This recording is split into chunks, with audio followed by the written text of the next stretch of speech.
now that the league is transitioning to TPP, I think that the casual players will have more interest to watch the competitive scene.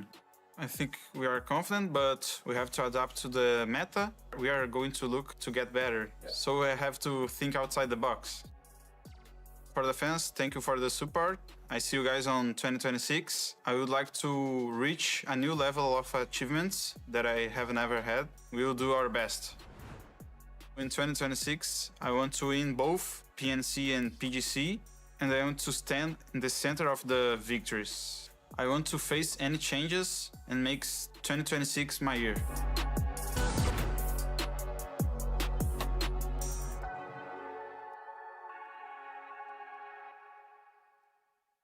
No, we have to go. Hi guys, it's Bella here sitting here with Twisted Minds to play a Guess Who. Hi guys, hello. Hello, Everybody. 안녕하세요. 안녕하세요. Now we're going to show you pictures of the PUBG players that are actually here, and you have to guess 7 of their names in a row. Are you ready? No. No? Are you confident? No. Shall we start? I'll time it. Go! Kraken. Larza? No, we have to go back. If you get it wrong, we have to restart. Ah, really? Yeah. We need to guess? Yes. Baron? Yeah. Oh, Батулин. who's that? Хуёпта. What did we say? Хуёпта. Yeah, okay, yeah. Люк. Фрау. Yeah. Леванта. Uh-huh.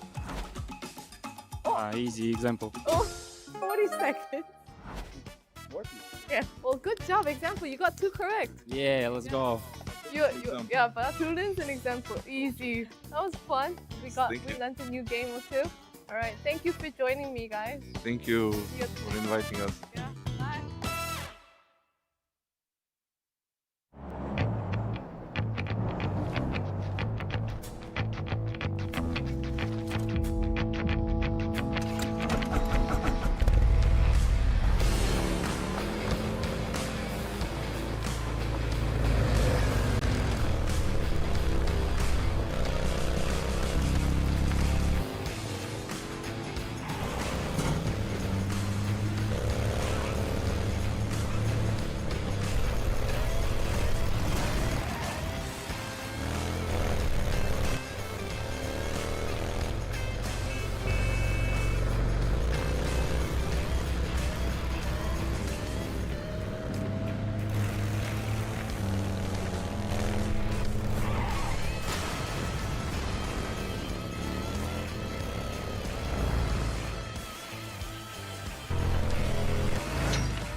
You know? Oh, I feel like Sheila's too tall. Hi guys, it's Bella. I'm sitting down here with S2G to play some shooting challenge. We'll give you 5 bullets, and the one that gets the most points has to tell the loser what kind of dance to do today.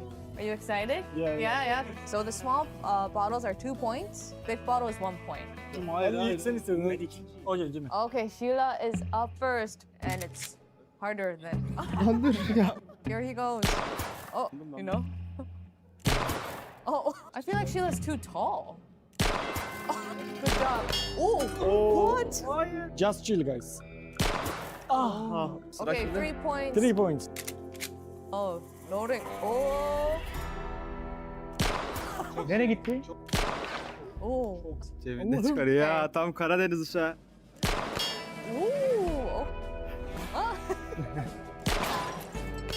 Oy. That is crazy. He is currently in the lead. How many bottles? 3.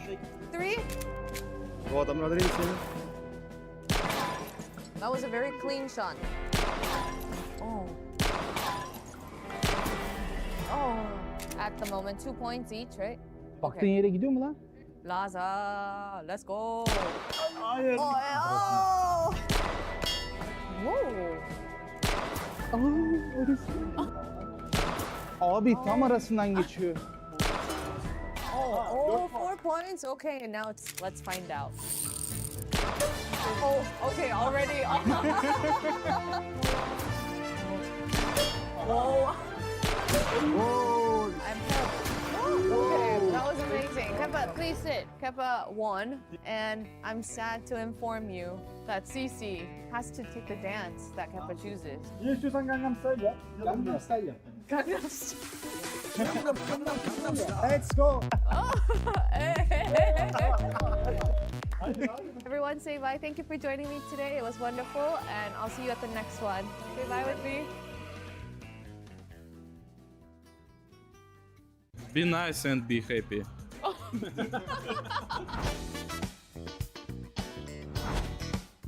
Hi guys, welcome to another sit-down game time with me and today's guest, Team Vitality. Hello everyone. Hi guys. Hello. Is that your impression of me? Hello. All right, well today's game is called Guess Who. We'll show you a bunch of pictures of the players here at the lobby and you have to guess their names. Are you ready? I need to translate it. Oh, okay. Будет показывать картинки игроков, но надо будет по очереди называть, что это. Alright. So yesterday, Team Liquid got 22 seconds. Yeah, Damn. if you finish before them, then you win, and they're like, We won't. oh, wait, you won't? Oh, okay. Are you ready? Yeah. Start. Purdy Corty. Follow my bet. Baron pick. Oh, Patulins, okay. Куйота. Okay. Bimi. Draft King. Oh, you did one more too, and you came in before. Nice. Okay, 20 seconds record for Team Vitality. That was a record. You now hold the #1 lead in Guess Who Challenge. It's you and Team Liquid. Why don't we wrap this up with a message to Team Liquid then? Be nice and be happy. Thank you guys for joining me, and I'll see you at the next one. Wait, bye. Bye. Thank you. As Hackatory will get that knock on the shell. Once, and with the final bullet in the chamber.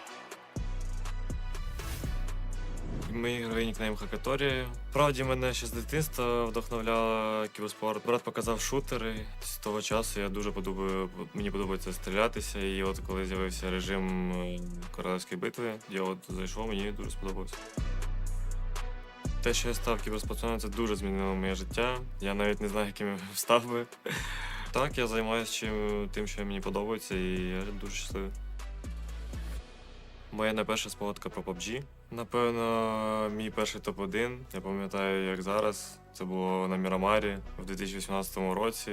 І так, це найяскравіша емоція. Я пам'ятаю, що я хотів досягнути топового рівня. І потім це переросло в більш професійний рівень.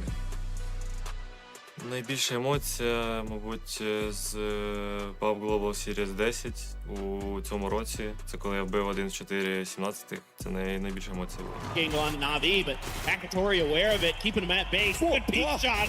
Really nice stuff from Hackatory. У мене дуже багато знайомих, які мене підтримують, сім'я підтримує, і після цього моменту вони всі писали «красава», «молодець». Минулий рік ми дуже грали добре міні-турніри в ТПП, і зараз наступний сезон переходить у ТПП уже в основні турніри. Останні зміни, які були, насправді ніяк не вплинули на мій плейстайл. Напевно, що я ніколи не буду крисити, завжди буду пушити. Дуже приємно, що фанати слідкують, і я б сказав, що мене мотивує показувати добру гру, бути в топі по статистиці. В майбутньому я б хотів би стати найтитулованішим гравцем у PUBG.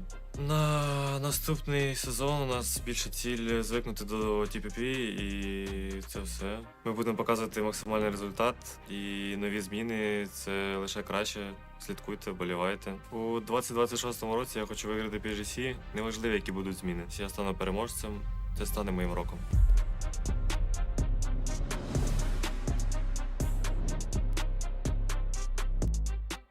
I don't dance, I don't do push-ups, I don't do anything. No, I don't know how to dance, but they know it. Hello, everyone. Welcome to another day of shooting challenge here with me. Today's guest is Twisted Minds. Hello, guys. Hello. Hello. Hi, we have the chap joining us for a special edition today. Well, we will give you 3 bullets. Smaller bottle is 2 points, big bottle is 1 point. Okay, and the winner of this challenge gets to decide what dance or what ceremony the loser has to do. All right, are you ready? Here, I grant you the. Right. Oh. Oh, he's ready. Okay, it's harder than it looks. Yeah, I think Yeah. Okay, close. Okay, I'll try. Okay. Definitely dancing. Okay. Who's next? Who's next? Oh. Оно так заряжается? It's random. Whoa! Yay! I aimed for small one. He is currently in the lead with 1 point. Oh, that was close. I lost the You bullet. lost the bullet? Yeah. Oh, okay. Whoa! Whoa! 3 points. Good job. I don't dance, I don't do push-ups, I don't do anything. No, I don't know how to dance, but they know. Тектоник все танцуют. Twisted Minds, thank you for joining me today, and I'll be looking forward to that surprise dance. What is it called again? Тектоник. Tectonic? Okay. I hope you guys win today so that I can see the dance. Yes. All right, thank you. Bye. Bye.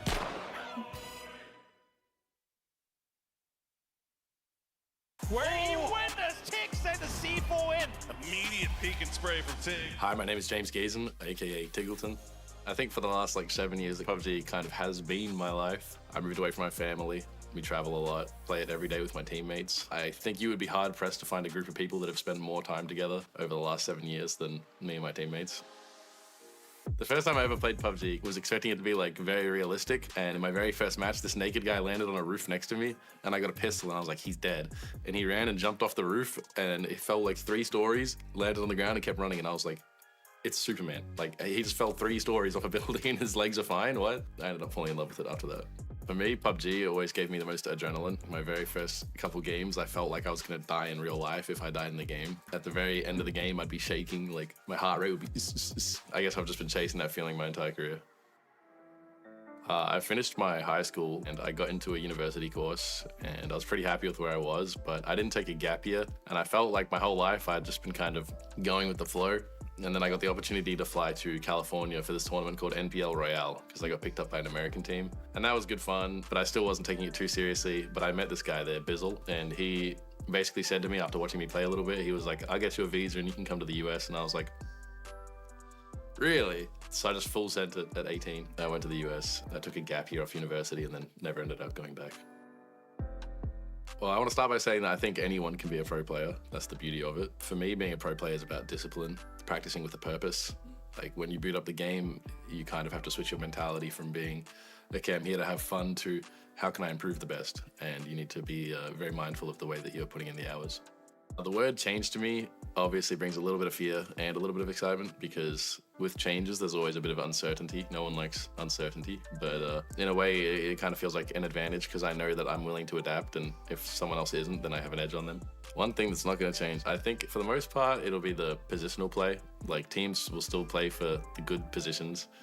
If anything, it's going to become more important, and PUBG's always kind of been like that. It's all about teamwork. It's all about position. So I'm expecting that the good teams will still be good. To the fans watching in 2026, we love and appreciate every single one of you guys. It's really important to me that you guys feel happy. I don't think anything matters more than the fan sentiment. Obviously, there's some big changes on the horizon, but hopefully we can all just trust the process. It's people at Kraft and it's their job to think about what they can do to make our lives better. So just going to trust them and see where it goes. I think that you guys will still enjoy watching. Like the esport was in TPP initially, and we saw a PGI 2018 that is still fun to watch. It might be a little goofy, there might be some chaotic moments, but I think it'll still be fun. It's still PUBG. In 2026 at PNC and PDC, I hope my team name will be called. And I hope my name will be called. Even when the battlefield changes, I want my wins and my hard work to speak for itself. I hope it'll be my year.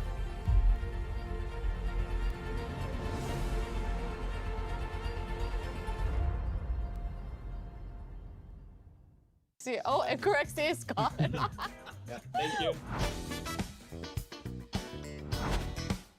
Hello everyone. Today's game of Guess Who is going to be by Virtus Pro. Hi guys. Hello. Hello. Good to see you guys. Well, you have to guess 7 players in a row. We'll show you pictures and you have to get 7 in a row correct. Are you ready? Yeah. Okay, let's get going. I'll start the timer. 3, 2, 1, go. Kedrox. Luke 12. Levante. Halo. Uza. Ooh. Luka. Krakius. That was it. That was 7, right? Yeah. Wow. What would you like to say for coming in first?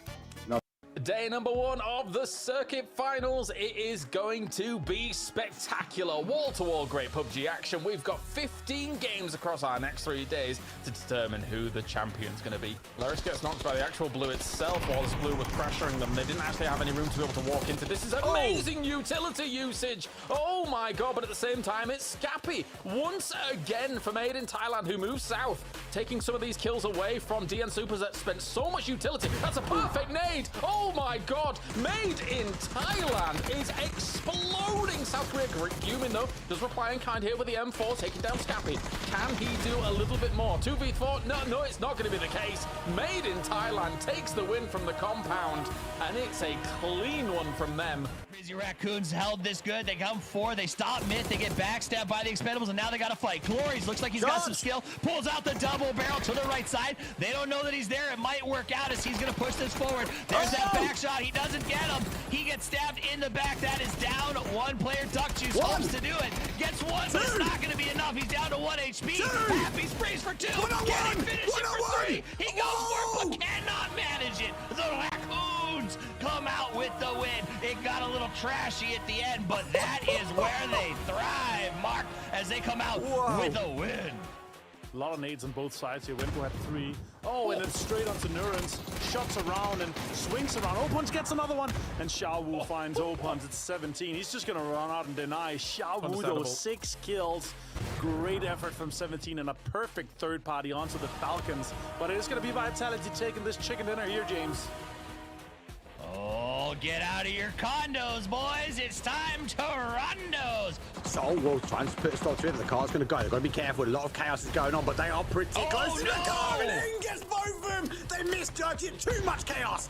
Petrichor stole one of the kills, and Navi took that personally as they spin all 4 to look at Petrichor. Ming Ming says, maybe I can deny. They send blues. They send mollies. They send cars, and they send the chicken dinner. These guys dealt death upon the entire map and came out with a massive and well-earned win. James and Martin, what an ending.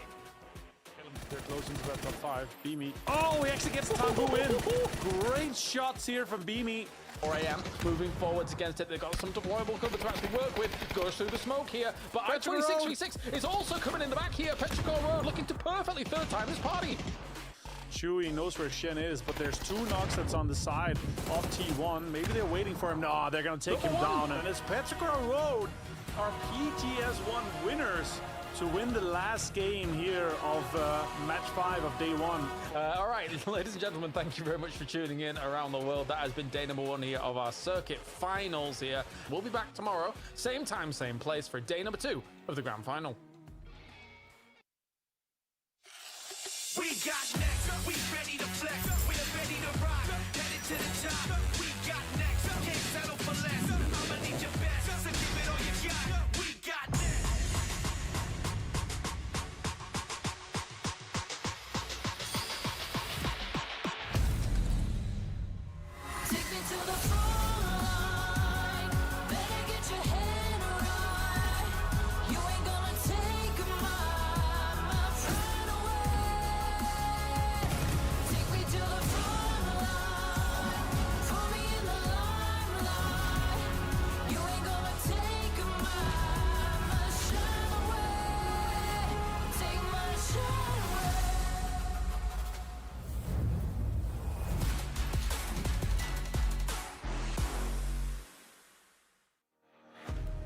Time for day number 2 here of the circuit final. We have got ourselves our 16 teams ready and raring to go once again. They're refreshed, they're revitalized, they're getting back onto the battlegrounds in just a few. So far, so good for Petrichor Road, made in Thailand. Supers in 3rd place, and of course, not on the podium currently, E-Arena. Joining me to my left-hand side here, Avenger, Toffees, and Mark Power. Gotta get that, gotta slip that in there just in case they do make the podium, and then, you know, I can eat my hat or something like that. But it's gonna be a good day here coming up, Mark, of course, as we have got our great teams looking awesome. It was weird yesterday for me and Martin because all of our games, center teams winning didn't move. 今週のミラー配信担当河原ジョン・マイケルです。よろしくお願いします。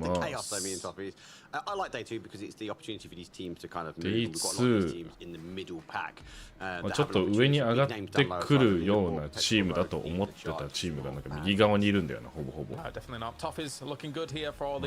がってくるとは思うけど、どうなのかな。定後2試合だし、今日。ワイルドマップって言われてる中の。in the dirt outside of NAVI. Looks pretty good for the first time on day 1. It's just I mean, look at that. You don't even Vitality is the first one that shows up at 10. That's brutal. Yeah, we're having a tough one. A tough one of it, Avenger. Vitality めちゃくちゃ強かったけど、Yeah, EMEA is a day 2 region, and of course we have a day 3 as well. So Twisted Minds might have a chance to jump in to do things here. But yeah, Korea on that left side of the leaderboard. I don't want to talk about Genji, but the rest is actually Twisted Minds, VP Falcons. Kind of under the radar. But for me again, I'm really hoping for that inverse Kylaris to be happening today here. We're gonna see some E-Arena. We're gonna see a crazy raccoon potentially even show up. Maybe. DN Supers against NAVI here to start things off. Ferris yesterday, Mark, looked awesome alongside NAVI. I think Ferris at the moment is coming to his own. I know we say this obviously with the IGLs. There's been a massive change recently about kind of performing IGL, not so much about the calls. And Ferris is definitely one of those leading the charge. We saw multiple times actually he was backed up against the wall and he held his own 3 versus 1, 2 versus 1. He's consistent. Whereas historically, you look back at an IGL and go, "Ooh, they're in a bad situation. They're going down." Ferris really showing actually the only team in EMEA on that left-hand side of the table, how to do it and what it was. But it did come down to one really big explosive game. And of course, Heaven kind of highlighted there as well, Toffees, and it makes a lot of sense, right? Considering that as much as they're in 3rd place, and I thought a Made in Thailand or Petrichor Road player would be in running for MVP, apparently Heaven's been doing the heavy lifting for Super, so he's looking awesome. Yeah, I mean, Heaven looked like old school Hakatori when he used to carry Navi on his back, right, and survive everything and be these sort of solo fighters. And that's what we're seeing out of it right now. So I think Supers, again, is in a little bit of a slide situation. They opened the day in 2nd, and they had a good 4th right after that.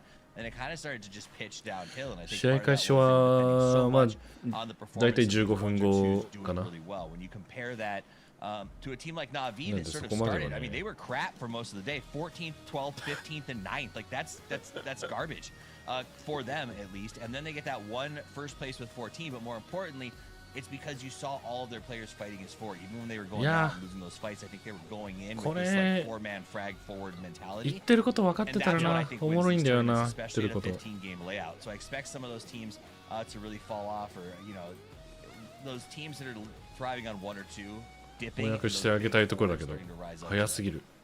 The Navi win was particularly interesting for me when I look back at it, Avenger, because they had 2-2 splits, as of course we've got drops going on as well that you can be tuning in for. But the 2-2 split from Navi through the majority of that game came off the back of quite a long stretch towards Test Track as well as Neox, and actually they dropped not in Neox, right? So they kind of pushed Twisted Minds a little bit off some of their comfort, and then were able to play quite reactive throughout that game. So that for Navi, it wasn't really a set piece, right? It was more like, okay, we're just going to react to what's coming our way. And they were able to thrive in it. And also big clutches. Obviously, we saw Ferris absolute donk on VP. We saw a lot of great moves throughout that too. And getting the 14 kills obviously gets the vast majority of their points. That 34, the 25 forth グラン from ド that. フ The ァイ rest ナ of the day ル was Day 1 rough, Day right? 2 You're Day putting 3 in 10で points for 5試合ずつ games here as we look at 合計 the 15 試合 overview で of the teams that's playing, but で1位の again, チームが even PGS6 though that nobody's チャン really ピオ run ン away with it so far, まあどっちかっていうと 48, サーキット one 2 big game for even our 4、 mid-pack 5、 teams 6 like 総 that じ of て like a 24, 26, 27なんかサーキットチャンピオン 30, 31とも言われるらしい。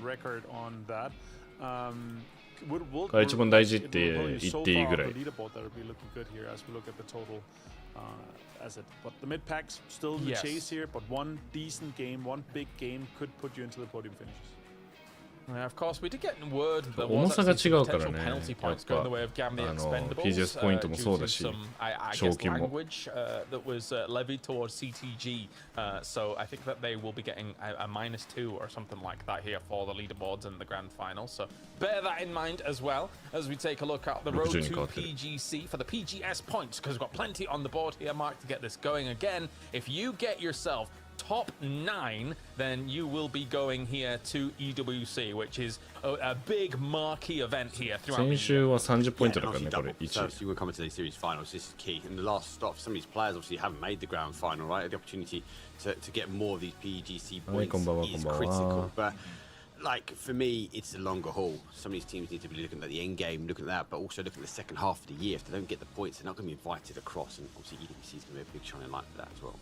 まあ PGS ポイントの計算はとりあえずいっか。 If you're able to get number 1 here in this circuit, Toffees will make a ginormous difference. It means that technically, even if you're not in top 9 right now, you'd be rocketing up to those positions and getting yourself to EWC. 60ポイント取ったらとんでもないな。 I think it's even a bigger deal this year, especially on the road to PGC, because we don't have that many live events with audiences. We don't have a ton of opportunity for some of those big mega things that we've had in the past. And so I think getting your feet down on the floor at EWC at the size of that event not only exposes you to prize pool, but gets any new sort of signs on the roster, new people put together, or talent that you've brought up, more exposure, more comfort with these sort of high octane non-stop press events, right? Because like even at PGS they're playing together, but they're not doing press junkets all day every day like they are at a PGC or EWC. So I think we sometimes underplay how important EWC is to get you to that PGC championship. Definitely, there's a sense of levity to it for sure as we take a look at the MVP runnings currently here for this. But Martin, just to kind of end things on EWC as well, the move to Paris is a big one, right? Because I think that, well, I've done many an event in front of a French crowd, never mind if anybody comes from the rest of Europe as well, and they are loud. So hopefully we get a good crowd for EWC. That will be exciting times. 取得講座が見れるのか。いや、見れるでしょう。やっぱ先生は偉大ですから。 highest damage and the highest kill, so obviously he's far ahead in the lead here. As we're playing 2 Tagos today, yesterday Tagos was ビーミ先生はね、やっぱその VP 全体に影響してるから。生徒たちもね、生徒かっこ他の選手たちもやってくれるでしょう。 ready as well to we'll sit down and watch them and have a good time. Petrichor Road, hopefully they're ready for it as well. They didn't have the easiest Tago. But back to that Toffees, whilst we take a look at these numbers, it's weird, right? Because sometimes our Tagos have been really good, but when you look at that Tago yesterday especially, it does show like the potential oppressive nature of the pickaxe, right? Everyone's just center, dig down, sit there and wait. 途中経過だけだよね、これ PGS6 は。1から5まではもう最終結果じゃないの。 It was exactly the same. Get coffee and come back, and it was exactly the same. It's nothing. Like Mark would be up there getting his coffee here and be like, "Still digging." I'd be like, "Yep, still digging. No worries." And that's, I mean, that's kind of what we had to do. But I do think it exposes how powerful that pickaxe is, and I do think maybe it's time to explore a bigger weight, something to make it more of an investment. Because it feels like right now on a slow game, everyone just grabs a spot and gets to work. And plenty for the Esports World Cup to come up to pace here, as of course, yes, Twisted Minds will be the defending champions, so they are directly invited, which is always good to see. I'm a big fan of that stipulation, Mark, especially considering if a team is still relevant, and of course it's Twisted Minds are always relevant. It's good to have the champions back to defend their title. Yeah, I agree. And obviously, look, with them potentially going to our top 9, we do open up for that 10th spot as well. And you got to remember, a lot of these teams that are not here will also be looking at this. Actually, how are they getting towards that EWC? Because how we finish up depends on what avenue these teams take. And of course, プライスプー actually, ルが something that we 200万ド don't ル really だか talk about too much, Avenger, but 1 there いくら is ぐらい going なんだろ to う be Smash Roll in that second day of EWC, so that could get a bit scary, a bit spicy. Gotta get a little bit spicy. I do like the smash roll though. I kind of like the idea that if you're above a threshold and you're far ahead and you win わあ the こ game, れ boom, は then you ま won the た whole tournament and it finishes it ま there た for 見ないと the いけない rest. な PGC I どういう think 感 it's じで gonna や be るのか hard though when it's only 2 days. eight. Like I think it's gonna be too hard for someone because teams are gonna counterplay around that and they're gonna deny any ち team ょっ of と足り winning ねえわ because 時間 that would be their chance of winning taken away. So I don't really see the smash rule coming in effect. I 次 do は like the PGC idea though. I forgot 2026 that yesterday we went through EWC, PGS, PGC, and all this stuff. We're We're doing going, it again. we're going. 1位50万ドル It's like, okay, right. Well, here's the PUBG Esports podcast brought to you by こ Mark の Powers, 大 Toffees, 今 and やってるグランドファイナルの5 So 倍 there's a lot on the line for PGC, 1 of course, as well. The first in PGS プラス will be directly クラウドファンディン invited グ to that grand final, but there's going to be a こ lot れ of EWC より teams 少な there. く見えるけど 32クラウドファンディング There's で all the chance in the 多 world 分も for 超えると actually 思う most of these teams that are currently here for this circuit to be able to EWC は qualify on through unless they have a really, really bad time of it. I agree. Here's the problem with the 32 teams is right now we're in the same boat and there have just been teams that have not lived up to the hype, right? That are just not stepping up, that are not performing. And so I do think that's an eye-opener because there's nothing like at PGS, okay, I'm getting my feet under me, but there's nothing in my opinion more shameful. I mean, sure you got invited, but like to go to PGC and just absolutely get your bum handed to you over and over and over again. And we've seen it before when you become the team that everyone's pushing because they see you on the kill feed and they go, oh, 4 free points. Like that's rough for fans as well as players. So I do think that this PGS series has been interesting to me to see that level of teams, to have these sort of huge amount come in and still see people struggling.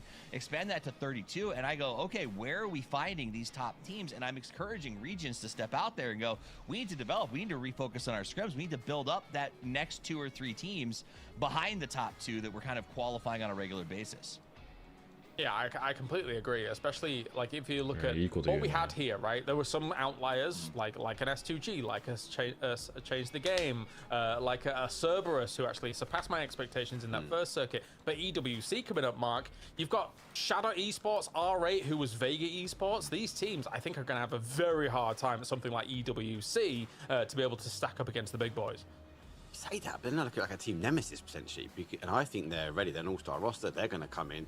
I actually think our region, the EMEA region, sorry, Toffees, has a lot of these kind of tier 2, tier 3 that are ready to kind of step up. I think it comes back to the point you alluded before. Can they deal with the pressure? Because a live audience, the French crowd, is going to be a lot, and it's not going to be well known to a lot of these players, so they might struggle when it comes down to that. All right, well, I'm glad that we got to break down 2026 in its entirety here once again for the start of the show, Avenger. But let's focus on PGS and how all this goes down, right? Because I'm very surprised when we look at the overall leaderboards here that 17 and Anyone's Legend had a terrible day yesterday. さっきまでずっと EWC と PGC の話してた PGS の話一個もしてなかった The big thing is that what we saw yesterday was a lot of stalemates for some teams, a lot of underperformances for some teams that I was surprised to see. Obviously, some of our leaders, some of our winners have had a rough one, but we're looking to get that last plaque filled out with hopefully, I think, some new winners this time around. It's looking likely. We'll see. We'll see, as now we are almost ready here to get day 2 on the way here for PGS 6 as we await in the Bella Dome. The commissioner and chief herself, as Bella makes her way to the stage. Let's listen in. Here, the testing matches of day 1 of Grand Finals are officially over, and the ultimate turning point for the leaderboard, day 2 here at PGS2 Grand Finals, is here. Yesterday, day 1 was a relentless battle at the top, with MiTH showing terrifying firepower throughout the day, but it was Petrichor Road that clutched the final chicken dinner and then stole the crown. With a slim gap of just 3 points between them, the anticipation is sky high for what's about to happen for the 5 matches that we have today. And this fiery excitement will carry on its momentum into the summer with the ultimate clash of nations. From June 23rd to the 28th, PUBG Nations Cup 2026 will take over the Changchun Arena right here in Seoul. As you all know, the top 8 countries from last year are already seeded directly into the Grand Finals, leaving the remaining global contenders to battle it out on a brutal 2-day survival stage for the final 8 spots. What's a better way than to spend the last week of June with us? We would love for you to join us online or right here at the arena. But before we drop back into the server, I have another quick reminder about our special events tonight. As you see on the down below here at the banner, the PGS 6 Grand Finals Twitch drops are still live. Just like yesterday, you can earn your exclusive in-game rewards based on your watch time. And remember, these rewards are limited to once per account, so make sure that your Crafton ID is linked with your streaming platform account and you can get your rewards. All right, every single point earned today will completely reshape the race for this very trophy. Will Petrichor defend their fragile lead, or will a new challenger rise and seize the momentum today? Well, here is day 2 of PGS 6 Grand Finals. Let's go!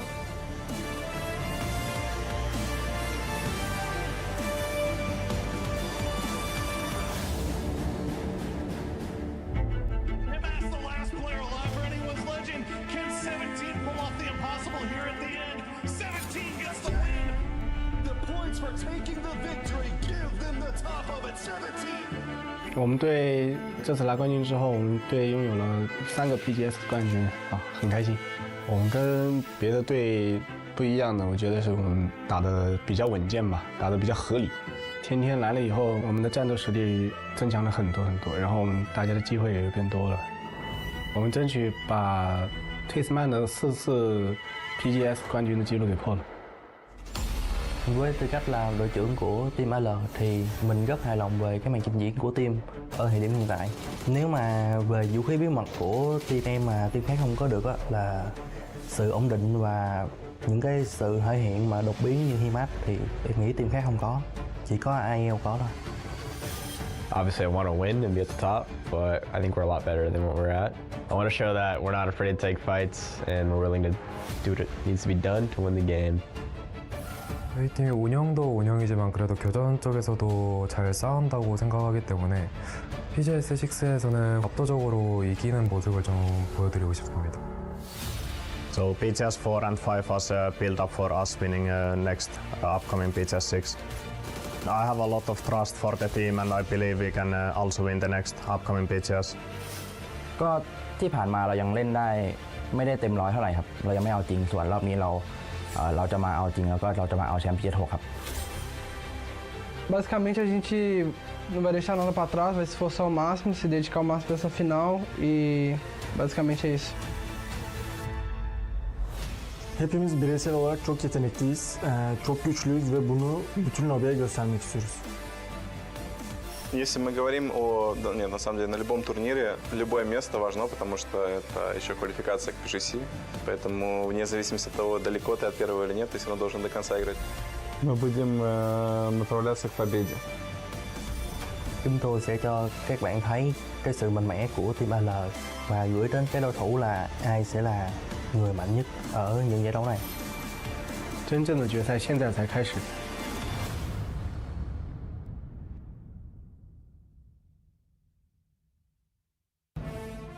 All right, ready to rumble for day 2 here for PGS Circuit Final, and we have got ourselves at the top. As I say, the East is dominating Avenger. The West's got to fight back, unless you're NAVI, that's already kind of in the mix of things. At the same time, though, there's such big names down towards the bottom that should have a bump up today. Yeah, the arena having a chance to complete 最初の試合まさかの the テイゴだよね top 確か three. They're just 6 points まさかの behind テイゴ So Crazy Raccoon, they need to do it. E-Arena, if they finish in the top 6, top 5 area here, they're also guaranteeing themselves a spot for Esports World Cup, as they're not guaranteed right now. Crazy Raccoon needs to finish, I would say, top 3 to even have a chance at getting one of those spots for Esports World Cup, as they're currently not qualified either. All the other teams are relying on performances from their home region teams or their own performance. That's going to be kind of cool to see what happens with this one.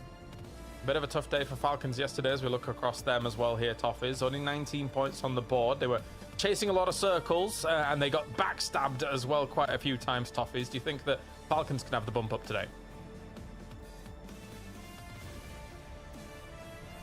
That'd be nice. I think that if they go opposite directions to Twisted Minds, they could really thrive, right? Like, that's at the end of the day, they've been stuck on each other. They've been fighting badly. They're at 19 and 22 points. So if we're laughing at Falcons, we got to laugh at Twisted Minds and Virtus Pro too. Like, what have these guys been doing the good news for them is, as Martin said, anyone can get back into it with one match.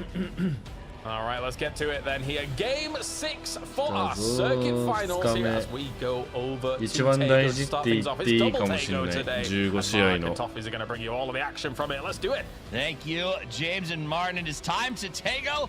Me and Mark are going to get into this, and we're going to find out, was it slow yesterday because they just didn't look at it from the right lens, Mark? Or is it because this map makes things even a little more paced and often fair for the teams? What do you think?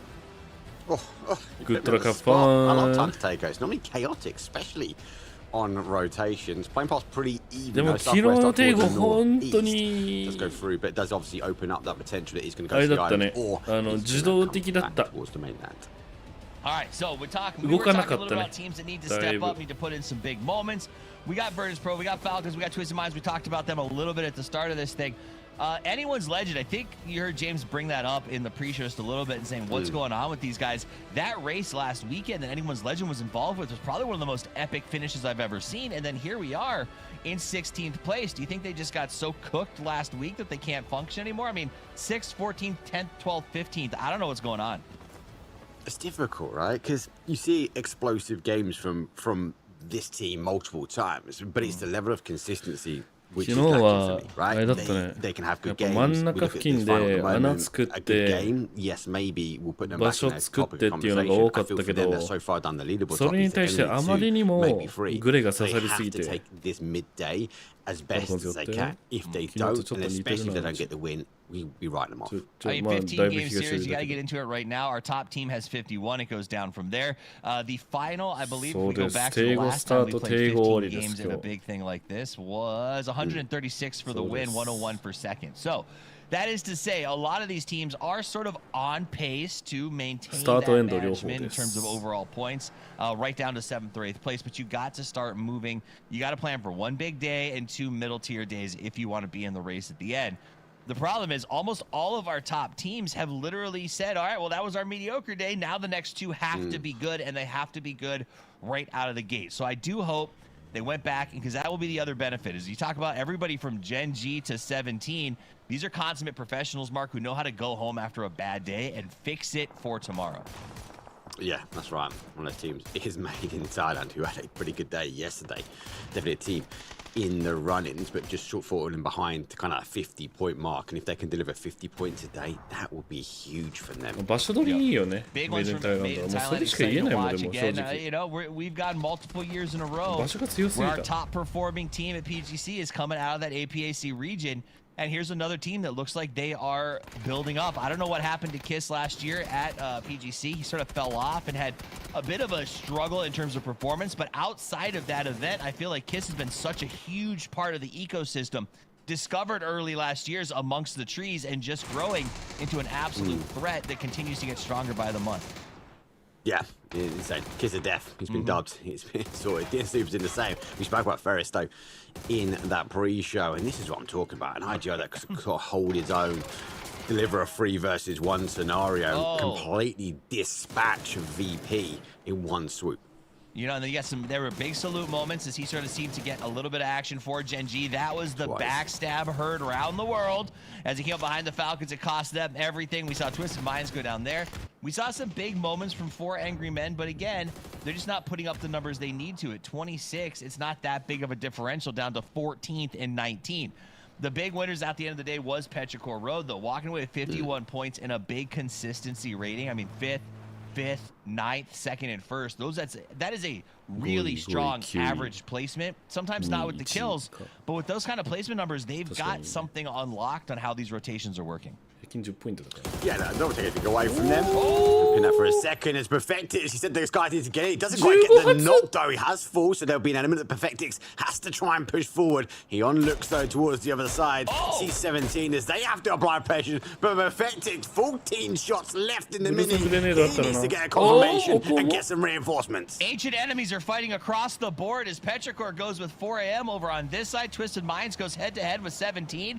It's like the old days all over again as these top teams choose to take each other on. Shen doing a little bit of juke and dive, trying to push Petrichor away. They lost Spaceman, and it does feel like Petrichor goes, all right, we got what we want. We sent you a message. We kept our men alive. It's time to leave. It is time to leave, but Petrichor Road have other ideas.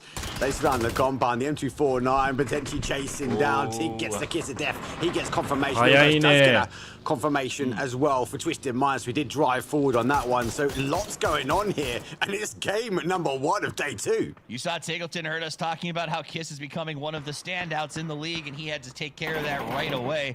Lucarux does walk up and finishes loose. So Twisted Mind and VP, it feels like regional rivalries are going full steam at the start of game 1. Yeah, really close to that sort of leaderboard, so ensured destruction for both potentially. Lucarux hits a couple more shots, but Tordins though is down and he gets confirmed out. So good play from VP, and it looks like a lot of teams want to be in the driving seat. It really does. A lot of teams already coalescing towards that middle position, and then a red zone will appear right on top of it. So the middle of the circle that is already hyper congested, has a river rivulet going through it, is now got a red zone on top of that that's going to create all kinds of cover positions. I just hope it keeps shrinking down towards the donut, because this end game is setting up to be wild. People keep crashing the way they are towards the middle. It's overwhelming how fast they're filling it up. Yeah, still about the map actually. So obviously the flight path was in that sort of southwest up towards the northeast, but the zone has come quite late. So we're up in the northeast corner. We do have that kind of dry riverbed going through the middle, as you mentioned, that red zone. And we know the zone likes to get attracted to water. I'm concerned though, Toff, yes, we're finding that middle effect, and I'm with you. I want this sort of donut approach. I want this sort of ending in and around this area. But there is a variation that if it pulls back towards the northwest, we're going to have to see a lot of teams that have to migrate from that east side across this dry riverbank. VP とファルコンズを上げていかないといけないんだよな。追節もいつもね、正直。ちょっと今回はスタートむずそうだけど。パンチはいいとこと取ってんだけど、まあ、人数少ないのはだいぶだからね。だいぶなんで。ファルコンズいいとこ取っている。スクールロードも悪くない。understand the game, and now to be down 2 players has to be pretty gosh darn devastating. We saw Tian grabbing a few extra pieces of inventory, and now Gam the Expendables is butting up right against 4 AM. Clory's prepping that smoke grenade, but I think that he knows Hasameme is here. Yeah, this is again a town which we see zones end, so well rehearsed, well played. The question is, do they know that they've got neighbours down here? 2 minutes 35 before we see that next zone shift. So maybe a calm, but we still got a few more teams that need to come in. As you come back to your donut approach, I think these teams, like Anyone's Legend, Crazy Raccoons that are coming now into zone, they might also try and play for the center. I think it really comes down to how do you sort of set yourself up for this next shift, as most teams have found their position and are waiting out maybe some ambushes. さあ次のアンチもうあんまり動かないんじゃないかな現状。ここがワンチャン戦うぐらいだけど。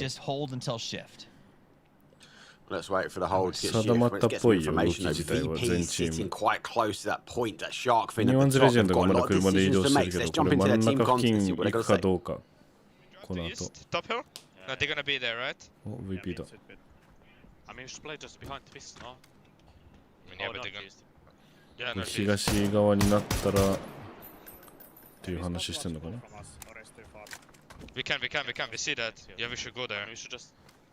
There's 2 guys on green here. I'm gonna shoot them. We should play into TWIS and then lay into that, like, it always plays.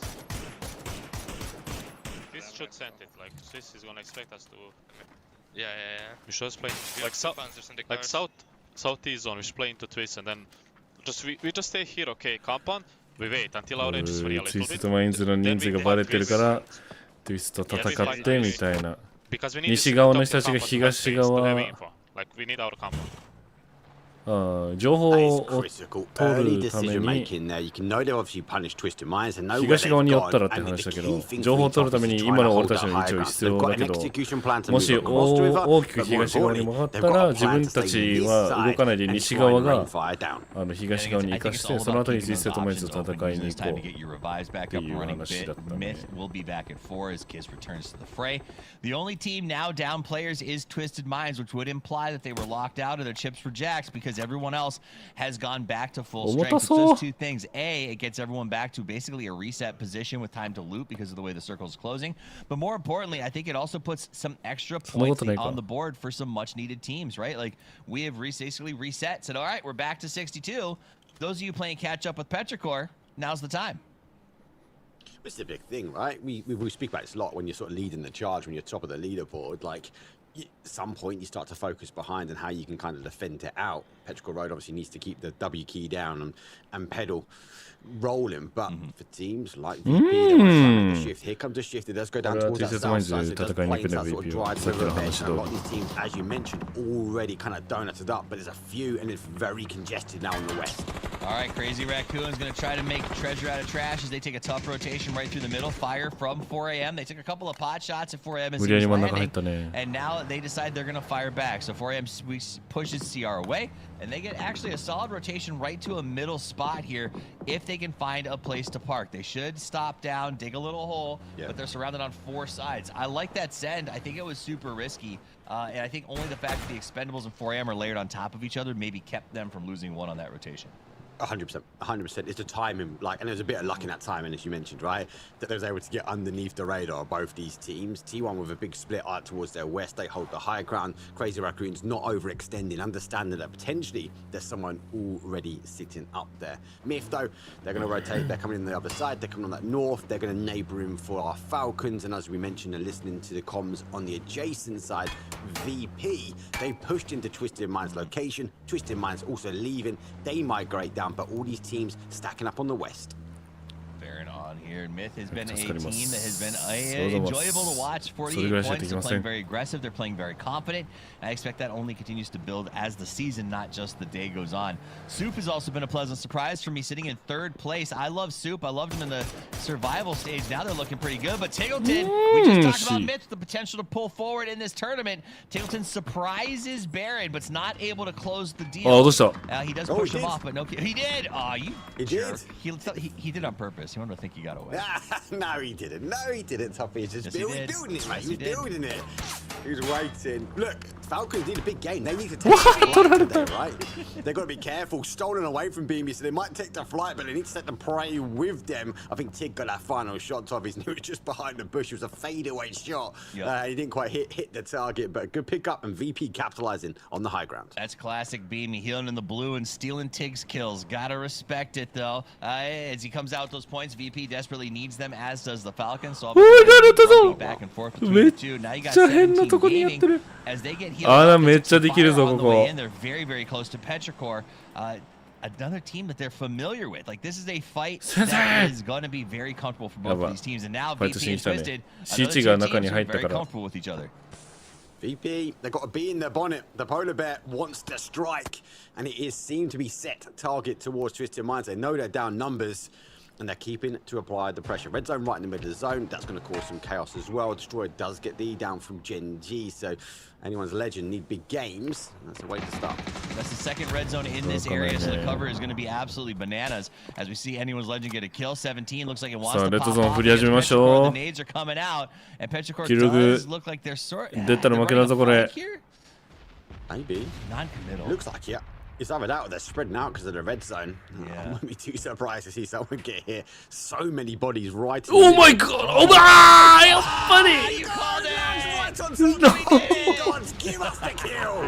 Chewy, why? Petrichor in some trouble as Chewy gets knocked on the fire, the brimstone. Another one almost takes him out. Chewy's like, no, what? This is not real. And Ming Ming has to mount the rescue right away. That's to mount the rescue. I think that's why they spread out the zone, donuts up, and obviously he goes straight on top. So many players are congested. 16 teams, 60 players, and an emergency evac from Memming as he picks his boy up and retreats to the north. VP uses the time to push forward. The gas station is aflame, and the VP push is too. As Beamy's in the lead, he lost his backup though, so he's got to hold here for a second.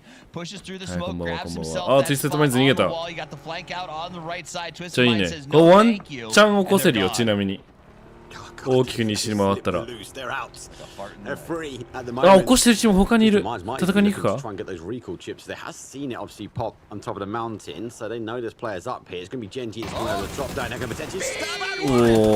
ー。いやでも美味しいキルポイントも。もう一人いるって分かってるか？あー見えた。まだフェーズ3だからね。全然。Example charges forward, has the drop top, Panzerfaust out, Soul gets it prepped, looks around the side, he's going to try to knock him and then go for the double. Good job on the flyby! Example gets the flush on Soul, but Soul used the Panzerfaust to make him suffer. Oh. Nearly got sent out to space. They do get the body back, so it's a 2 versus 1 here. They know the kill feed. They pulled out the grenade, launched it ahead from Example. Oh my god, これタッチできる。間に合うか？ Save me. Example forced to fall back to get that pickup, but a nice kill on Salute. いや無理そう、無理だ。If he didn't hit that spray on the go by, they never would have got that res. So huge moment. Hey, didn't get it. It's over. Oh, Nikes. No. How do you survive this then? He had to stop. That sucks. Yeah, but he's got the opportunity to go and get the recall, right? So he's got a decision to make. Take the potential 1 versus 1. He's not seen the kill done.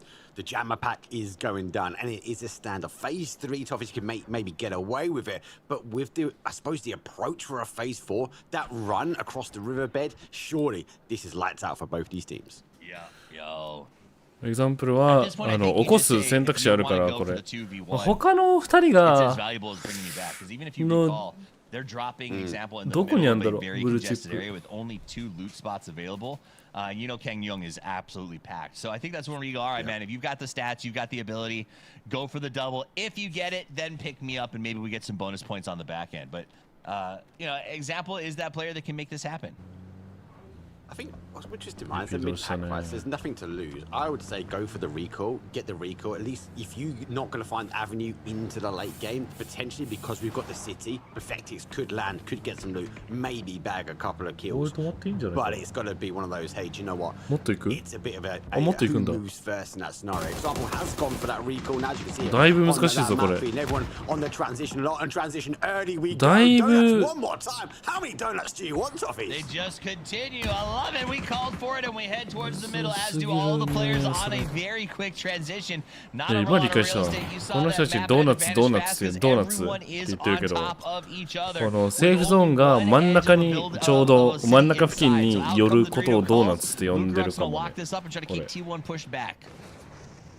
We wanted chaos and we got Tago. 16 teams, phase number 4, a mountain. Who is going to climb? D gets example gets D. It's an exchange. お互いのグレネード交換で。 But for Twisted Minds, unable to get a recall, they also sit wait. Gen G been doing this a lot lately. It seems like they give D grenades and say just run in there and we'll cover you. As D has been using a lot of these things, but it works out in that moment. Nixie sees D super coming in, but no, he gets caught from the side. T1 with the ambush. だいぶむずいと思うけどね。 There's an ambush. A lot of people already making the foxholes. Remember T1 with that 2-2 split. They've now collapsed. They've taken the high ground. They've taken one of the fortifications, and now they take the fight. Nurin's finds Destroyer. Though, as a grenade comes in for raining, the Lucarux will fall. まあプッシュできるかどうか。 BB is now the last man standing as he tries to make a move here. This is not the kind of map where he can go play in the blue. He's got to try to stand. Nade bounces off the rock and he gets away. 先生。いやもう。 いやちょっと無理すぎだな今の真ん中プッシュはさすがにグレ交換そう名刺交換みたいに northeast corner. The other side though adjacent to them is going to be made in town on the myth as they will come through. Lots of teams conversing in the same area now. I'm actually going to favour a little bit towards that sort of south side. We've seen Quizzy get the knock. Glories will go down. Those fields might keep some of these bodies alive if the numbers remain. Alright, we got Falcons, the Shrimzy. We got Expendables trying to go for the res, but Vitality seems to know what we're working with as they surge forward. Quizzy keeping an eye on things, using that little berm to give himself a little bit of cover. Hollow, my bad, watching the knock. They know the rescue's going to come out at some point. They'd like to capitalize. Nade's following to try to go for the flush. Gedrox is loading a mortar. I've never seen such bait. It's like a shark hunt. It's a double. It's a double. It's a full barrage from the Bumblebees. Vitality launch forward. They're going to be causing chaos. They're going to be making more cover. Levante on the road. He comes off the back of it and he hunts a duck. Here comes Levante, gets the duck. Clories is finally going to go down as Quizzy gets his credit for that flush. But it was the crawling and the hoping to survive. In the distance, though, Crazy Raccoons are here as well, looking in on from the high ground. Pio wants to try to steal what he can. And he is going to catch hold for what was great position for the Bumblebees. スティールじゃない。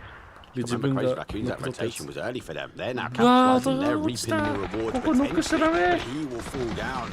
Levante gets Juice NAVI on the rotation away from this chaos is made in Thailand. Hold the line and the shift again. It donuts up and we're donuts up. A lot of fights going on. Hold on to the wheels because we are bouncing, boys, and it is going real quick. We jump back to the Falcons, who's also on the Hunt Vitality train. Everyone saw that fight. They heard the mortars and they went, "Oh, that sounds like a fun one." Oh, Gustav though gets him as well. Oh no! GTE loosens the body. Hello, bad. Having to go for the defense. The high ground will be the favor. They've got to be cautious though. The tick is holding and making sure no one stabs him in the back from the blue. That was one of the biggest falls from the Falcons. Is the people coming in quite late. So I love that they've adapted today and now holding out. 補給物資 We saw TWIS なんか別の名前があったような気がする。外れとかある。この補給物資の Levante pushes up and gets Gustav. Hollow, my bad, is collapsing as well. They used a secret car, I think, to get up here and take the fight to the Falcons. もちろん普通の補給物資も1個あ On る the けど。 defensive, Grenade comes over the top. Hello, my bad. Launches and the final grenade out. But Swimsy has to hold the line. The best thing we can do is jump into the Falcons' comms and listen in. How the hell are they going to try and defend this area?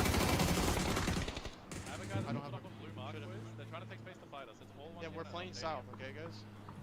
I hear you. I hear you. This guy could be running up on our edge, by the way. He was really aggressive. He was right under me. Listen, we have ridge with green line. There's a guy on blue mark. I hear you. Roger. I'm coming to your kick. Where do you want me to drive? Yeah, he's leading up there right now. Just right in front of me on green. It looks really good. I'm gonna heal first. Gustav and I are going as a duo. This shit is. There's something as a duo. This guy on green is knocked. The sadness with which he goes as a duo. Meanwhile, we'll jump over to Ferris. We'll catch up on the Falcons in just a second as Ferris tries to deal with T1 and Anyone's Legend. All of these three teams bumped up against each other. They're all using good strength right now. Ferris was shining star yesterday. Is going to try to make it happen with the M24. Lots of bullets, lots of positioning. Meanwhile, the Falcons continue to fight back against そうこういうのが多いよ。ほんと真ん中取ろうとして外側からグレでノックされるの。 Now, Falcons obviously disengaging, allows them to open up potentially on that sort of north side here. Gustav takes a barrage of shots. Kick does get Levante down. Hell of my bad takes PO as they're getting that fight sort of happen. For Team Vitality, they haven't got much more room to play into. And for Crazy Raccoons, they want to get on the back of this fight, which is the third party. This is wild. Okay, so meanwhile, at the other fight that we just left, T1 goes ahead and goes absolutely bananas, drops almost all of NAVI, tears them apart. Ferris tries to put up a fight, but ultimately gets picked off at the end. So we did lose NAVI in 12th place, while Tiggleton goes up and down at the edge of a hill. T1 NAVI 倒し切ったね。 They are very much entrenched into this north side. For any of the other teams around him, if they can get them out, they can get them going and potentially climb that gap on the leaderboard. Falcons have the hand, can see a couple more shots, but it's going to be kicked against with the MK. Nice moves there, and then we do see Anyone's Legend T1 elsewhere. T1 と Anyone's Legend をやっと戦うね。 Falcons tries to find a way in. They don't have a lot of options. It's mostly just cover fire to try to force MiTH. 南は今まだ忙しいから。 As well as keep Petrichor off their backs, coming from that side there. Now we jump over to 17, the opposite position as they keep an eye on MiTH. DNS と 4M のファイトも。 Just Scappy trying to make some trouble. He's the last man standing, and he is causing a little bit of a kerfuffle. Still not in the placement points either. Arena Fall, only 1 point on the board for them. Scabby has to try and hold. The smoke starts to bloom. 17 applying pressure now on that northwest corner. Falcons, though, are also in the wings waiting. Petrichor Road, with all this chaos, actually slipped away. Anyone's Legend, they also fall, so we now work our way into a top 8. Thank goodness we can see Scappy in this smoke as he prepares to ambush 17 maybe at some point. So keep an eye on Scappy doing good, I guess. And then here is DNS Soup. Now they are head-to-head with 4M. They have been for a minute. They got to try to root him out. Spaceman gets deal, and that's going to open the door for that. Oh, Heaven could try to grenade this res. It'd be huge. He's got no grenade. He's got no grenades, though. He's only got the flash, so it's going to have to be a flash and a push. There goes the first flash over the top. Now they've got to try and make a pay. Yes, you're in the foxhole, but you've got to capitalize. He now comes out late, gets caught and he's right in the open. Heaven put back in his own foxhole. Nice. Heaven on the low ground. 4AM trying to sneak up here. Finally, looks like they're going to go for those reses. 3 players left on 4AM. Back and forth. They do toss a little grenade out there. You saw the emergency covers come down. Heaven is low. He had vision, but he couldn't stand up in time. Shed uses overwhelming force to get in there and get the flush. Heaven is down. 2 players still doing the same ambush tactics on the other side of that ditch.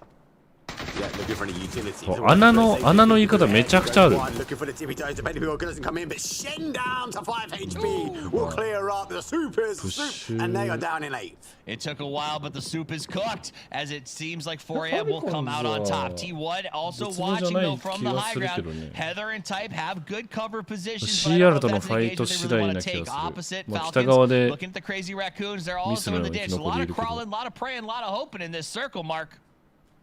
It's a lot of foxholes, but the action hasn't stopped. Everyone's trying to clutch on to an area that they can try and hold. Falcons have moved up a spot. They're in 13th place now, but they've got to move into this zone.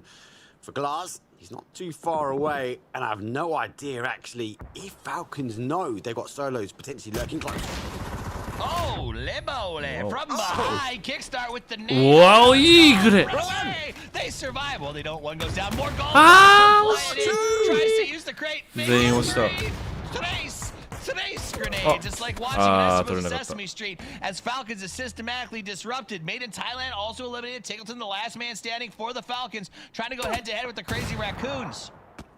It's Scrappy and the Falcons with their backs against the blue, taking the flight as they fall in 6. They have the numbers, but Toffee's numbers don't equate to everything when the crazy raccoons have got the grenades. Traditionally, Falcons hunt raccoons, but in this situation, the raccoons took out the trash. They made a really nice play. They got the games, the points that they needed to put on the board and climb up into 4th place. The crazy raccoons are in 4th here at the grand finals. That is unexpected and awesome at the same time. Petrichor still looking really good in 1st with the 55 points and 2 players left alive, but this is a moment that 17 could try to capitalize. They've got 4 men and the entire north cut in of the circle. Look at Tiantian. This is a situation of one of the ambushes from Type that they can pull off a win. The fact that Petrichor Road got away from all that chaos in the north and found themselves pretty much dead center of the zone, and they dug deep as well. They might even sneak away more and more points. They need to get rid of quickly, but they can't. Looks like guys from 17 Gaming, fine PO, quick kill confirmed for them. So for Crazy Raccoons, they're falling down numbers down to a solo player. Down to a solo player. And that cost them much, but they got the win. Ultimately, to say I only had 1 survive after fighting the Falcons, I feel like is still a pretty good rate for you to get out with, because that is a very tough fight no matter how they're doing in an event. 17, though, looks very strong. Type could be that backstab, but if they survive him, I don't know how they get rooted out. Petrichor's in the middle, but they got absolutely nothing to work with. Guyan jumps up, blue zone, back ends. Here comes Type. We're worried about it. That gets the first. He goes for the flush. He runs away and gets shot in the back. So Wenbo does knock him down, but not before they lost Xiao. Woo! Problem is for T1, Heather's too far away. He can't engage. If he makes a dart across the zone, he's going to get picked up by 4 AM as they hold that southeast corner. Remember, we'll find the ability to restock. So Smokes will go into the back pocket. Crazy Raccoons also have a huge stock of utility, but they've got to get close enough to make those flashes count. Got to loot everybody. Opens for the spray on 17, but now 17 is well aware of his location. That might actually backfire them as they stop the car, flip around, and notice the threat condition. They thought they had that backspace filled out and locked up. That will slow down their push towards Petrichor, buys 4 AM a chance to possibly make a rotation into the center if they want to do so. Look for them to send a Hasameme relatively soon. Just going to try and hold. Human is waiting. Petrichor Road, I don't think they'll leave, and that is a tank trap and a half. MG in a foxhole, not too far away. For 17 Gaming, if they stay on the right side of this bush, they'll be okay. A wrong rotation, and they are going to step on top of Petrichor Road. Yeah, Petrichor Road is the proverbial landmines in this game. Proverbial landmines. I mean, they have a win condition should 4M and 17 sort of bump into each other. I think winning while in center is going to be tough because a lot of teams will be collapsing. That said, you see the boxes around them. They're very likely topped up with some good gear. They've got plenty of ammunition, and they should have some utility because they haven't had to fight for the last 5 or 6 minutes. They've been holding strong. So we'll see how that plays out. Looks like 4 Angry Men going to shore up their position. Everyone has a toehold in the circle except Guyan, who doesn't want to move. He's just going to stay quiet for the time being.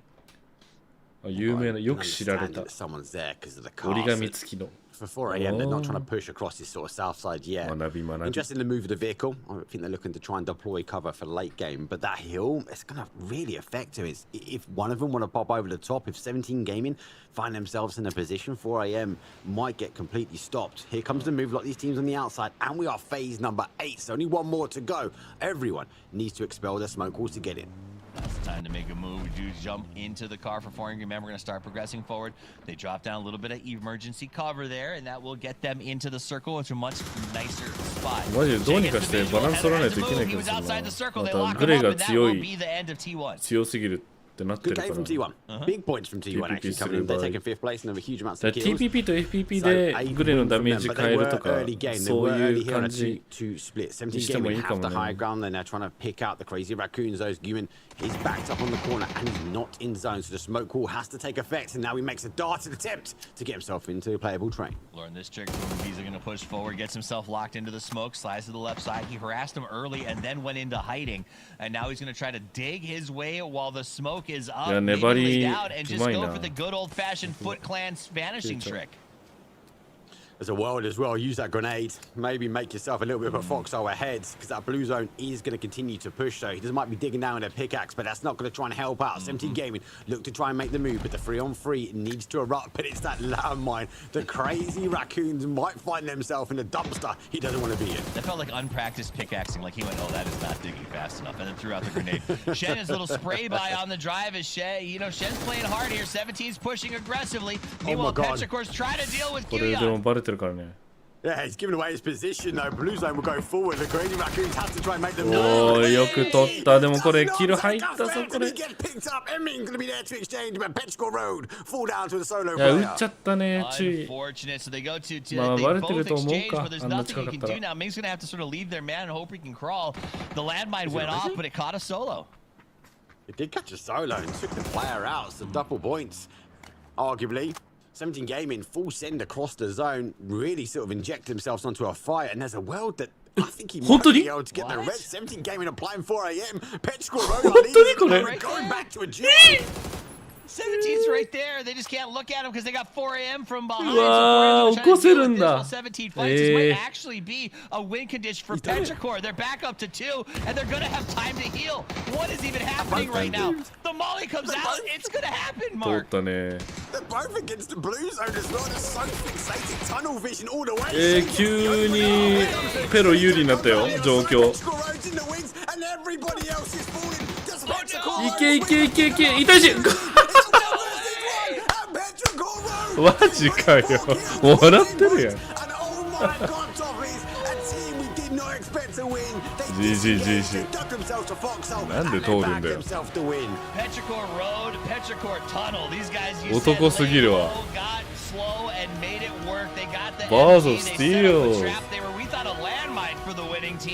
But ultimately, it was a straight-up roadblock. They killed the solo, forced the other two to fight, and then took the backstab for the win. Let's bring back James and Martin for this discussion of a very strategic, frenetic endgame.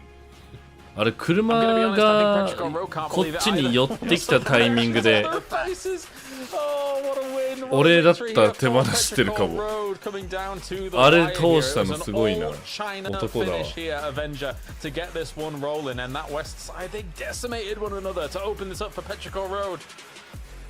Yeah, I was contemplating whether Crazy Raccoon's going to be able to do anything about it, but they got into such a slaughter as well. Even though Pio tried all the nades in that top 3, it was all about survival.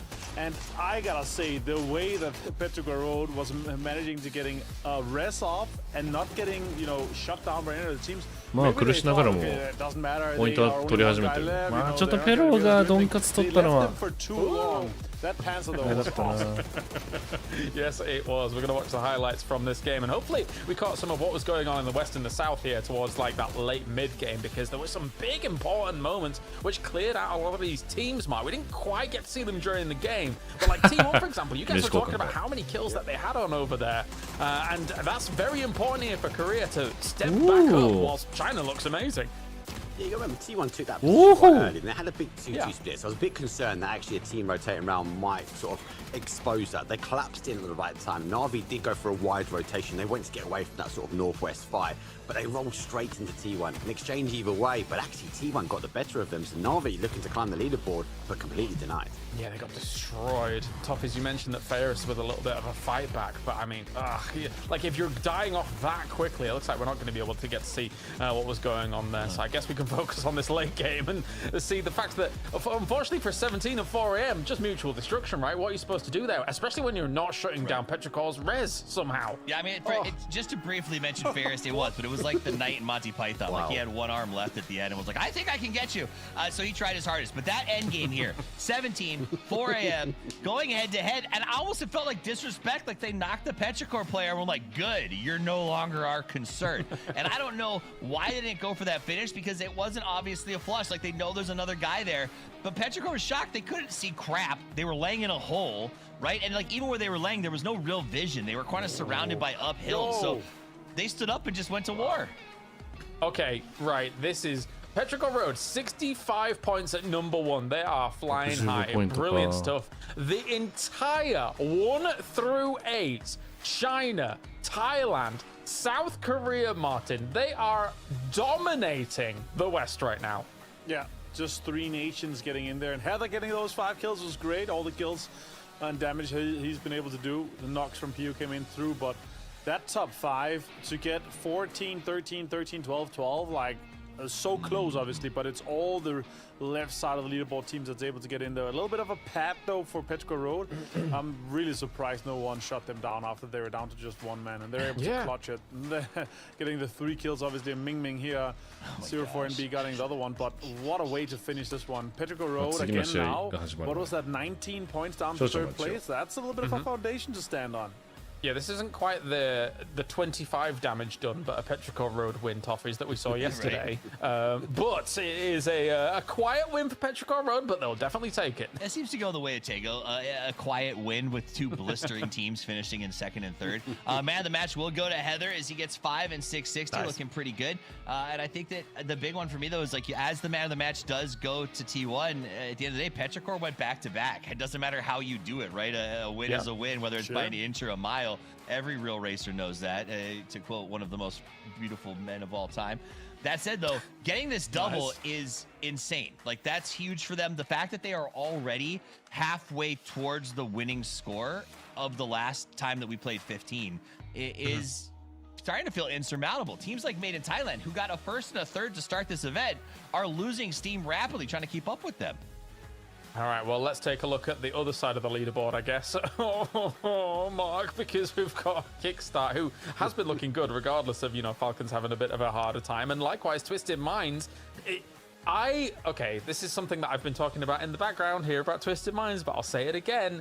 Is Twisted Minds looking a bit stale here in TPP? I think they're having a hard time gaining traction compared to, never mind the international scene, but also some players and teams on EMEA as well. Let's go back to what's it, November, December, the PMI. Baturin said himself that it's going to take them half a year to get ready for this. I feel like they're completely off the pace. Other teams are throwing more time and energy potentially at trying to figure out what it is to make them successful when it comes down to TPP. So yeah, I think Twisted Minds, you can't underestimate them. I feel like they are going to be coming good. But it's the time that they've got against them. Back to your point of Falcons, Kick outstanding at the moment, really stepping up for the team. Obviously, again, leading from the charge. We speak about IGLs, leading from the front.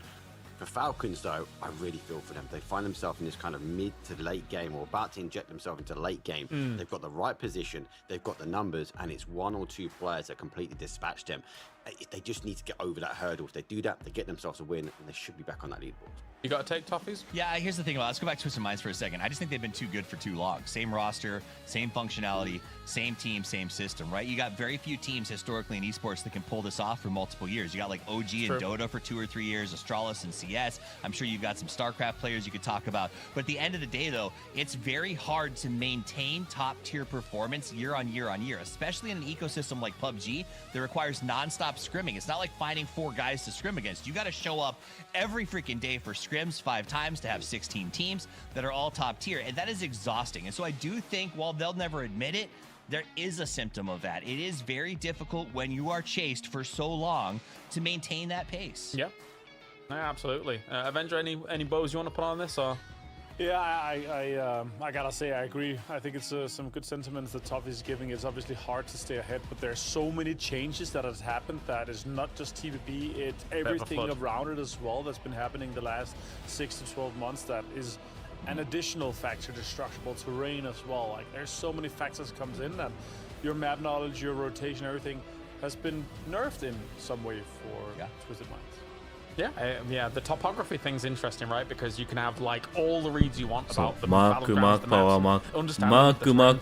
But with the addition of the pickaxe, でもその that has given opportunities for some of those ハンド teams ル that ネー might ム have が a マ little ー bit ク of パ a ワ lesser ーで本名 understanding も of マー it, クパ a ワーだ chance か to ら be able か to な多 survive. 分 All right, it is そういう time. 風になってる Game number 2. We're going to Erangel 俺 here だっ for たら this one. 川原 As it will be me アリエス and ジョンマイケ Martin ル bringing you it. Mark, Toffees, take a chill pill. It is time as we have got ourselves another game to go. So, Martin, take it away. 俺のゲーム名が Thank you so much, James. We are going to be プロやってた時の名前が beautiful wrangle with ジ those ョンマイケルだったら amazing bridges. 川原ジョンマイケルジョンマイケル It is very southern, starting over Good Primorsk, luck, going to the top. fun. Yeah, a lot of teams are これ gonna 南になる struggle 可 to get 能 into that 性 loot spot and to 3割以上あるか even な to go to Severny here, it's really 4 far. 割 You're ぐ gonna らいあ be るか wasting も a な lot of time traveling. You're not going to have any prio inside that circle. If, and I think if, we are going to see that south 50-50 circle that these plane paths often give us. It could be a quarry as well, but I think it's going to be 50-50 milli. Scary one, as I was saying here during our break between these games. The West's got to fight back. It has to start soon, if not now. Otherwise, they are going to be in the bin. Never in the history of PUBG Esports have we seen quite a divide at this tournament, quite like that. The 1 through 8, 3 countries alone, and 9 through 16th there. Really, the West is having a very hard time indeed. Considering, as well, Avenger, there's some amazing names in there. If you look at the Western names in that 9th through 14th, they're the best teams of all time from our regions. It's crazy. It is. And you have to remember as well, PGS3 from 3rd place, 93 points, all the way down to 12th was 84, and it's starting to look like this as well. We're actually going into a quarry here. I said that's the 2 possibilities that I see with a quarry or a 50-50 military here, and we got a Gen G home to circle, T1, a lot of water. It's somewhat already like circle 2 almost with the amount of kind of land that's eliminated with this amount of water in this western shift here. But yeah, our mid pack was close in PGS3, our last PO15 here, and it's still close here. Even if you're down on VP on 14th place, 22 points, you're looking at only 17 points up to 4th. Like, it's a win with 7 kills. It's very doable, and we've seen, you know, double-digit kills alongside those chicken dinners, so very doable here. And let's see what somewhat a home turf circle as well for VP, as we see Gen G, T1, VP, and Expendables be the only teams inside this western circle. Let's make it awful for the players. Let's send to the next one just slightly north of Primorsk, and then it'll be even worse for these teams. Give it to me. Just absolute curveballs. Yeah, it will be terrifying. Now, one thing that's interesting about these positions like for Virtus Pro right now, of course, is that they obviously have quite a long split across a drop like this and on a plane path like this. They, in theory, you know, they go back there very studious, right? They know that Gen G splits pretty wide on a drop like this as well. There's a world where if they've been able to do their homework, they could potentially punish some of that. And Gen G's got to be very careful. They got to regroup much earlier, I would say, than usual, because Virtus Pro is the kind of team that would be able to exploit something like that for sure. Yeah, I completely agree. And with how VP is lined up and in their spot right now, over to Petrico Road here in the lead right now. As I said, 15 points on to second, 19 points down to third here. As we look back at that last game here, Petrico Road very early in that position that actually allowed them to win, but they should not have been allowed that win in that last game. You have a knock, you know, there's only one guy left. You should clear that out. Like, either of the teams of 17 or 4 AM should have repositioned and secured that quite easily. Yeah, poor Gyuyun for Crazy Raccoon. He was trying his best to make it work, but in the end, of course, didn't quite have everything capable here to be able to shut down Petrico Road over on that eastern side. But watching it all unfold, right? A really big effort from T1 once again. Heather doing a lot of work on that west side. Maybe they can do something here, right? Obviously, they go for that west coast split on this Erangel game.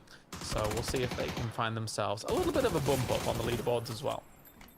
Yeah, we'll see if that happens. And now is your time. We're about to be halfway through the tournament here, 7th game. After we're done with that, we're going to be into the 8th. And when we're halfway through that, it's basically our halfway point here. And as the guys pointed out here, 65 is, I mean, half of almost what we saw with Virtus Pro, 136 points. But second place was 101. So more performance, more good games here for all of the teams could be very, very crucial for these teams to get in here. Supers now with this one too in 3rd place here. One big game for them, and they're basically taking 1st place away. NAVI, sure, they got punched down a little bit, but look how close. It's just 9 points up to 3rd. It's very doable for our mid-pack teams, and it's still extremely tight for these teams. Yep, still a lot of games to go. Still a lot of games indeed. Look at Rooks watching teams rotate on that south beat position as DN Super's looking to just skirt on by. Maybe they're going to head all the way down to Primorsk. Who knows here for this one? It won't be too terrible, but again, like, you're usually expecting it to be shifting away from Primorsk down the line with these circles. So this is most of the time just a checkpoint location. Virtus Pro has already got themselves set up in what is a pretty wide 1-2-1 split at the moment here, covering quite a bit of ground. I guess they didn't want to pressure the Gen G split that I was mentioning earlier, which is fine. It's another great choice here to be able to just shore up some of your defenses and take some prio spots in a potential next circle. Look how many teams is actually on the West already. T1 moving into positions 2 and 17. There's only VP in the central position. There's NAVI on the eastern side. Otherwise, all the other teams are trying to backfill the western side. Maybe worried that we're going to see a western shift here now. 17 as well. Xiaowu, big name to take some shots at. See if they can get him down. It'll be huge here. Pick him here. 23% from MiTH is big, but MiTH right now, yeah. What, sorry? Weren't they tied in the previous game for #1 as well? How many people are just picking MiTH every game? What's going on? three points behind Practical Road, I believe. Obviously here, Herther, our last game MVP for this one. Did you see Boostig's absolute destruction of the arena, by the way? The 1v3, that was insane too. Hopefully now we can continue that a little bit. It's currently the West's only hope to actually jump into that top 5. There is a chance. There is an opportunity. Heather on board with him as well. Good stuff from him, of course. As previously mentioned, he will be leading the South Korean team alongside Seongjang, actually, who I do believe is the captain for South Korea from GK, after they had an amazing time over in PWS, getting themselves 2nd place. Levante's drifting, despite driving straight forwards. I like that. It's kind of cool. They might get held out here, though, by 4am if they're not careful. All right. It's very likely to be happening. That's a great nade in the corner there, actually. Oh, it does not go away, and he has the back wall to hide him as well. Nice peek here from Spaceman. Gets Quizzy down.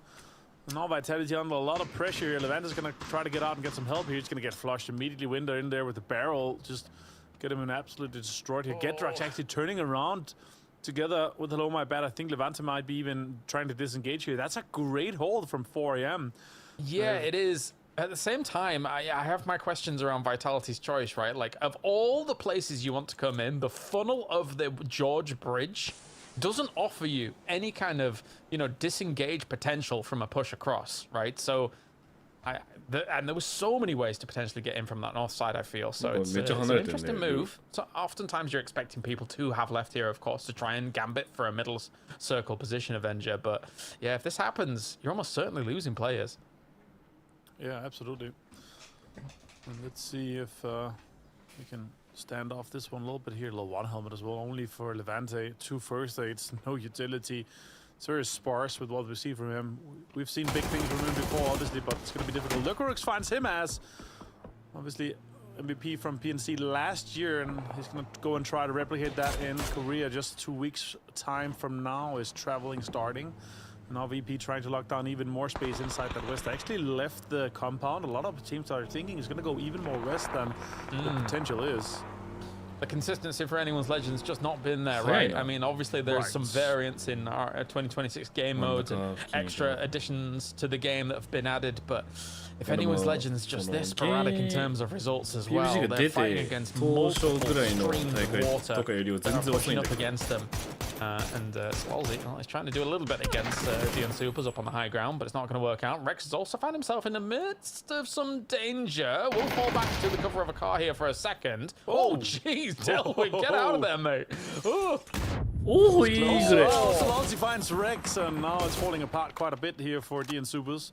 That's Destroyer and the boys are trying to make the most of them, and they're super split. Look, Deal on the high ground on the west side, Guman on the north. A bit rough for them to get in here. More shots coming in towards it. It's actually really good connections considering this angle that he's peeking from here. Well done by Destroy. Not bad at all. Not bad at all. Here as Guman's just going to be sitting around waiting for any potential moves that he sees from the rest of Primorsk. Down on that south side from him, as obviously they kind of injected themselves in here pretty early, but dividing themselves across this area when there's a potential for other teams coming in, it's kind of dicey, and we will have a blue chip detonation here by the looks of Swalsey, looking what he's up to. So he doesn't want DN Supers to be back on board, good to go here. 46 points on the board for Supers so far. And anyone's legends saying, no more for you. No. No, it's like Floof barking in the background almost when you said That's exactly what it's like. Oh my god, that circle contains so much water. Look at that eastern shift. And all the teams that are trying to get into the west, trying to backfill this. It is not paid off for all these teams trying to get in. VP looking good now though. MiTH looking to take a really central position early on. E-Arena looking good too. Navi's going to be taking a big fight here with E-Arena once again. 0.5 big name to take down Lyrics as well. The arena starts us off really hot. Very well done by Opons and Lyrics to start that off the way that they did. Hakatori coming in for the reinforcements alongside Fairist as well. Throwing some nades across the way. Pathompong is gone too. Will Na'Vi continue to be able to hold this off? You'd expect them to be able to do a bit better than this, considering that they were parachuting right on top of them, but no shots came in against it. Parachuting into the long woods oftentimes can give you a bit of cover away from other teams and their prying eyes. So this was smart by E-Arena, and if they can get these reses off and deal with Hakatori and Fairist, that would be huge. Human found a wall from MiTH. More shots come in. Opens continue here, finding Hakatori. We saw him yesterday actually having great performances, and now the reses might be able to get in here. Fairist might try to get in, maybe get the reses here, but look, it's Kickstart from afar. Headshots too. All points finds him as well, as Gustav stolen one of the points from Na'Vi, but really well executed here from E-Arena here. A little bit of a payback, some revenge from last game. What a revelation Opons has been here for E-Arena as well. Yes, the team's good, but Opons has just been blinding here in the past couple of days so far for E-Arena, really pushing them up beyond where I believed they could be, as now Crazy Raccoon also going to be making land on the ferry of all things. And actually, there is a good swathe of land that they can take in Ferry Pier. Nobody's down here so far. And I'm surprised that all the west, all just mashed in on the west. I'm surprised there wasn't that many wide wraps, so it's actually allowed for the north to be enterable by like Twisted Minds, and for the south, like Ferry Pier, to be enterable here by Crazy Raccoon. Yeah, it's actually it's a good astute observation here. Some teams obviously trying to get in here, but still a lot of teams try to enter from the western side. They're so close. If we see another eastern shifting, it's going to be so detrimental for the teams on the western side. Crazy Raccoon might have a really good game here. They're close to the arena. Falcons is locking down this northeastern side here as the guys are taking shots from Twisted Minds towards that glider that Kickstart is gliding around in. We've seen a lot of fights between Twisted Minds and Gliders and Falcons. They are calling each other's secret locations out and glider locations out and camping each other sometimes here and there. So Falcons is trying to take more central space here. I'm really interested to see where this next hero goes here. If it still contains a lot of water, Crazy Raccoon might have a really good game. VP in a greedy 2-2 split. DN Supers already inserted themselves into MiTH's compound, the one just east of the Cat Hill, so that's going to be really interesting. And Gustav locking down this one in case it goes north. And another one of our western teams that's having a bit of a hard time is Vitality, still coming in on the circle. Let's check in on their comms and see what they're up to.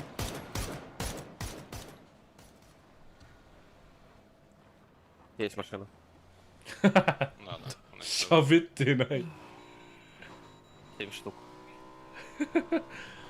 さあ見てまいりましょう。バイタリティの VC どんなやつか、西側でどういう戦い方をするのか。シーン。 Стоят на краю кошки, типа. Маджиで喋ってない。Мне могли отдать вот эту хуйню, и может быть с нашей стороны еще можно. まあ西側スタートかな。All right, well, Vitality, not many comms. Indeed, they've just lost Levante as well, so this is really problem times there for them up towards the north, as T1 was just waiting, knowing that they were going to be driving in behind them.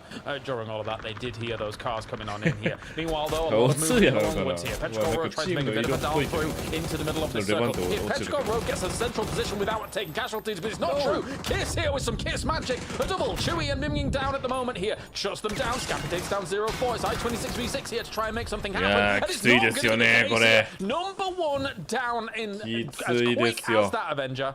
Yeah, super important name to take down. 南からの突貫ってなかなかむずいよ。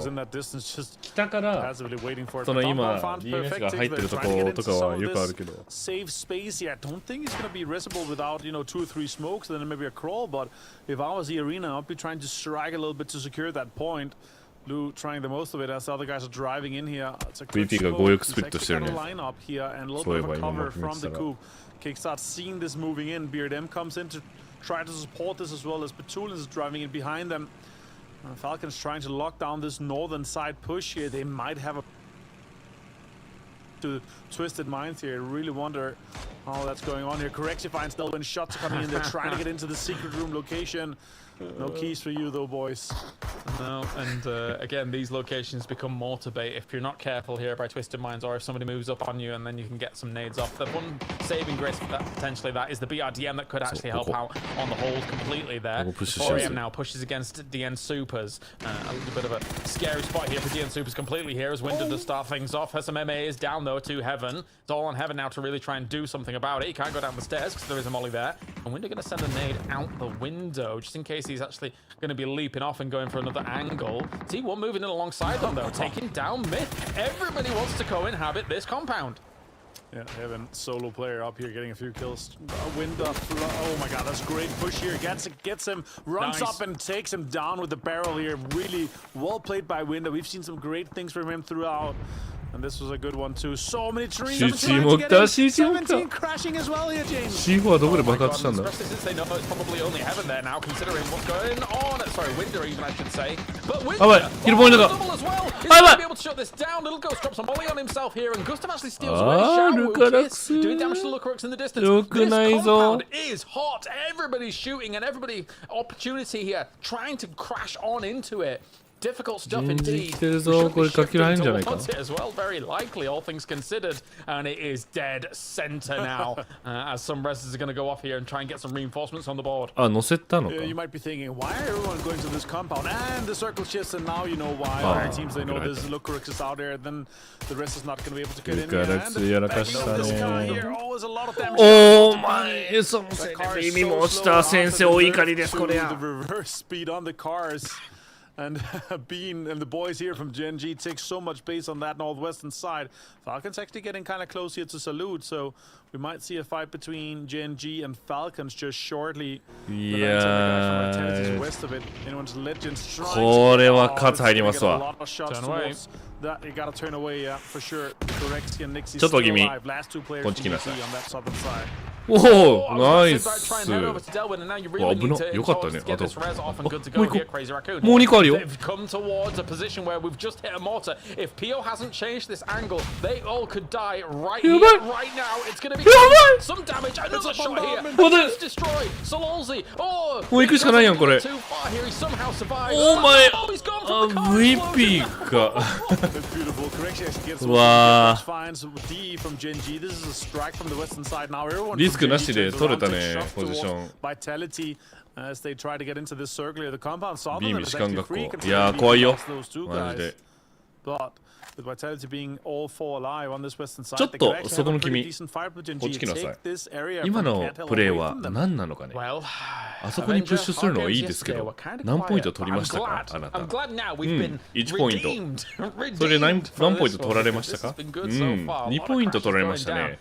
これは理にかなってるんでしょうか。これ質問してくる先生。 slight opportunity from that west. I'm not saying it's an amazing one, considering where all these teams are currently situated. Maybe they could head into Longwoods. I don't think fighting through Gen G is the greatest play. They might be angling for it. We'll see. They've got options because they could technically go up to Cat Hill as well. うん、リクラックス君、これはどういうことでしょうか。 Closes in, it's going to be 詰めてく difficult るか for ら Twisted 静かに Minds to make any 一 move. 番怖い。 And yeah, as you said, maybe it's game 2 and 4 that is just bangers, and then the rest is, you know, kind of all over the place. Sometimes it's bangers, sometimes it's okay. What happened in that game? I didn't even see it. 試合のポイントの取り Now 方 Falcons 0-100。いや continue to take そんなことないんじゃな control い。 of this northern hill here, the 頑張ってると思 so-called うけ Cat どね。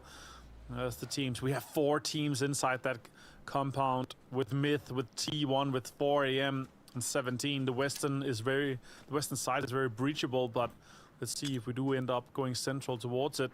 The arena now with a little bit of a fight and an opening on to, oh my god, perfect nade timing here for Batampong and the boys. They got absolutely boxing out on これにもめっちゃ弱いね。 Expendables are falling apart just a little bit. だフェイクの穴を作るしかないよね、いろいろ。 Arena still making a big meal of this one, trying to get, if they can get rid of the expendables and move forwards, they're going to have an easy play to be able to get back into this game. いやいやいや。 No problem, Crazy Raccoon shooting 人気ない、人気あるかもしれないよ、逆にそのキャラが立ってるから。 Please nobody have a Panzerfaust. Of Please nobody course, have a Lynx. all that, gosh. うわ Can you imagine? いや、なんも思わないんじゃない言うて。 Oh, it's not Tego, so it's a little bit of a lackluster one. Maybe all of them are outside. I think VP has one. But we'll see now. It's just about, you know, a few teams shooting at it, and it's done. They've got no cover, but they're trying to backfill this position. Sure, the compound is still, but the hill actually has the majority of the side of the circle. So I understand that they're forcing themselves into it. Now Vitality with a big push here. They're going to be driving in between VP and the compound. Everyone's going to be taking shots at them. Yeah, this isn't a bad idea, however, the deeper they go here, the more precarious it does end up getting. ああ、自分たちで作ったのか all here. The only problem is if some of the shots come in, as Myth did actually see Gedrox there as he dips on down. Tries to get himself a little bit of cover. Some smoke's going to have to get on the ground here for Vitality to get things going. Pio is moving into a position where he can get a nade. If this nade lands in the middle of that, as perfectly... Dear me, bobbles around. Doesn't quite get the knock. Those cars are the saving grace from those bounces. Hit the windshield like the perfect ping pong. Glass finds Corexi now. That's crazy. Twisted Minds now trying to make a different move. Okay, everybody just gotta focus this PDM right now. Like I don't. Okay, it's another pull up here into a little. Okay, perfect dip here. I don't know if that was their own mortar, but it's actually a very playable dip for them. I will say, Martin, like Crazy Raccoon is playing 2 completely different games. The 3-1 split from them, he always just like holding like 2 angles. Like he's holding Vitality, holding E-Arena wherever they want. The other 3 are just down on that south side of the road here, waiting for this to go down, holding Virtus Pro apparently. Glass with another fantastic nade, as now Jacob here with Mortarfire. They will rain it down on the potential, maybe the Twisted Minds location. I didn't quite see exactly where it was going, but looks like here, Kiss shuts down the road, and it's the Mortars towards Vitality. Oh, they're getting bombarded. Maybe this was Jacob's holes all along. He had this lined up perfectly, and now Vitality, they got baited into the holes. I like that idea. ああ、大丈夫じゃない。ナイグレすぎる。 Finds Quizzy confirmation here. Opons finds これにマジで弱いよね。 Falcons loses too. Both Gen G and Twisted Minds engaging on them. Yeah, Falcons had to make a bit of a dash into the middle of these fields. I think that they felt that they didn't have anywhere else to go, and then went from this now, laying low, staying steady, trying to survive as much as possible. Any recovery on Gustav and Shrimsy is very difficult here from this course, I think. これはね、言ってる海外のキャスターも。A-Arena pushing through the expendables as easily as that. Still 穴に関してはね、これ中に入った時に1個の穴に全員入るじゃん。もうグレ使って別の穴作るしかないんじゃない？あんなことされるんだったら。And this is again why so many teams カウンターとしてそれぐらいしかできないんだけど。 try to get in. Myth is looking really good. T1 has the northern side control, but then there's 2 solos from 2 teams, Winter and Chan on the western side. Very breachable for Gen G, very breachable for other teams here as Falcons try to get back. A lot of eyes are towards these guys as E-Arena, Twisted Minds, and the whole compound is looking towards them to try to get some points confirmed. Well, let's check in on the Falcons. I'm sure they're in a dicey position. Let's see how dicey it is for them. Get shit on from the south, please. Don't make too much noise. The team on blue can us 4-3 on smokes. Okay, well, I'm using my last smoke. We need to get back to them. They're crashing compound. Or they're not crashing, they're stopping. They hit a dip on blue. They had it blew up. Orange stands there.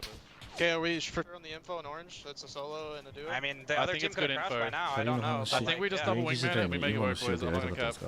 いや、やってみたいよ。めっちゃやってみたい。今面白いし Right, ね well, they're going to try and make that dash on 今も forwards here. Good info coming the way there for ちょっ Falcons, と but だらけて they たとこはあったけど committed 途 to 中 a double push up here as we do watch さらに this 面 as 白くな goes った down here. Pio still PUBG trying to deny Irina for 最 being 近やっ able てる to もん get in ね that nade though. Goes a little too far. Here comes Falcons. Yeah, it's a pull-up. Beam finds it. They have a perfect third-party opportunity for it. Kickstart finds Gustav for the flush here. They knew that it was only a solo or duo inside this one. T1 also finds Heather and Shrimpsy runs into the fire here. It's falling a little bit apart here for Falcons. Their info was great. They knew that it was only Winda and some of the other guys. 5mm が目立つっていうかね、7mm が重いんだよね、基本。だから投げ物が強いから、それに応じて正確性もある武器もまあまあ、武器も全然強い People running over themselves here, and Crazy Raccoon does go down. And just like that run over on Kickstart and Gustav, right? Kickstart, unfortunately for him, he knew he had to just run him down and get in those buildings as quickly as possible because Genji was watching that. So it's not really a mistake per se. He just knew that time was really against him. Other teams looking that way, there was no way they were going to recover Gustav there. あんな気頑張ってほしい Now the other teams on the southern side try to make PNC も始まるから real of Vitality. Get that transfer down here. Great shots with the AUG here. Falling spray actually does tons of damage. Lyrics goes down as well with the help of Jacob here. Irina falling completely apart off the push here onto Vitality. Made in Thailand, foldable shields on those roofs as well, so they've got a little fortress that they're trying to hold down at the moment. It's good stuff there from Made in Thailand. Maybe this can come their way. Similar to the Erangel game yesterday, right? They had a strong compound to be able to work with, and they were able to parlay that into a victory. Twisted Mind's now taking a lot of damage here on this east side. Smokes go down to try and get them a little bit further forwards, but again, they're really not converting many kills, not getting themselves deeper into this game now, as this compound is absolutely destroying them. 重さもそうだけど 7mm の当てにくさ It's very likely 当 we're て going to に be く ending さ on the compound. But the question is, は what side あ are ん we ま going 考 to 慮 be してない east? 当てるのは当たり前 The なんだ majority of the teams in here. ただ Three そ from の4人でやるとき T1, って 4 from Myth. 8 kills for them so far. 全員で They've been feasting on the entire lobby, and there's still 18 あ alive. の数打ちゃ Myth here finds perfect ノック 6-2. するみ That's たいな another one. 9 kills Myth. 正 They 確 could 性 push themselves into を first 重視 place してる with よね this one. ダ They're メージよ 60 り points now. Just 5 points あの behind 重さはだいぶ Petro. でかいでも投げ物の数が違う This か all ら go down once again here. Crazy Raccoons eventually get taken out here by そういうことか Vitality. That is an explosion and a ピオ half. 運 And actually, I don't think 転 he 下手にな actually ったの died か from な that. と I 思っ think た the ら key 押 just し kept 出 in さ the れた car, のか kept going. But the thing is that good crisis management by Falcons and Twisted Minds to survive as long as they have done and find entry points. That said, though, they PNC came 各国の in 入 as 場 some 曲 of the うわ latest あっ teams た to わ these それ circles. So they あ were っ always た going to have わ a hard time against this with this compound being taken as early as it was. Genji now with smokes forwards. あったな Going to dash forwards here once 国 again against the position here from Tian Tian. Can he do anything 各国 about そ it? の Moving 曲を on 選 in ぶ here. っていう Can Tian Tian make magic happen? I don't think so against 3. It's going to have Nice. to be a blinder. Goes for 1. Not too bad to start things off. Bean goes for the flash. Doesn't work out at all. Tian Tian, うわ a 思い second 切った one. ね No, Soul will shut him down. ケイン That's 先生の Genji 指導も見 ripping もので apart すねこ 17れ gaming. ね Meanwhile, ちょっと Tian 話し Tian た also finds Winda, so both our solos in 任してほ Winda しいっ and て言ってた Tian Tian goes down here. We're into the top 6 now. Get Drugs last solo to try to get in MP5 here. SMG As で we か still なり have 強い 2 guys 強い from Genji and the MP5 rest is は possible. 2 on Falcons. And he's gonna なん try to か make the 強い most んだよね Beans get found here with Kiss. That's a great blue zone to get some damage done to Genji as the western part of the compound is SMG はやっぱ struggling to get り in. 持たない理由の一つとしては Oh, no. Oh, that wasn't even a drop. That was just, I guess, a misthrow against the wall. Or did he get knocked? And Shrimpsy get the confirm here, actually. I think he dropped the nade or hit maybe the bars on it. He gets super quick for him now. It's down to just last player. おしゃれな入れ方 Genji. 同じ反応してる champion, of course, with Danoa back in the day. Now he's playing for Genji. みんなが持たないから Storied roster, 結局 trying to MP5 の bring 弾 more home here. Only one 補充がで kill きない so っていうの far, がで but かいかも fourth な being Genji's had a decent game here so far, but they need to make the most of it and they need to take down Falcons. Great stun grenade, swings around, try to get in, try to get some damage. Actually disengages just a little bit to get into the soul position where he died. Cute little C swap there for Salute to be able to get out of dodge. Falcons playing some crazy golf, threading some of those grenades through the windmill, through the zigzag, into the hole. But for now, they're still alive. The circle shifts away from them, though. I think if they do not have multiple smokes, I think this cross is impossible against this compound. Yeah, there's going to be 7 people staring at them, thirsty and hungry for points, obviously. Twisted Mind's also in a bit of a struggle here as the circle's actually ends just outside いやと思うやん。MP5 だいぶ強いよ。その中で言うと。打ち合えるぐらいには強い。けどまあ、そうね。ちょっときつい感はある。でも。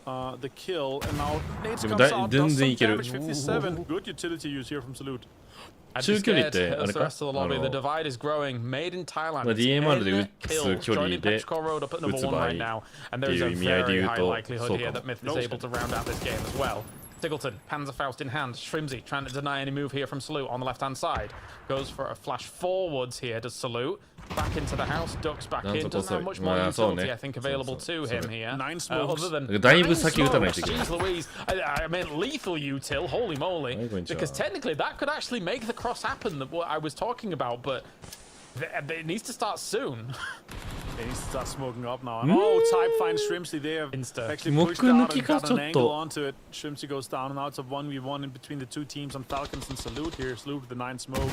Still, plenty of players could just spray through those smokes to get the kills confirmed here. Baron finds Petulins, and Twisted Minds is struggling to get in here as Example is also running in to get the most points possible. Let's get found, and Twisted Minds down in 5th place.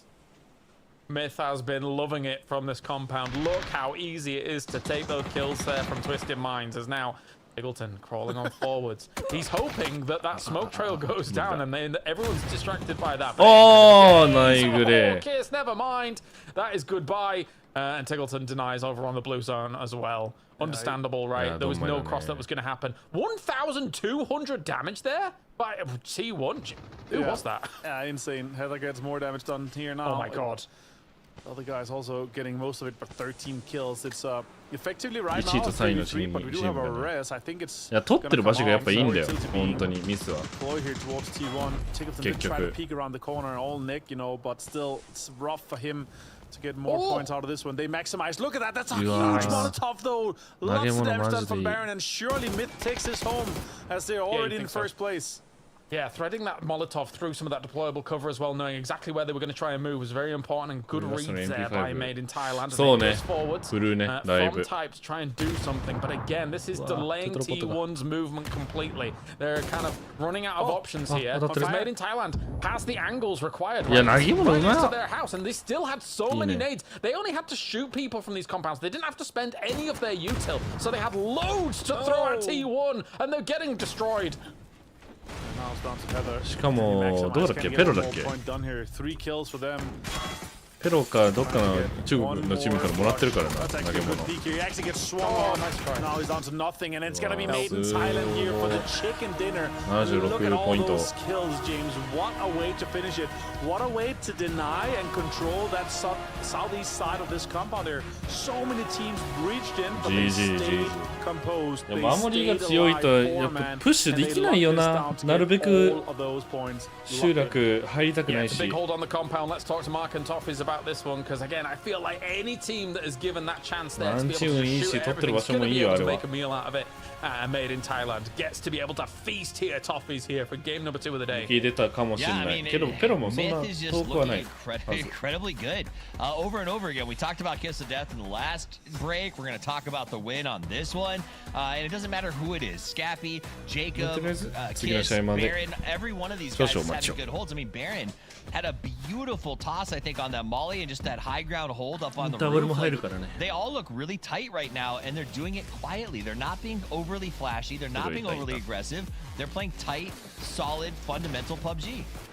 Oh, he hit the Panzerfaust in midair. Cool. I thought it was somebody else shooting the Panzerfaust at them from the other side, but no, I was caught up in the moment.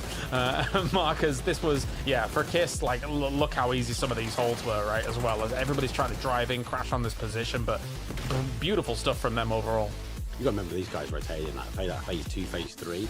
On that shift, they're already moving in. At that point, it's a little bit of a gamble. There is a variation in my play from that compound, but they rolled the dice. It went in their favor, and they just held. It is tough to hold that compound as well with so many teams coming in. So well played for MiTH, and obviously well deserved now first point. Yeah, you see there as Crazy Raccoons actually is kind of showing off a bit more of an advanced maneuver as the US flies away, using their own UAS to cover for PO just in case he gets shot at whilst he's using the mortar in a bit of an open area, right, Avenger? So small things like that. It's good that Crazy Raccoon's able to use them because actually they're up in top 5 right now, looking pretty darn good. But at the same time, you know, we'll see if they can continue that on. Yeah, it's such a great effort. I like what I saw from them. If that pull up on Vitality worked a little bit better there, which we had a little bit of a better chance, but still, it was just MiTH locking down everything here, obviously getting the majority of the kills here, ending on 16 kills, effectively killing a fourth of the lobby, excluding themselves, obviously, here. So, still, big game, 26 points, 16 points more than second place is insane. I think Gen.G made a pretty good run of it, Toffees, considering they weren't in that compound at all. They were on the west side for a long time and eventually joined that compound in Salute towards the end. Held strong for quite a while. They did. I mean, I think that they fought tooth and nail. They found what they could when they could. But ultimately, like, this is just Gen.G feels like they're not closing stuff out. They're finding some good moments, but they're just not putting the points on the board. You get to total leaderboard. Even there, we're like, oh, moment of brilliance. They still only have 27. And for a roster this powerful to have Seoul on your roster and still be 27 is kind of shocking. Made in Thailand, though, 76 and Petrichor is 65. That differential down to third is absolutely insane. Yep, I think that... Wow, 1,300 damage from Kiss. Okay. That's a banger. I thought it was one of the T1 players that we were looking at briefly, but apparently I was blacked out or something like that because it's Kiss that was able to do this much damage. We know who the man of the match is going to be, Avenger. Crazy stuff. Yeah, clearly Kiss here. It's huge. Effective killing as well. Remember, 25 damage, 2 kills yesterday. Here, you go 12 armor damage for 6 kills. 6 kills as well, obviously, for Jacob was massive, but yeah, easy man of the match here for him.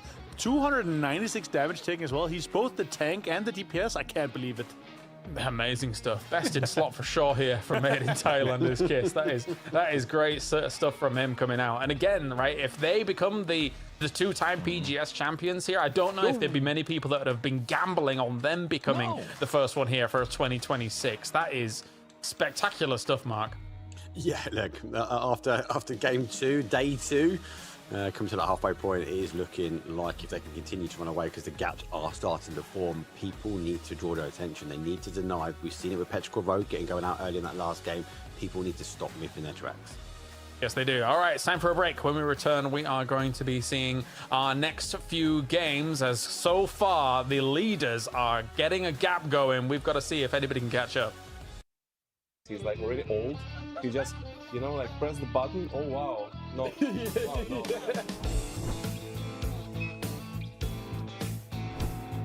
Hello everyone, welcome to Patch Talk with Batulins and Singleton. Hi guys, 안녕하세요. What's up? Good to see you again. Yes. Remember I taught you how to be extra polite? Yes, 안녕하세요 everyone. Well, we are about to talk about new patch updates, and today's topic is Dragunov. It is back. It's not back in our eyes, I don't think. It's still like... It's never the original. Yeah. It's either too OP or it's too weak. It's like, it has this gray area where it's like... Yeah, you know, for 762 guns, you need a barrel to be back in the meta. At least. Yeah, at least. Yeah. Until then, like, people will still use AUG and MK12. Let's try to think back to when it was first introduced to us. Were you just happy that such a powerful weapon was introduced? I have a big head, so I didn't really enjoy it that much. I like vividly remember Alo, for example, was just leaned out of a car window and just one-tapped me as they were driving past, and we lost the whole game, and I was like, they need to change that, please. Like, so it got you on a personal level. Yeah. Did it also scar you on a personal level? I don't know, I remember when we were playing Ronda game on Stadium, and Lou headshot 3 Falcon players in a row. It was pretty fun, and that's all I remember about Dragunov because I never use it. Yeah, I don't remember this actually. Then why don't you use it then? Just not. First of all, I'm noob. Like, it's pretty obvious. You need to shoot heads, and I don't know how to do that. Like, I don't know what to say about Dragunov. I think he's more like a player who can play with Dragunov. No, I find it too hard. There's only 2 good players with Dragunov. It's Corexy and Lou, in my opinion. Everyone else is terrible. Okay. Let's be honest, like he's only playing with mortar anymore. Yeah, he's just like a 1-2 man. Back to like PGIS times, he was like one of the best shooters in the game, right? Uh-huh. I was like maybe afraid of him a bit. Someone, not me. Maybe. Not me. But now he can only shoot mortars. He's like really old. He just, you know, like press the button. Oh wow, no, wow, no, wow. He's out there making houses. Exactly. Do you ever see a day where they patch it enough for it to be like the primary pick? Yeah, all they have to do is buff the damage slightly, but then it just becomes so like clear-cut the choice and overpowered, so it's like really difficult to balance. Yeah. Okay, well, thank you for joining me and sharing those amazing quotes we shared today. Yes. Thank you. 감사합니다. Thank you, 감사합니다.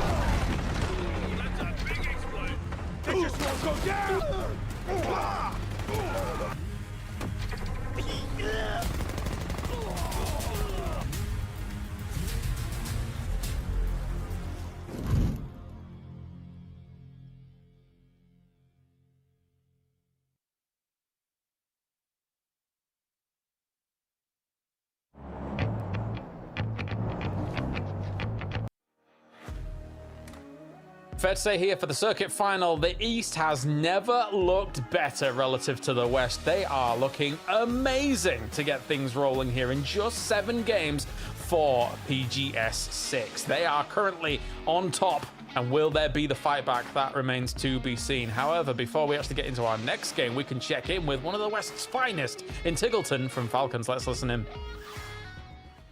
Hi guys, it's Bella standing with Falcons Tiggleton. That was a nice match. You managed to keep yourself in the top 4. What's the holdup on your team? What do you think? Can you give us anything? I just keep thinking, what am I saying? I keep... That's why. That's the holdup. No, we keep getting punished for really small mistakes, like just solos coming out of the blue zone and stuff. So, yes, I was a little unlucky, feeling like we're going to tidy it up today, though. I mean, the casters and the devs, they mentioned that there was an unseen divide in the leaderboard right now. A lot of difficult times for the Americans and EMEA teams. Why do you think that is? The Asian players have always dealt with the chaos better, and I think since the patch that's enabled people to dig in the ground and be in like random holes is kind of like the games play out a lot more random than they used to be. So that means it's important to thrive in the chaos, which we don't do. Better luck for thriving in chaos then. All right, thank you, Tiggleton, and bye. Thank you, bye-bye. I almost bowed and hit the mic. That was good.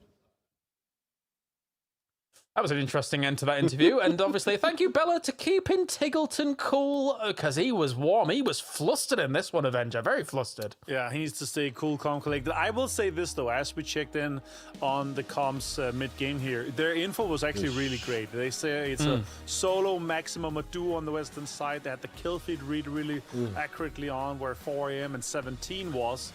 But they didn't account for Gen G on that western ridge. So when they pulled up, they got absolutely destroyed there. If they could have stayed, you know, 3 or 4 guys live throughout the compound, it would have been great. Head between Tiggleton and Boosting. Unfortunately, there's not much cheer to talk about when it comes to the West at the moment, Mark. But at least, you know, guys like Tiggleton, they're taking it, you know, in a jovial manner. And as Avenger's saying, at least they're getting some good reads and surviving to like him. They're just not getting enough kills to be able to keep up. やっぱいろいろあって、でその一試合一試合に得られるポイントがあって、それの合計点が多いチームの優勝。Because at the end of the day, like, yeah, you got good comms, but like everything's falling apart, man, and you know. で得点の配分が、ドンカツいわば1位になったら10ポイント、2位が6ポイント、3位が5ポイント、4位が4ポイント、3、2、1、8位にならないと12ポイントが入る。で、キルが入ったら、キルは1キル1ポイント。そういうルールで、合計点15試合やって、それの1位になったら優勝。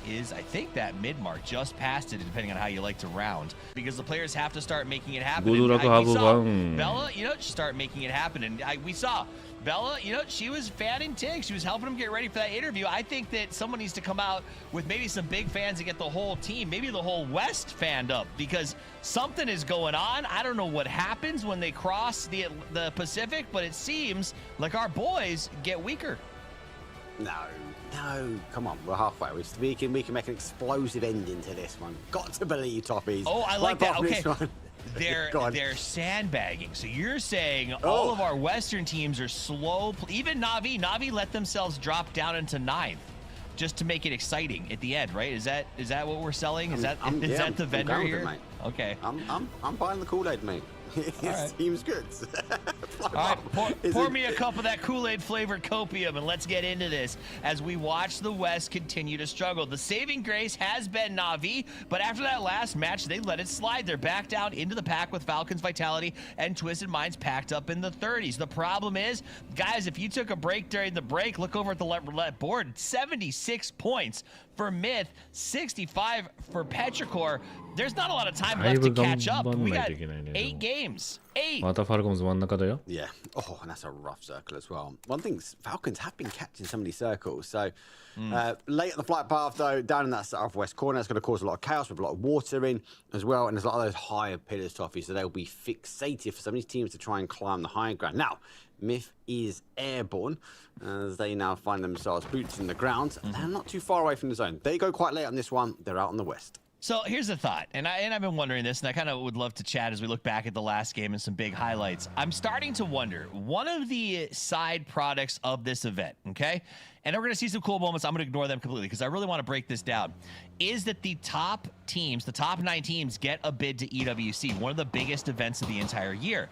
Is there a world where our Western teams are not necessarily playing as aggressive and getting huge point counts because they know that at the end of the day, what really, really matters here is making sure that no matter what, your averages are in the top 9? It's a big straw to clutch onto, mate. But at the end, but like that's $1 million, right? Like that's a lot of money in theoretical play. To say like, all right, well, maybe we play averages and we get 3rd or 4th, and we don't make as much here, but we get a bid to EWC. We put PGC points on the board. We focus on consistency. And I'm not sure how many teams are taking that into account, but I do think the first day felt defensive. It did. It felt slow. And I kind of wonder how much that possibly came into, if not play, but mindset. I'm with you. I can see the variable. It makes perfect sense. It just depends, can they keep it up? Don't put me on this, Toppies. Don't make me say this. Nah, you're good, mate. You're good. If I have an opinion, I'm going to share it. The biggest thing, though, is can they keep it up? It's the best of 15. Let's run the scenario, right? You'd think the law of averages, they're going to back themselves from games. I think some of these teams want some top spots because they're able to get the bigger points, the bigger prizes, they've got a bit more money, mate. But they potentially open up additional slots because you've got to remember, certain teams are qualifying later in the year based upon region. Yeah, that's my main concern is opening those extra slots. Yeah, to back yourself up. I don't know. We'll see what happens. It does feel like the first day was passive. Part of that could be 15. Part of that could be the need to just keep a guarantee that 9. Now, this fight was fascinating here at Cat Bowl. It was just everybody locked up into here. Not a lot of options. We saw some really nice plays from MiTH from the high ground as they continue to just find ways to put points on the board, even when they seem like they're outnumbered in these battles. That's the team you can't back into a corner, right? MiTH have found themselves, I suppose, a name to be reckoned with, and a team that can build on momentum. So they are sitting at the top. I'm a bit concerned that we see a bigger split now, as we do see they are on the Pick'em Challenge. Petrichor, though, obviously releasing the gas slightly, but there is a bit of a drop between them and T1. So I still think we're going to see some huge movers and shakers on the leaderboard. We shall see, because if the rich keep getting richer, as Petrichor and MiTH seem to, what was it, 16 and then an 8 in the last game, that our top teams were just pulling double the kill counts, double the point counts as everybody else. That's, I think, what the biggest shock is I think everyone here, including the people watching and us, we're like, well, at some point, Twisted Minds is going to have that game. At some point, Expendables is going to have a big pop-off, but we are now 7 into this, and we haven't seen that from those teams as Tigleton catches the landing pad. Oh, he needed backup, but he got it, though. Tig knew he had him down numbers. Whoa. For Falcons, they split. Tig got the advantage, had the opportunity, Gumin down to 3 HP. And for the rest of the trying to defend, but they're defending multiple sides. T1 towards the north, Falcons on the south, and Falcons know they're down bodies. Do they continue the pressure? That's what I'm talking about. This is what the Falcons caught the circle, and they are already getting stabbed in the back because teams like Super just coming in with reckless abandon. I just think the West isn't prepared for the way that our Eastern teams have evolved over the course of the last 6 events and are choosing to be a lot more aggressive, take a lot more risks, and willing to take fights with, I think, the ability to go, you know, maybe we'll try to bring them back if we lose someone. Oh, the only advantage Falcons have got, they haven't got a vehicle, right? Actually, maybe no, maybe they've got 6 vehicles. So you need to rotate that. So, excuse me, they might lose that blue chip right shortly.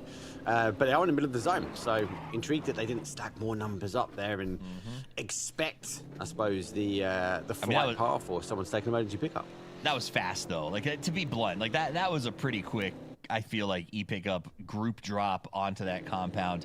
I think Tig thought maybe he was catching a scout and wasn't prepared for more than that to land on top. Not justifying it, just saying I think that speaks to what we talked about with Twisted Minds. I think the evolution, the pace, the changes, as Martin mentioned, not just digging, across the board, massive changes have come out this year besides just perspective. And I do think some of our veteran teams who've been doing this for so long seem like they're having trouble adjusting to the frenetic pace of advancement. Yep. Can't disagree. やっぱアジア多いからとかって言ってた straight down, straight up in the air again. I think they were also gambling potentially. No one had rotated that far まさか south. そのまま来ろうと思ってなかったっぽい Didn't quite land there, but they did rotate that way. So gotta be careful. Talk about other rotations though. Obviously for Team Vitality, they've got a little bit of a longer rotation now, so we do go past that kind of bamboo ending style that we had ちゃんと考えたらさ、あそこで降りてるとしても車ない。 donuts up and around その後どうするのって that 話だ area. け But I've got 2 big factors again. I bring back the ど、やってうまくいくから。 that is by Rin. And also the high ground, those pillars, like these are やってから考えようみたいな。 potentially put a player, if not 2, up on the high ground. Dude, aren't you excited about PNC where you don't even have to say consider the water? Yep. It's gonna be chaotic.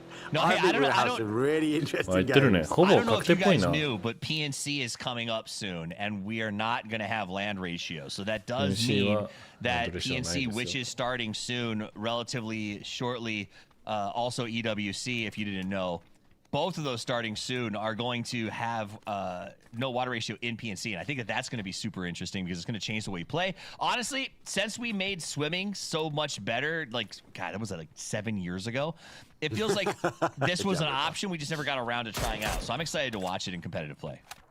I'm also interested in the speed of the blue zone. The phase 1, phase 2 obviously has changed, so that's going to increase a lot of pressure. We saw some very look at this last game here, right? A quick emergency pickup. I think we'll see more and more of that though as teams are forced to fight sooner.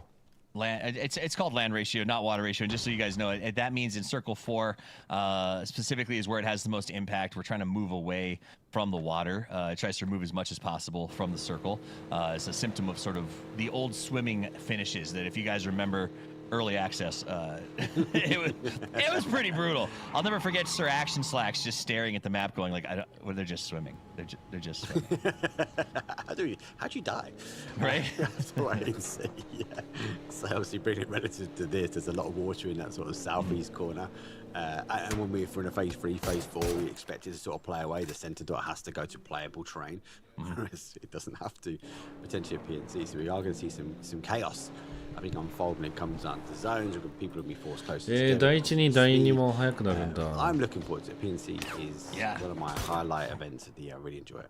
I'm super excited.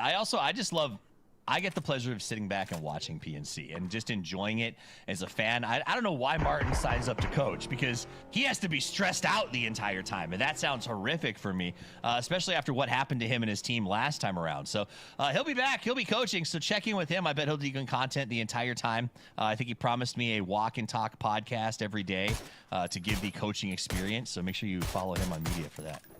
That'll be good. That will be good.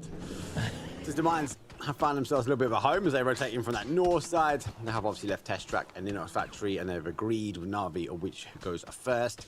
So no clash early on from them. PO has been knocked over. He's coming off an element of high ground, but obviously for the Crazy Raccoons, they have other bodies in and around. So Onyx should be able to get the res, but I think he might just move the car for safety.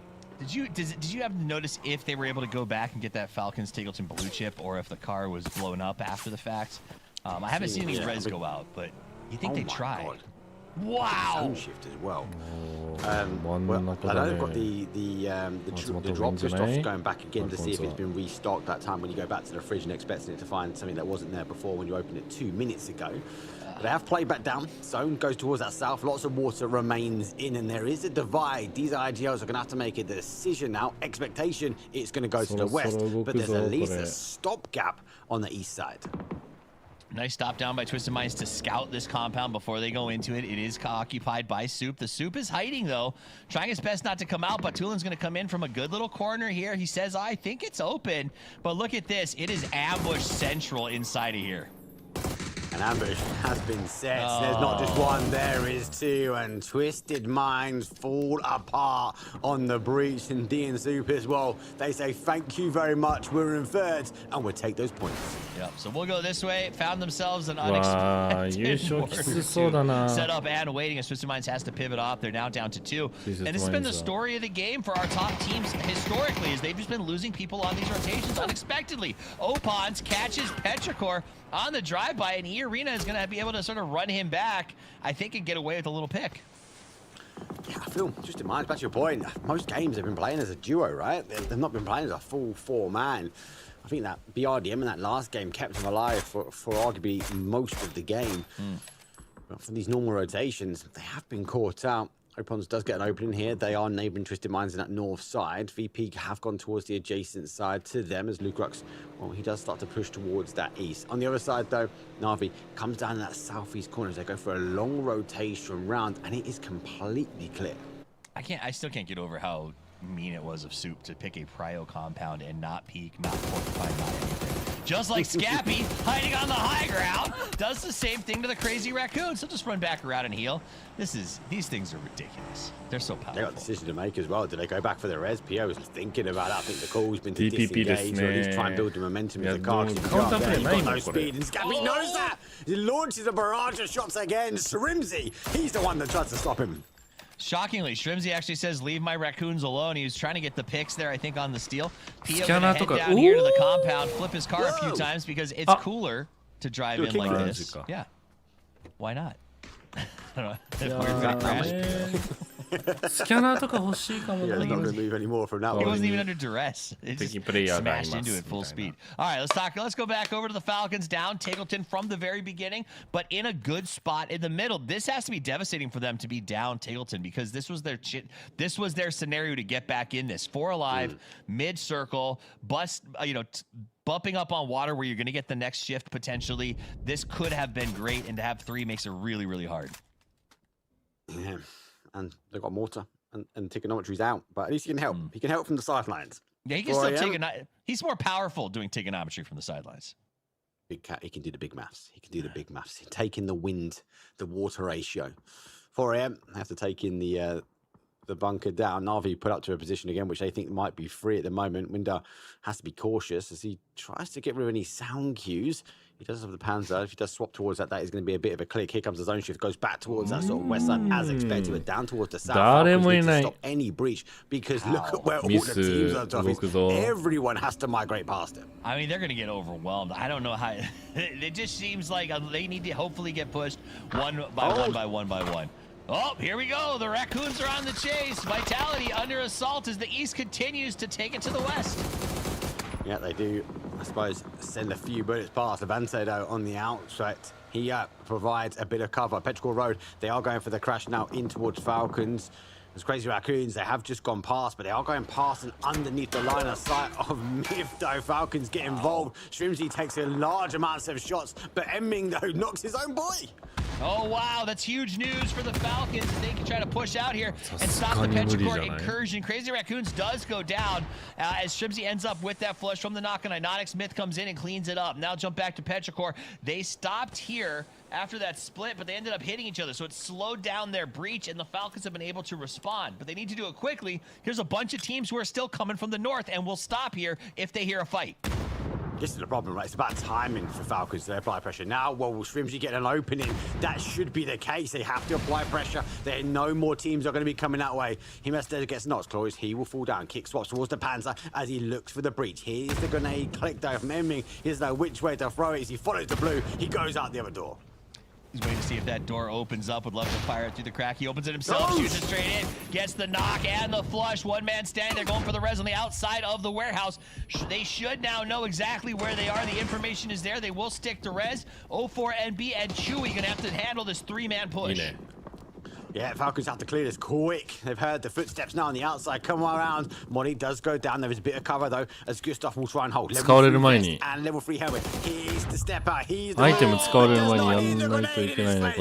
That's going to slow him down. I hate to tell you. Here comes the soup from the north if they choose to stop. Petrichor continues to slow down the Falcons and push them backwards. The soup are on the outside. Will they go by or stop? C4. Big moment for them. C4 is planted. Shrimzy, you're the only man left. 音聞いてないね、これ C4 お、やっと聞こえた。やっと聞こえた。 Disengage. Petrichor Road knows it's going to be explosive, but it might explode them into a 2 versus 1. Supers have taken the south side of the compound, so backfilling here. Falcons dug deep in towards the trench, and they have to dig deep one more time. Shrimzy has to take the 2 versus 1. He has to take the 2v1. There's no time for him to go for this res, I don't think. It's Chewy's now going to try to come in. Shrimzy's just holding the line, and that's just...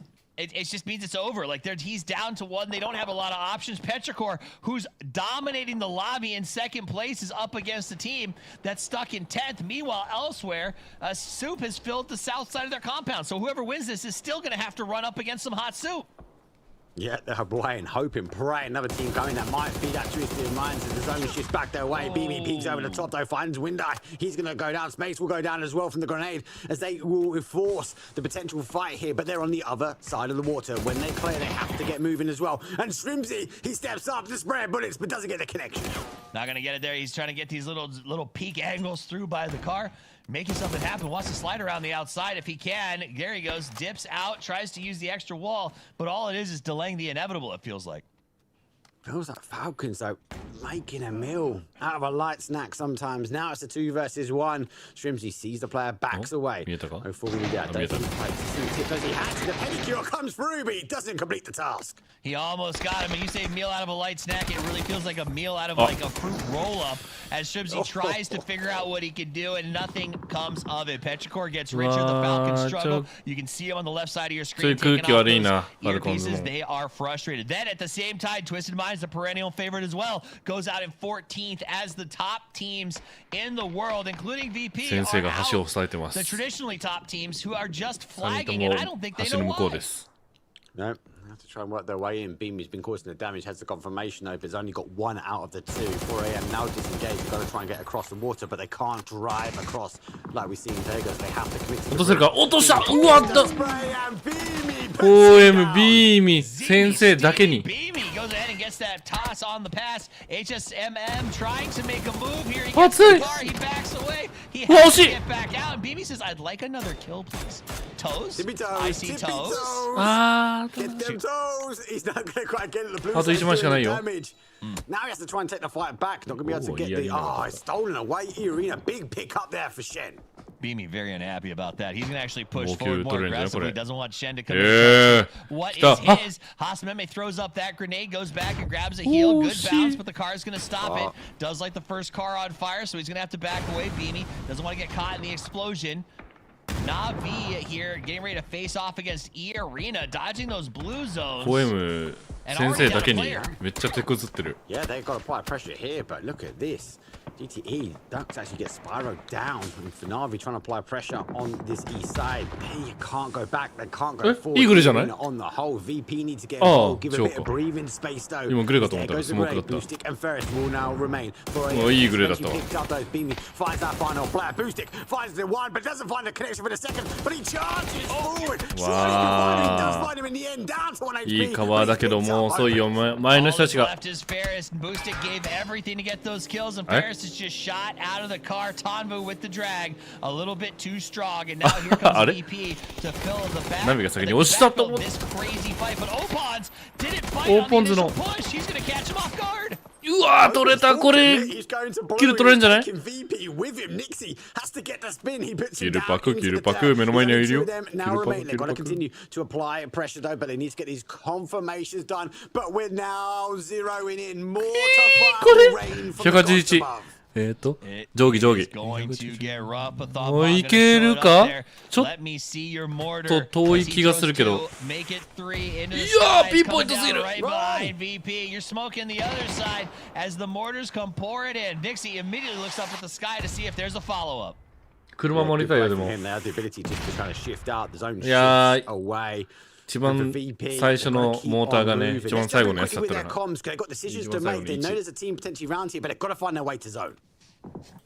He's on us, probably. On green, on green. Probably last smoke. I think. We need to kill him, we need to kill him. I'm coming, mate. I'm looting. 先生は任務完了です。In the smoke, probably. 音でっか！ Probably on us. Play together, play together. ルカラックス、音めちゃくちゃでかいんだけど。びっくりした。We can have a region orange. Listen, if he's not in your car, he's probably put your region red. グレ3つはでかい。 The guys, they didn't have quite the kill feed there.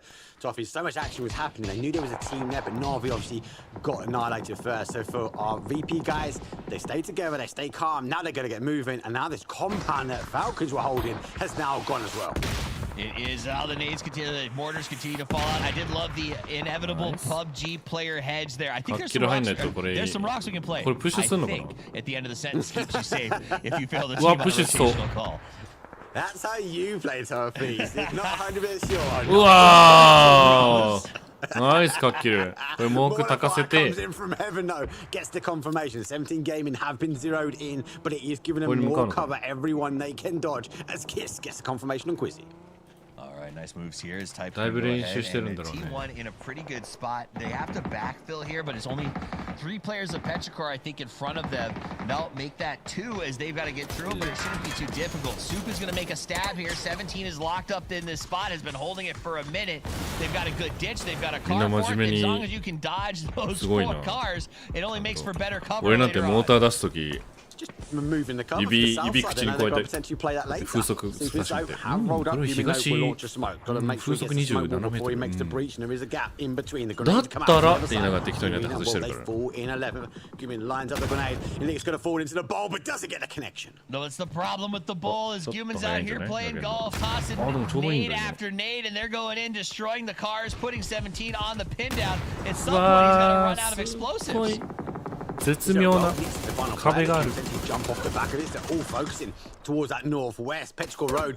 They've run out of road, unfortunately, for there, and that's good for the lobby. But you got to get rid of them and now get rid of MiTH if you want to stand a chance. And there comes Mortify. Get rid of MiTH. We'll do it at arm's distance. Absolutely. So Genji is prepping their advance wall this fight here with 17. Different kinds of red zones being created here. It was a mortar. On the other side, now we're using grenades as Heaven also throws his ordnance into the fray. The problem is DNS is not coming away with as many knocks as they needed to for the raw amount of ordnance they used. The amount of utilities going to over here. It's crazy. This mountain is going to be flat anytime soon. More comes in. 17 game is drawn the hold. Whoa, nice. Will fall down, got in, will come in, and the Kiss NT1.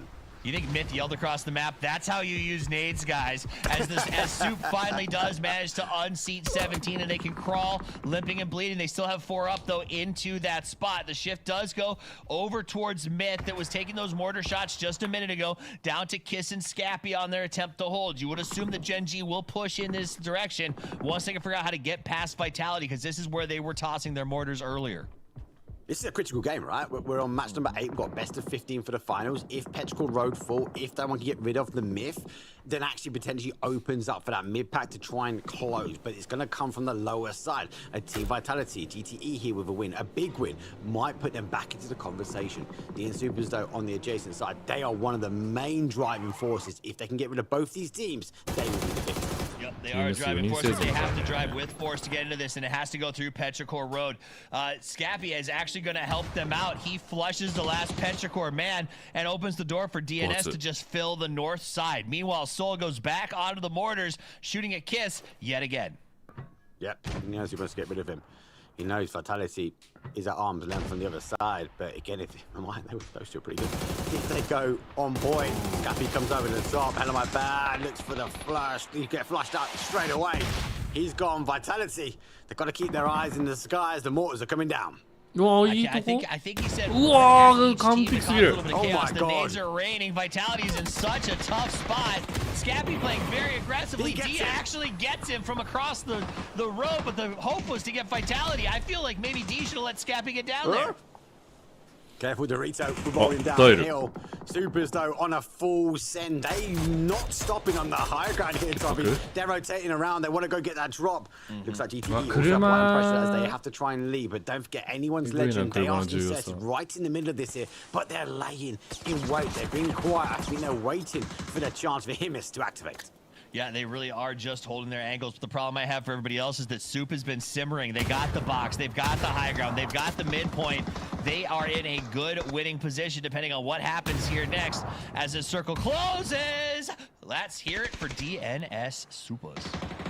Yeah, they've inserted themselves in a potential win factor. 5 teams remain, 15 players remain here for match number 8. But a lot of teams can't get to their feet, especially if they're sitting in the middle. Team Vitality, 3 kills down to 2 players. Levante holds 2 of those kills. He's doing what they can. Right now, they are just hunkered in and holding position. They actually got lucky, and the circle has left them in. So Gen G and anyone's legend have to figure out how to go around these spots unless they can drop a mortar directly into the hole.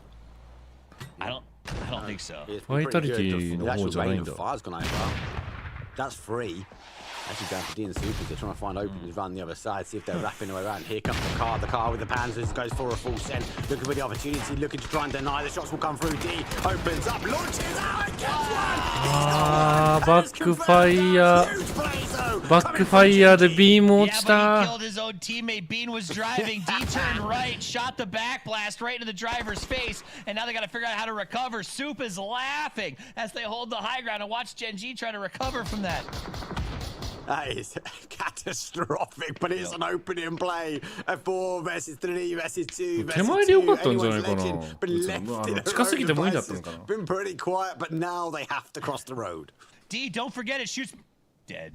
It's unfortunate. I watched him turn. You knew it was coming. Then he goes down. But Gen G did make it to the circle with that spot. So they can bring the rest of the team in to join them. Anyone's legend slow on the advance, and Salute is going to go down to the blue. That was a little bit of help from a bullet piece, and he can essentially deny that point. Yeah, didn't see there's there's been a lot of action over here. The Panzer went that way, but no idea why. So now we can cause, I suppose, huge amounts of issues, even as a solo player. Heaven launches across, and for anyone's legend, it's a 1-2 and done for them. At least they've got towards the top 4. Soul charging forward. You can't put him in the back corner of the Heaven. Takes some shots from the Heaven, but Rex clears it up. This is it. DNS has been preparing for this moment. Gam, the Expendables slowly work their way in from the opposite side. They are not in central location, and this is going to be a fight around the hill. Look at those dips. Look at those car forts. This is going to be about very careful progression towards the middle, lumping up as 4 and maintaining your space. I think it was a key decision, right? Myth were down bodies, and they obviously saw the opening that they could do. Petrichor Road got caught on the outside. As soon as Petrichor fell down, DN Supers were like, do you know what? We can take the victory. We're on 13 kills now. They just need to convert.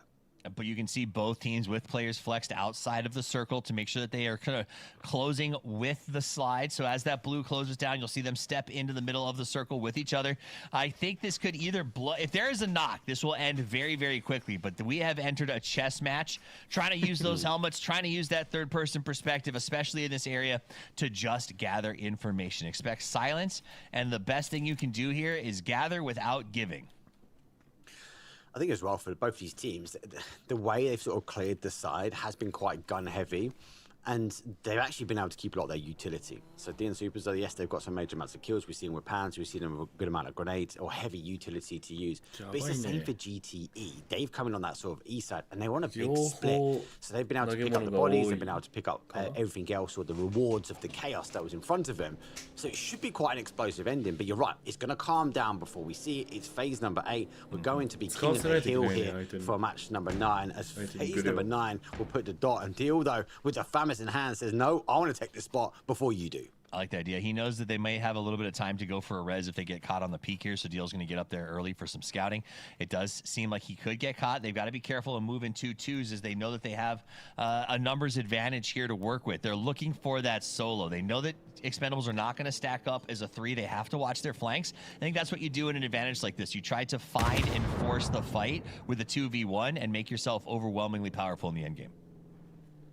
Yeah, Tanville's on that sort of south side, so I think if it kicks off, he's going to sweep that south corner. So whether DNS sort of continue to hold the area or not, it's going to be down to this kind of 1 versus 1 where he gets over C. It's actually Rex that's going to be holding that south side. So I think it's really critical that he sort of holds that line. The others have the opportunity now to sort of flex towards that high ground, as you say, scout where they can, get the information, and it is going to come to blows. Here we go. It's phase number 9 for Rex. He just needs to hold that blue line.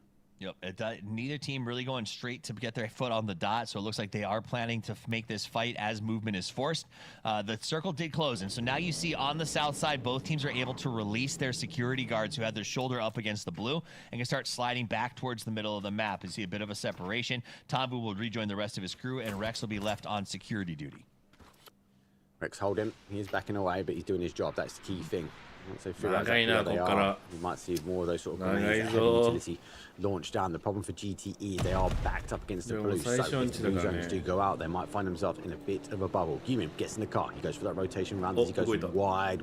This could expose some big angles, and he's going to expose the side of GTE.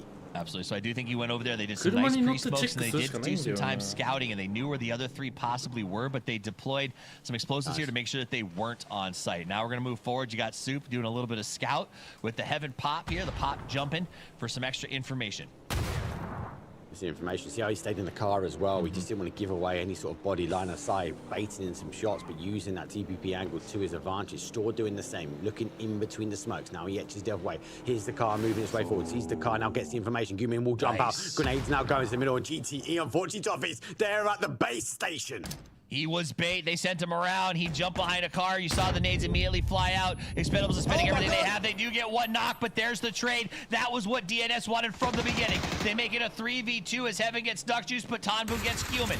Now they have to reset and plan how to make this fight happen. The Expendables, they cannot give them time for a res. The second one goes down. Rex with a big play, and now DNS will surge forward. Rex gets that grenade ready, tosses up over the hill to lead his charge, and it'll do the deed. Done and dusted. The soup simmered and boiled over the top of that hill at the very end to leave their opponent's camp. The Expendables absolutely cooked. Let's get the other 2 back in here, Kylaris and Avenger. It was an excellent, though brainy endgame. Yeah, of course, they were licking their lips as soon as they saw MiTH die on this hill, and that is important for the rest of the lobby. MiTH going down earlier in this game, even though they got a boatload of kills, but DN Supers, as soon as they saw an opportunity here, Avenger, to be able to take this away from the rest of them, oh boy, did they take it. Very important stuff. Yeah, and what a classic DN Soup way to get things in. And he pick up into making controlled and actionable decisions throughout the game. They moved from the northern side, they took space, they took the northern side of the hill, they got so many kills throughout, staying 4 guys alive. Like, that was so well executed. This is why we've been saying for so long now, surely a Korean team is going to win a PGS soon. Is it time now? Oh, maybe. Yeah, we said it at the beginning of PGS 6, Mark, that it should be on the cards, right? They've not won 5 out of the 5 so far. The rest of the regions have been able to take it. Maybe DN Supers can be the one who have been effectively the Kings of Korea now for, I would say, a good 2 years, right? When you watch PWS, when you watch how they were an international player, especially with Salute, and now, of course, with Rex, these are the Kings of Korea, and maybe they can make a run for PGS 6 here. When we watch how they play kind of PWS, it's kind of that, like, I'm going to do how I want to do it. I'm going to do it aggressively. And I think we're seeing that every game that goes past, especially on PGS, that DN Supers are doing that. Like, we saw the early rotation. Yes, they were in the north. They got an emergency pickup. They obviously landed on top of Falcons. Good play from them. But it was that mid to late game that was critical for me.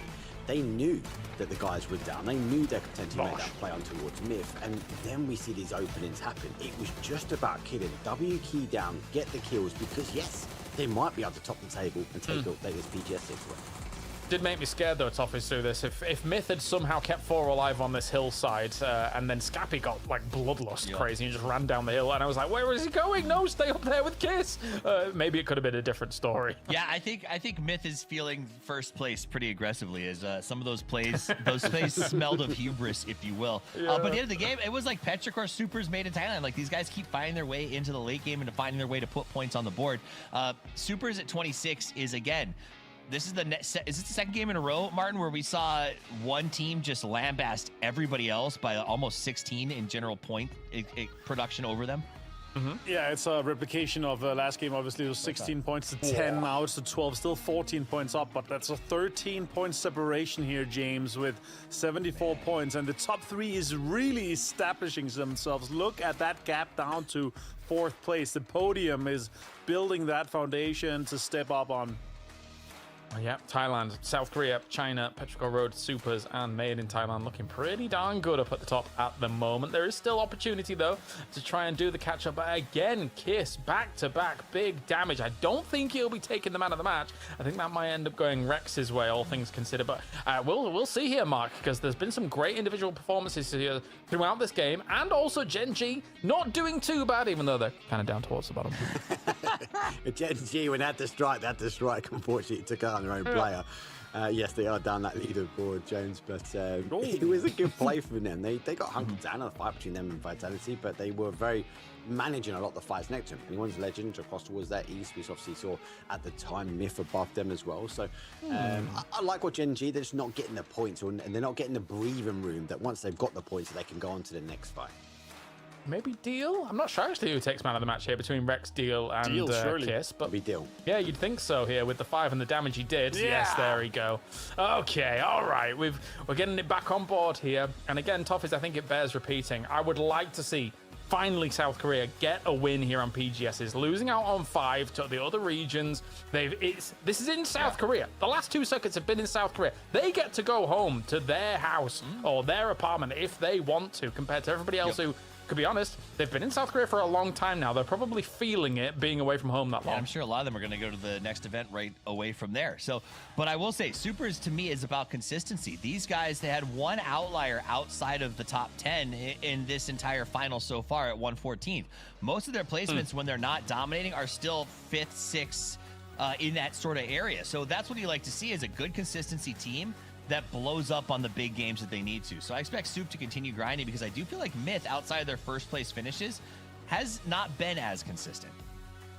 Yeah, I mean, there's been 3 very big games that have kind of come the way of MiTH. The 2 Erangel compound games, this one on the hills almost paid them a lot as well. But let's take a bit of a swing over towards what's going on for the West, because Virtus Pro, quite a few kills here in this game, Martin, and also Vitality survived for a while. I think he had 6 points in this game.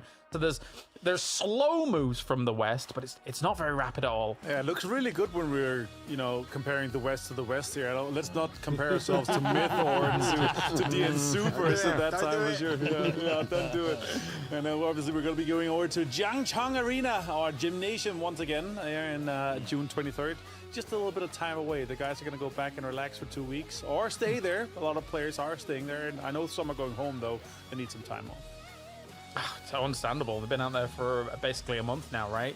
To get things rolling. So yeah, Nations Cup just around the corner. What? And we'll get... I'm just shocked to hear that Nations Cup is around the corner. Yeah, this is the first brand news.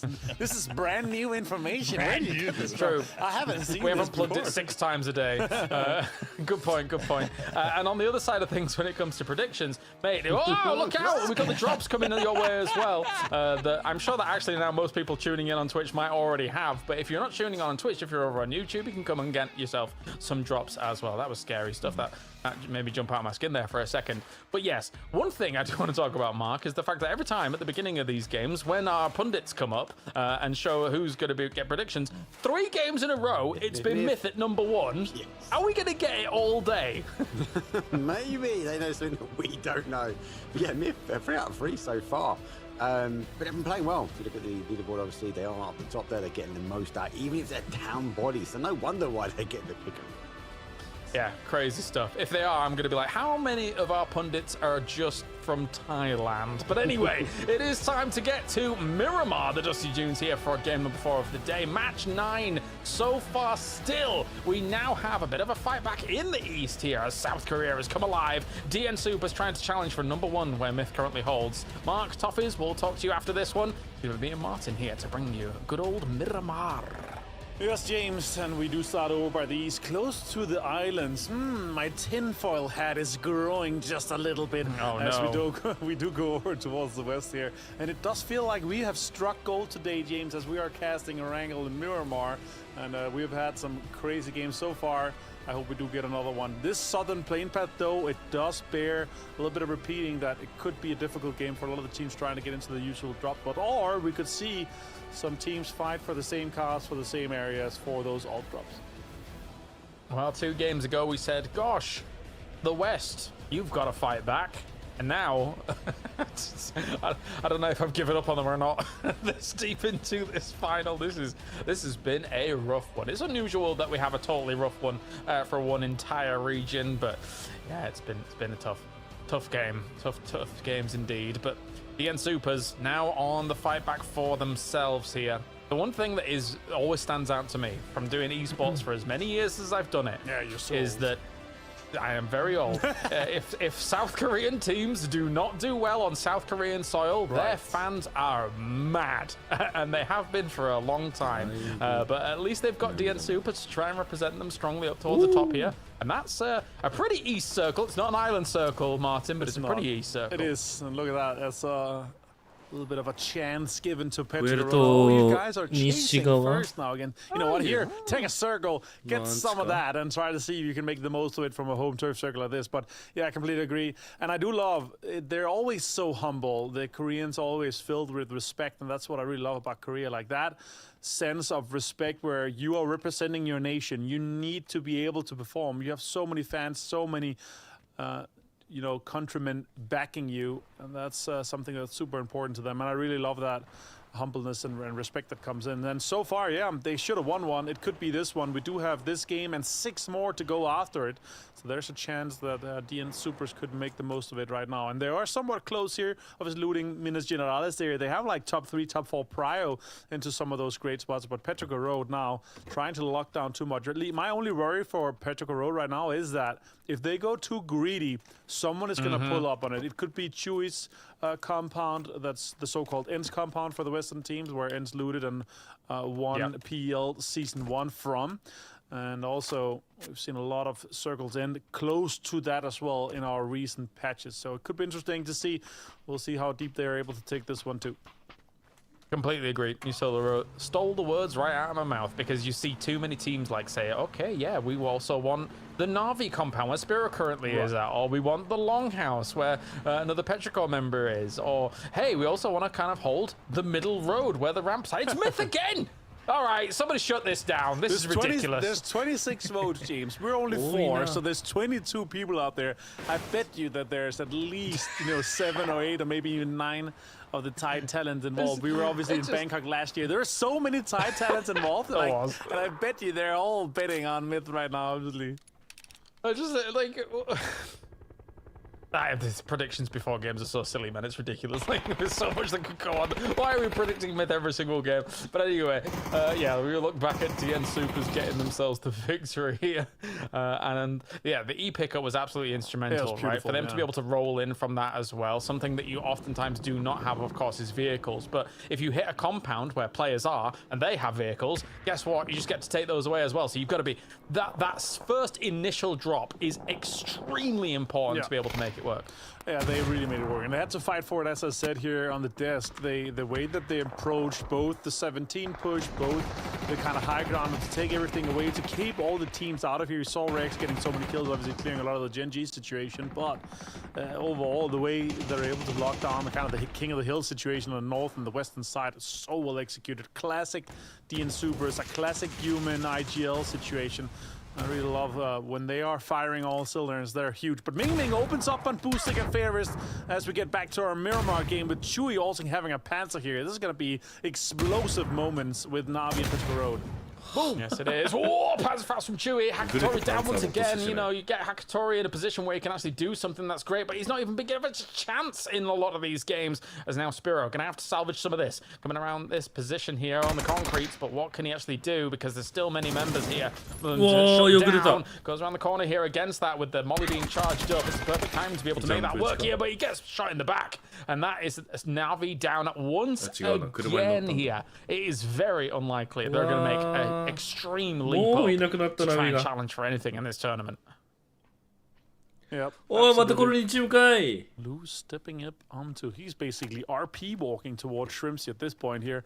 He's not going to have a single clue as the rest of Falcons kind of rolls in here. Gustav might be caught off from Lou or see him. The door is open. He's probably not going to have an idea that this is not Shrimpsy that opened this door, but it's Lou sitting in there. Gustav is not even looking towards it, so Shrimpsy might be stepping onto a landmine. That is Lou. Lou now running towards it. He's not going to be able to catch that. Shrimpsy's going to get away from it. It's not worth shooting here. Now with Lou trying to backfill again. This is a sneaky attempt to try to get some points here. It's outside the circle. There's no prio. But it's a backstab attempt. And we've seen so much from Twisted Minds and Falcons, James, against each other, both from glider positions and from these oppositions. They know each other so well. As you see a replay here from Petrico Road taking absolutely everything away from them.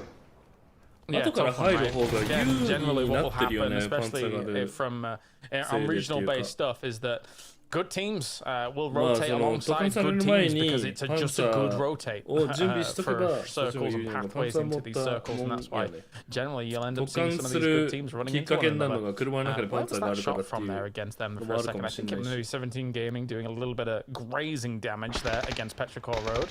Let's take a look at the man of the match highlights. Deal here for DN Supers. This landing, very important. Unfortunately for Tiggleton, gets caught straight in the back as that does go down. In fact, the rest of the West actually just fed into DN Supers quite early in this game.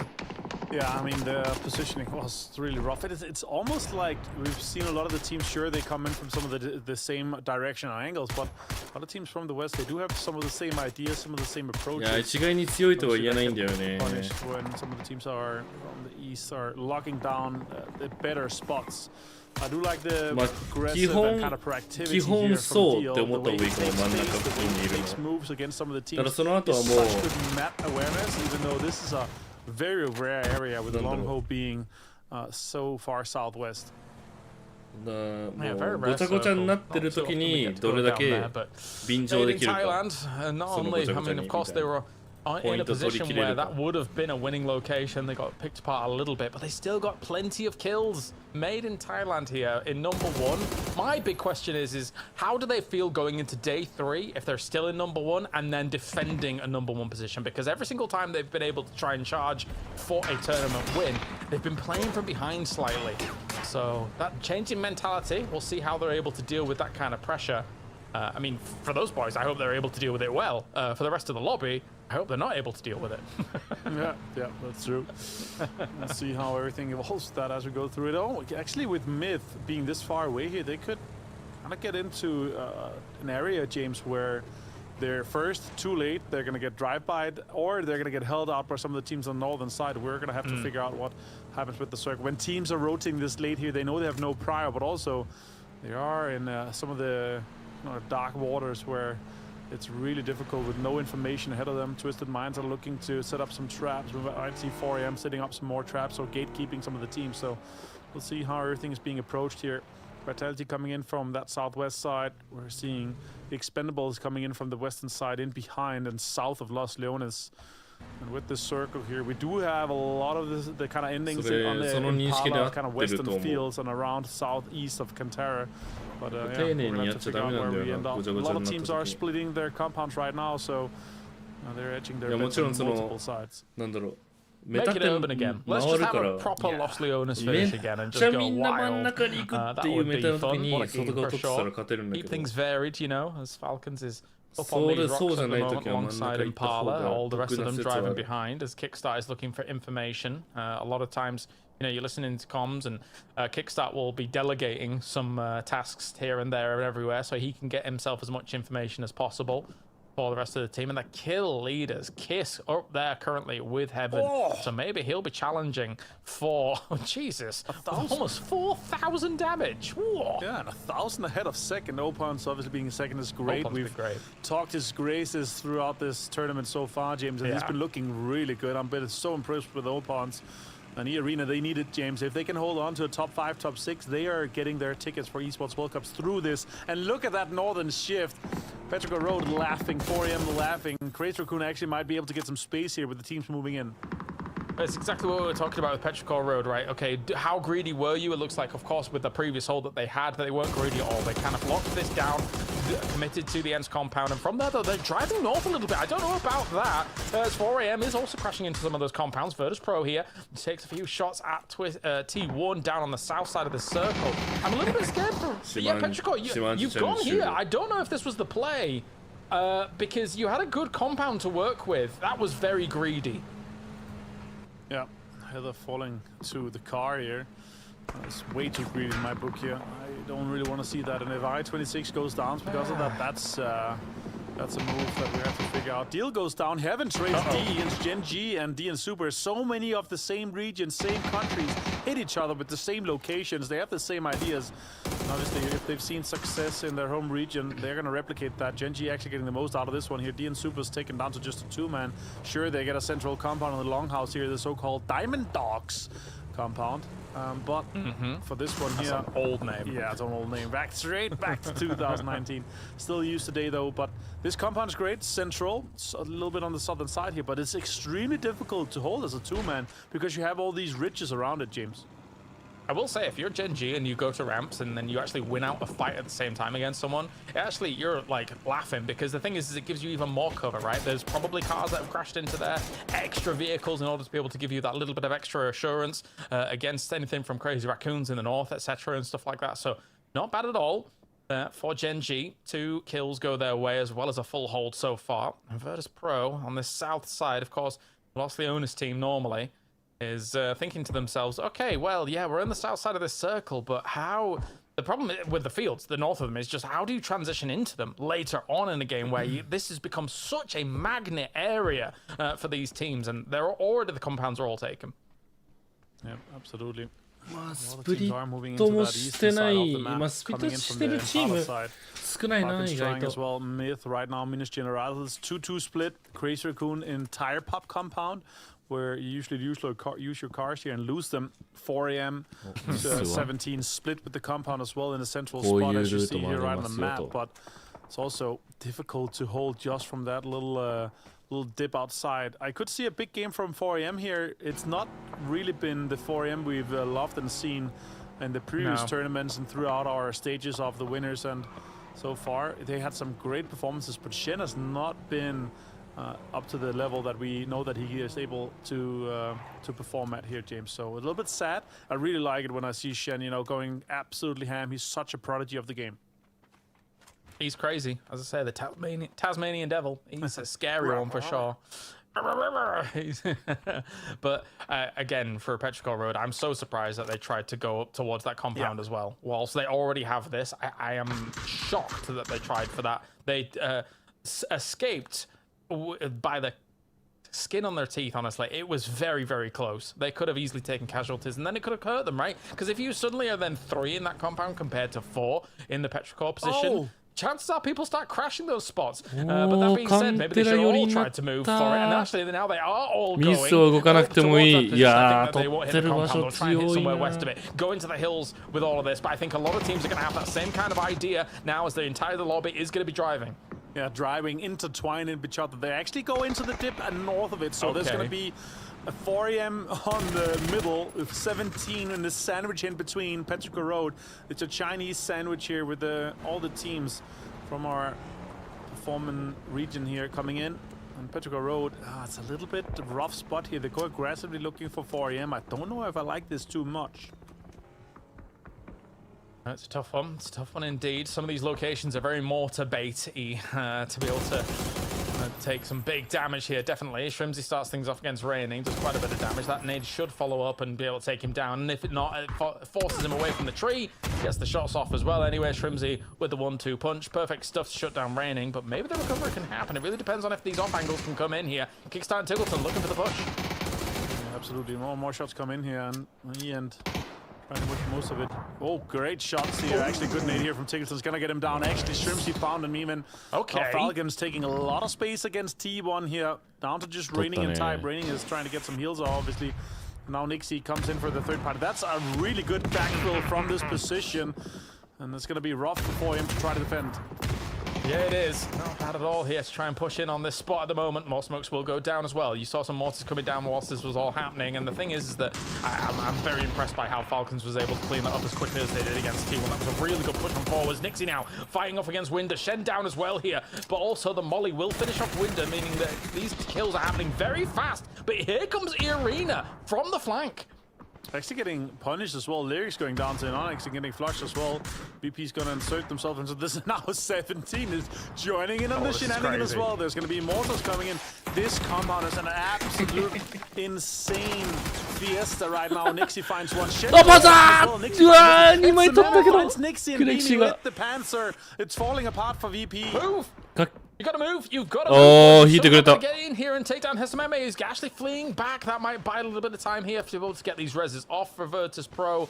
But I think for 4 AM, I think they know now SMMA is the only guy that's going to be able to survive this. You cannot get these recoveries down whilst Virtus Pro can. So, yeah, as much as that was a huge Panzerfaust, I think there was really no follow-up to it. Speaking of Panzers. Oh, we saw him open the door. Oh. No. Tries to get it. King chips on the roof here. It's going to delay enough time here. Raining has a shotgun type with a scar. Scary. The Falcons guys are trying to clear this, so they have this eastern side to themselves. Look at this next circle. It's probably going to go away from them. They're on the absolute edge of the circle. It does come towards them, but they still have to move. CR めちゃくちゃいいとこいるね。ただこれ難し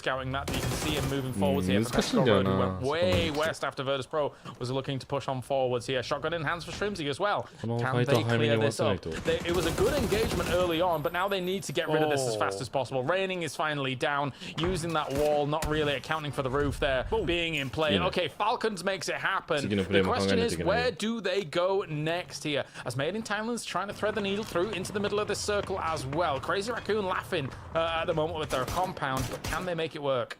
Yeah, I said the compound's called Tire Pop. You lose your cars there. They're not going to need it, James. They're dead center in this next circle here. And this is great for their campaign to push to maybe take that 4th place away. They're just 3 points behind the arena. They're far behind top 3, sure, but with a good game here, they could set themselves up for success. Yeah. Maybe give it a bit of a launching pad into tomorrow if for some reason they have these illusions of being able to get up to those top spots, but it will be difficult for them for sure. And hello, my bad now, priming up some mortars as well, firing that 450 meters. So maybe looking for the 17 gaming dip or creating their own dips themselves. It looks like it was firing that way though. If they could get some knocks, that would be great. Yes, they do. Tian Tian goes down. A second one as well. Wembo down as well. Oh, that is... There's no more follow-ups, though, in terms of those shots, but the car does explode. Looks like they can get Wembo up. That's close. Okay, they're driving. Good push. Fully worked. Levante drive by him. He pulls up. Levante goes down as well. He lands 2. Wembo does find get drugs, but Levante goes for a 3 kill on 17. What a great push here from Vitality. The third party is coming in though. Petrico Road is moving. They're trying to line up some utility potentially here. Take some smokes out. Try to get aggressive potentially. They need to. This is way too passive, Petrico Road. You know there's 2 knocks. Yeah, I'm surprised they didn't just completely crash into this when they had the opportunity to do so. Maybe it's because 0-4 was a little bit further away, I'm not sure. But yeah, with those 2 knocks going down, you know what happened there. You saw the mortars, you saw Vitality go for the push, you saw the knocks. So they're just going to be sitting on this spot, and I don't know if that is the play here for Petrichor Road. We'll see if it comes back to bite them. But for Vitality, certainly not. They are so happy being able to make this maneuver work. Oh, Falcons are gone. Oh my god, Falcons. They tried to get a little bit of a reach here. They didn't have time to set up. Now more explosions are coming in. It's a little bit of a dip here for him, but it's going to be difficult for Falcons to make the most of it. Now PO lines even more mortars up towards Tickleton. The king of mortars is about to get mortared onto. Yeah, I think, if anything, this is going to be a little bit left of him relative to the view of PO, but we'll see. Because this, you know, the variance and where it actually comes down could quite easily just hit him donk on the head in a second. As now Falcons divided up from all this. It's another E-shift. Imagine if Falcons had been 4 alive from that spot. The Expendables take down the DN Supers at the moment. As we still see Petrichor Road has now moved in on this side of this compound. I mean, this compound has lost value now. I feel like if you'd have made it work against Vitality, it would have been a better place to be able to try and transition. Because you're just currently embroiled in this fight that's just going to cause both teams damage, surely. All right, let's go road. Again, pushing on to this here. Nixie, Beamy gets found actually by 26. A great effort here from him. Down to 55 HP. Correctly tries to line up on nade. It's a good nade, but it's not gonna get and hit anything. Oh, he has a C4. 04 and B might actually have some impact with that just later on. Nixie gets the bled out from the blue zone. A little bit unfortunate. Looker finds him. Hit the sawed off. That's huge. Oh, just walking in with his C4 in hand, like, what are you supposed to do there? It's a bit of a blunder there from 04, straight into the lines of sight of Virtus Pro. Now actually does fall back and gets Chewy. Opons, though, coming around the corner here, does 56 damage, but at the same time does get taken down by Ming Ming. Nurings will trade that off. Can they get a little bit more done with all of this? Twisted Minds moves in against the Expendables. Batulins gets taken down. Rolling beyond all of that, though, as well. What's going on? We're going everywhere. Hello? Shut him down. No, this isn't working. Oh, I found him. Okay, Expendable goes down in 11th place here. We might see some resses come in, and this just continues to be an absolute fiesta here. Opons is knocked. Nurins, but Thompunk still alive. Now 04NB goes for the C4 place, and he's looking to explode this entire compound. This is ridiculous. If I'm going, you're coming with me. This is nuts. But at the same time, Vitality pushed up along the ridgeline, realizing that they had no one looking at their backs anymore. So being able to get some off angles and cross angles on this has meant that they've got here and there. 04 takes it. And finally shut down by those off angles here from Levante. 2ポイント獲得。かける入ったね。This is mental.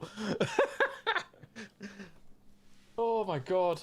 What a weird game. What a psycho game. Because the thing is that everybody's committed so much to this compound. I feel like Vitality had the best read on it, getting underneath it. But again, Petrichor Road could have been right there. As now, E-Arena, Pathongpong looking for a few more salvage points wherever he can. Looker just looking for the stab on this one, though, knowing that he's in the blue, but taking too much damage. You got to get back in and get going. But, oh no.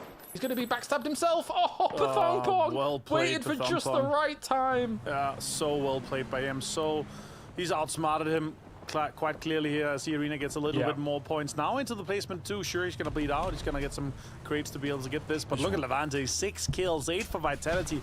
Actually has a little bit of space to play, but they do need a big shift to come their way.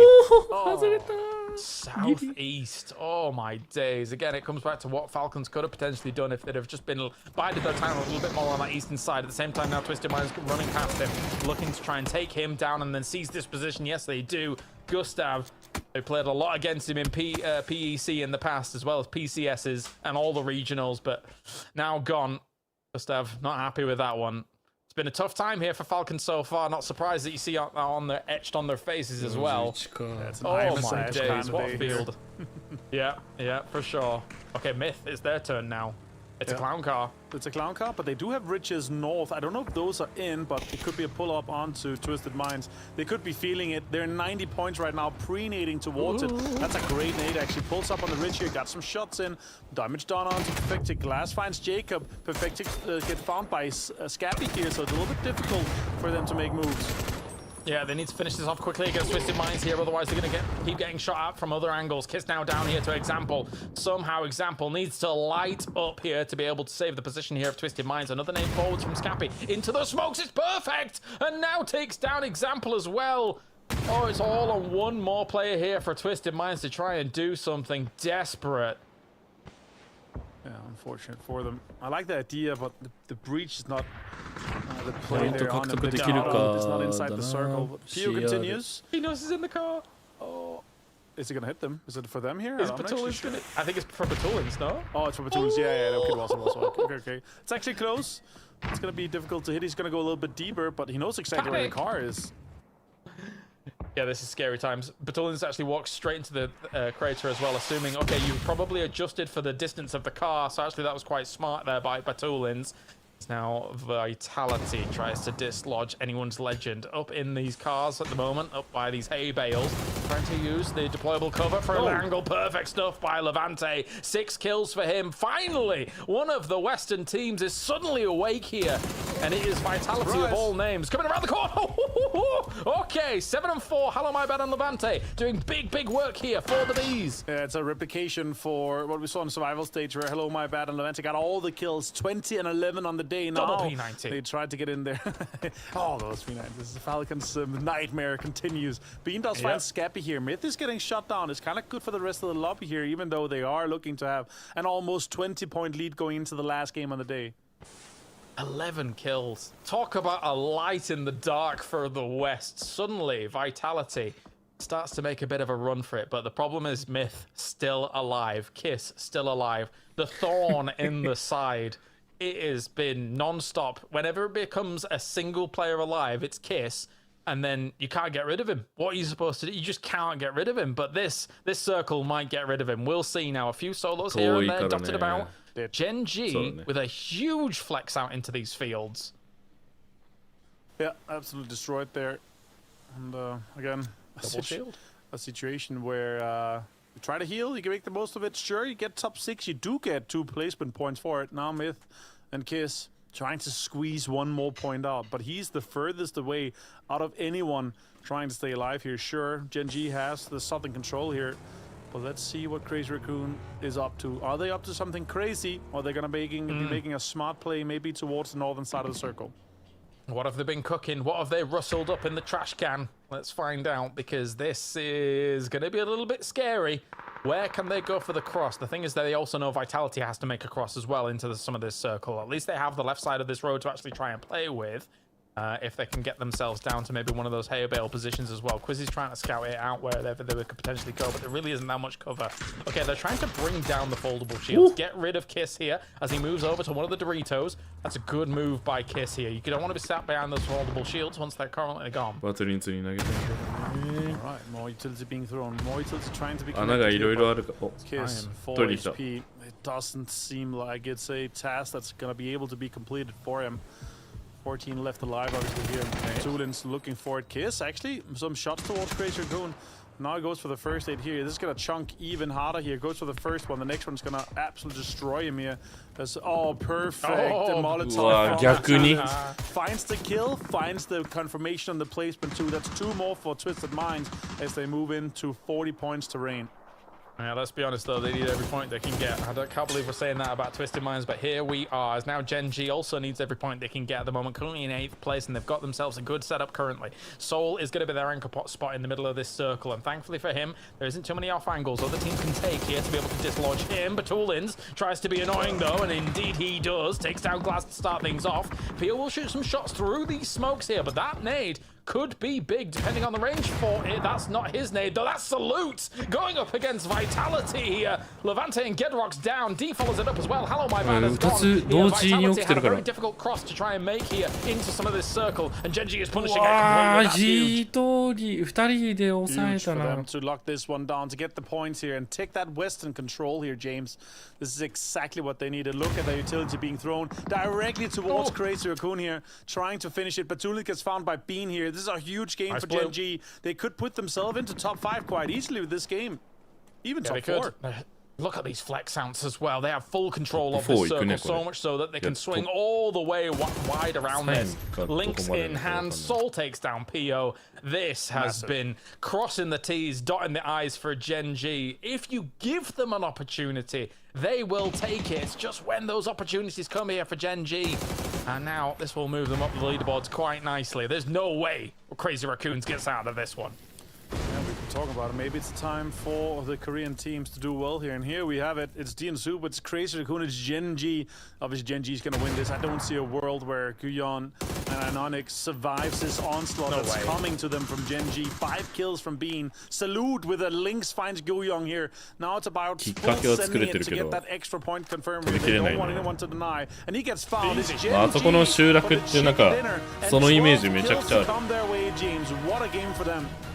They don't look super pleased about it here, but they know that they need to make the rally back happen. With a circle like this, and we were talking about it, the magnet in the fields, they were able to see strange and strong control down on that south side here to be able to make this work. Let's bring Mark and Toffees back in to talk about this one. Mark, this was Gen G written all over it here from the south side. Yeah, I mean, we should talk about it. It's actually nice to see them playing an element of aggression. They had good control, and obviously when it come to push, come to shove, all those grenades came out and they maximised and they feasted on all of the points to grab. A good play from them, and I think you guys are right. There wasn't a world where they could really lose that, especially with a 4 versus 2 at the end, but nice play. Wow. Toffees? So here's what's exciting about this, besides the fact that Gen G did something. Yay. This is exciting because it's a case study for the rest of the teams, all right? Gen G went into this game in 11th place with 38 points. Down to 15th, they're at 32. So this was a good game for Gen G, right? I think they ended up with 9 or 12 kills. If they can move into a position that strikes towards the top of the leaderboard off the back of this one, then all of the fans out there can say, okay, see, Gen G did it. Maybe now Falcons, Twisted Minds, Navi, 17, Virtus Pro, Anyone's Legend, or Vitality could do it as well. Because these are all teams that have the same potential energy that Gen G does. So having them step up and make a good game gives me a lot of hope for everyone else. No, for sure. For sure. Let's take a look back here. Vitality, it's super important. Wow, what a performance by them. I mean, we were hounding on it, Avenger. I feel like Petrichor Road could have backfilled their position. But they were just a bit slow, not even bothering for it. Yeah, this Levante pull up here to then jump out and get the last one. Absolutely insane. And you know what I love so much about, especially here in Miramar, like Dips is already good. Teams know that they're so strong, and when you go there early, it's just gonna get bombarded like that, right? The mortar setup where you drive that onto a location where your mortars are coming, it's actually such a huge strike because all the guys there, you know, their ears are ringing because they have just been mortared by so many explosions, and then the pull-up, it's just so impossible and so difficult to do anything about. But yeah, obviously Gen G being able to lock down that. They had to move again and again here, Vitality. If they actually had one important shift come their way, I could have seen them take this game, but Gen G too strong in this one, and 22 points total is huge. Yeah, big move for them, 21. And 21? Of course, Team Vitality with the 15 Twisted Minds finally gets themselves some decent points on the board. Crazy Raccoon from that compound Toffees, you would hope that, you know, with the 9 points from them, let's be able to push them up a little bit more. Admittedly, it's an okay compound until you have to move away from it. Crazy Raccoons gets a言うてでもバイタリティあれだからな。It was the opposite of Gen G. Gen G, though, is going to move into 4th place off the back of this game. They were at the start of that last one. Again, this is that they were all the way down in 11th with 38 points, and now they're literally in the fight, not only for top 3 potentially. It's a little shot, but you know, we'll give them some props. They're also on the bid for EWC. So that means that any of those teams that are on the right side of the leaderboard, yeah, one big glow up and they go to EWC. So it's not untenable, and that excites me because it means that teams are going to start to make moves, right? Last game, we saw D shoot Bean in the face with a Panzerfaust by accident, and that maybe activated them as they came out this time, and they were like, you know what, maybe all 4 of us are going to try to make clutch plays this time. Okay, let's see who's going to be able to take our man of the match, though. Will it? I was hoping it would be Levante, but it might be Bean, considering he got 5 as well as 800 damage as well here. So good stuff by these boys. And again, Bean is like the longest standing member of this roster, Mark. I thought that Gen G was gaining traction last year with the previous roster, and he's been the one that's been here for the longest. Yeah, no. I think this day 2 has been kind of night and day. If you look at day 1, go on the lads, we're clutching. Flex of the lobby. Look, day number 1 for Gen G just wasn't there. Down the bottom of the leaderboard, they couldn't get any points, they couldn't control the zones, they couldn't control their rotations. They've come back now. I'm looking obviously at day number 2 minus that last game, but they're in 3rd place, right? They're up the top here with Made in Thailand with DN Supers. So arguably it is a polar opposite. Can they keep it up? We're seeing teams fall off the pedal. We're seeing Petrichor Road obviously let off the gas slightly as well. They're starting to fall down when it comes down to their point average only for day number 2 as well. So there's a lot of opportunity, but it's really nice to see Gen G obviously skyrocket up into that top of the league. Yeah, really impressive, all things considered. But we've got an opportunity now as well to talk to Hello My Bad from Vitality after a great game from them. Hi guys, it's Bella standing with Vitality's Hello My Bad. Well, that was a great game. You guys tried to put up your fight and you got 11 kills. You and Levante put it for the team. Seems like you guys might be a little bit under the weather. Like, how's the team today? We feel kind of bad today since every single player on the team is sick, but we're doing our best to keep playing same way we were doing before, and that's our plan for today. I mean, there's a little bit of a point gap to overcome for you guys to be the contenders for the trophy. What's the one thing that you want to do going into our last Hago of the day then? We're just going to do our best to make our comeback easier for the last day and hopefully going to win the game. Maybe a chicken might help? All right, thank you, Hello My Bad. I'll see you in the next one. Bye. Never mind a chicken dinner. We need a chicken soup if they're all feeling ill. This is crazy scenes going on. I mean, wrong team. That might be able to help them as well, but at least Vitality now, as I said during that game here, Toffees, they're the light in the dark for the West as they're able to try and push up and challenge the top. Yeah, that's what we said about NAVI yesterday, who went from like 12th to 7th, and now they're in 14th. So pardon my skepticism as I continue to wait for the West to rise up and thrive up, okay? And I can say that because L Falcons, they're not roosting. They've been falling. Their wings got clipped, and I have yet to see them fly at this event. So across the board, the West needs to pass the test. Good news, though. Silver lining playbook. That's how I dig to do things. It's not EWC. This is going to give a lot of these teams the kick in the crotch they need to be ready for one of the biggest events of the year, because the whole West is going to go home after this, regardless of how it ends up, and go, whoa, those guys got something we don't, and we got to figure it out. Well, the West's pretty good when it comes to EWC or Gamers 8, so just saying, just saying. All right, we are going to a short break. When we return here, one more game for day 2. Let's get it going.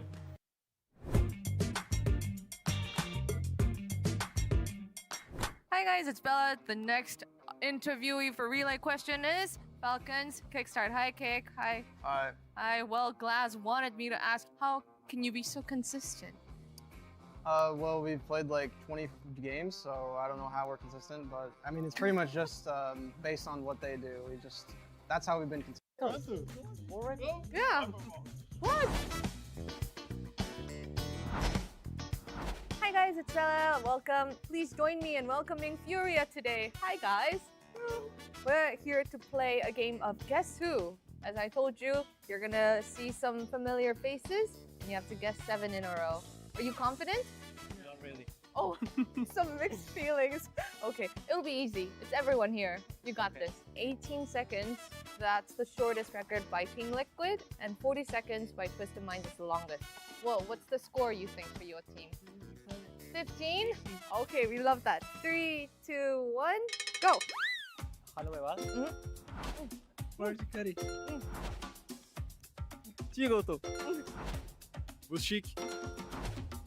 Kickstart. Example. They punch. 12 seconds. Yeah. What? Guys, this is yeah. Who said 15? Was it Posa? You know what you're talking about. All right. Well, that was easy, right? Yeah. Yeah. Okay. Thank you for joining. That's all from us, and we'll see you at the next one. A new heist mode with some familiar perpetrators. A new way to finish off your foes. And a collaboration with the legendary Harley-Davidson motorcycles. All this and more as we dive into the Update 41.2 patch report. First up, we've teamed up with the ultimate heist game, Payday, for a new game mode filled with crime and cash. In Payday mode, you and your squad will choose your class, pick a target, don an iconic Payday mask, and try to get out with as much loot as possible. But be careful not to trigger any alarms unless you're itching for a hefty fight. Completing objectives will award money that can be used to unlock more weapons and equipment. So complete as many as you can to up your arsenal. There's also a special Payday event pass for you to unlock even more cool Payday themed items. Next, finishing off your enemies just got a little more stylish. When you approach a downed enemy with a melee weapon out, you'll now have the option to perform a finishing move with a special animation. For now, executions can be performed using the crowbar, sickle, machete, and of course the pan. But other melee weapons and additional execution animations will be added as time goes on.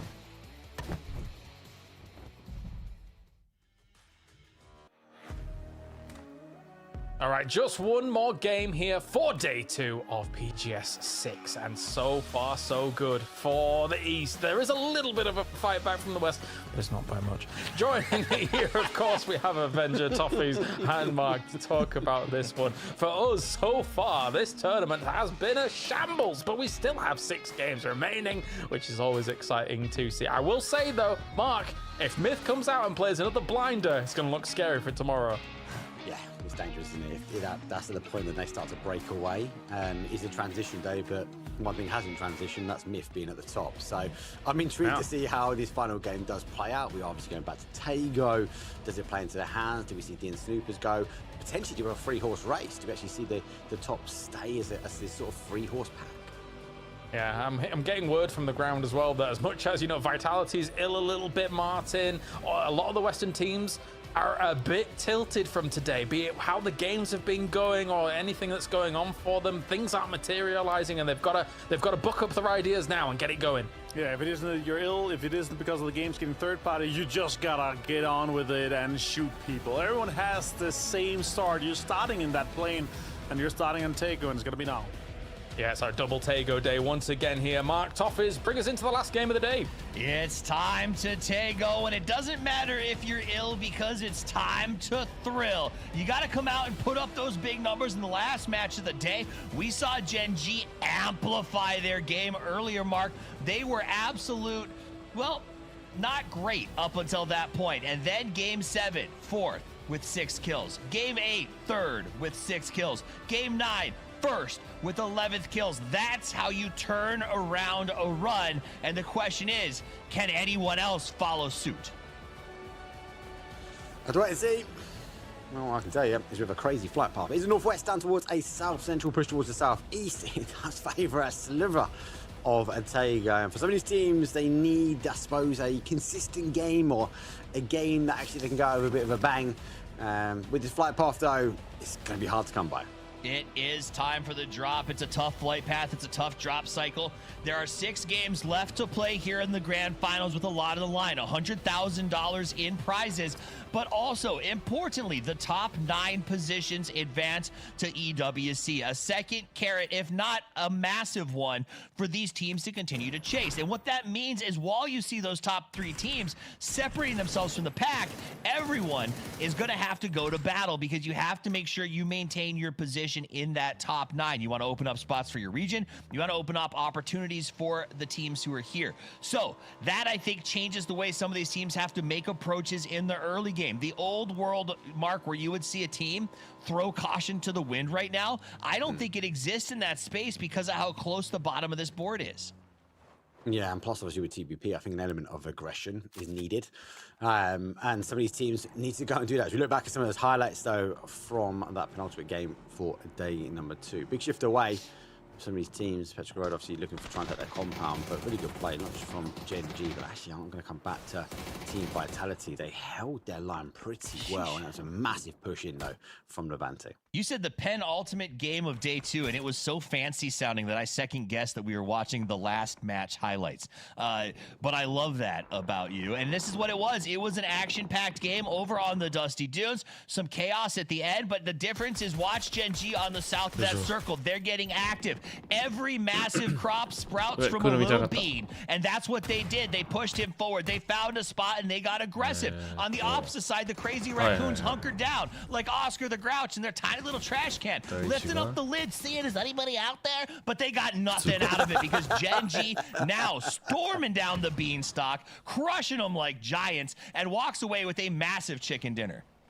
I love Casimir Toffees. It's like these little voices that keep coming out your head. I mean, it's like we've got characters playing out, but I'm with you. I'm with you. They played well, but they got their road run out. The dust can fell over, and they ran out the opportunity. On that leaderboard, though, they want the opportunity to try and close that gap. 54 points is not to be shied away from, surely, though, for the Crazy Raccoons. Look at this. More driving in the desert. Levante, man of the match. This is why. 7 kills, 641 damage, done with brute force and the biceps of a Greco-Roman warrior. Look at him up over the top of this hill as well. Doesn't matter if it's grenades, lead, or fragmentation. This guy knows how to close down a deal and get the flushes to go with it, Mark. He is holding the West on his shoulders. And that is exactly what he's doing. And for a team coming into this event, you'd expect would be a contender, but definitely not holding up the West. Let's see if they can hold on to that in this game, and more importantly, hold on to that coming in to tomorrow. They are in the southeast corner of the zone, so did pop quite south, late on the flying path. Obviously, we do have the river in the northwest corner, so I think a lot of these teams might look at that as a potential. The zone might shift quite heavily towards the north. I am worried. Songam, we've had a lot of endings around Songam, and there is a bit of water in the south, so will we see the zone play aggressively? That might play into the hands of Vitality. Yeah, I do think that this circle has sort of re-marginalized the flight path and made it a little more fair for everybody as it opens up that north side. Inonic's taking a couple of shots at the Legends as they leave this location. Vitality has been a breath of fresh air for the West. You got to go all the way down to 10th place to find the next highest performing Western team. But again, you brought it up, you said during the highlights, so much has relied on the shoulders of Levante, a top tier player who many people I think discovered through fantasy in the last PGC cycle because he was underrated. I don't think a lot of players outside of EMEA were really familiar with how good Levante is. And now we're all seeing it here showcased regularly.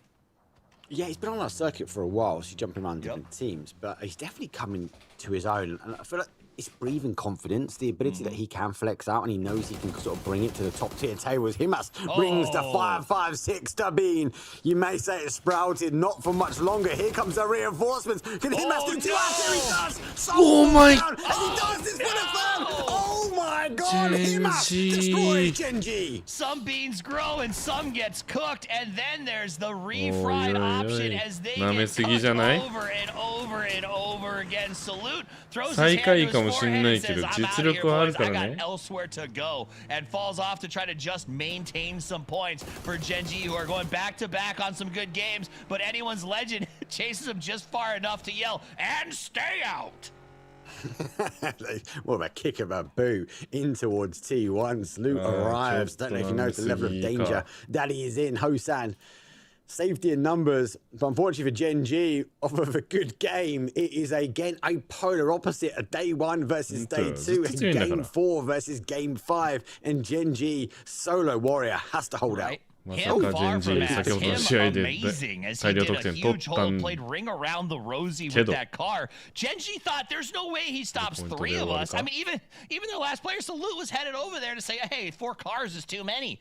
And then they realized it's Himas. And while anyone's Legend has been playing not great, they still are made up by banger players who can have brilliant 1v whatever moments whenever they need to. I love how MiTH have made the vote every single game.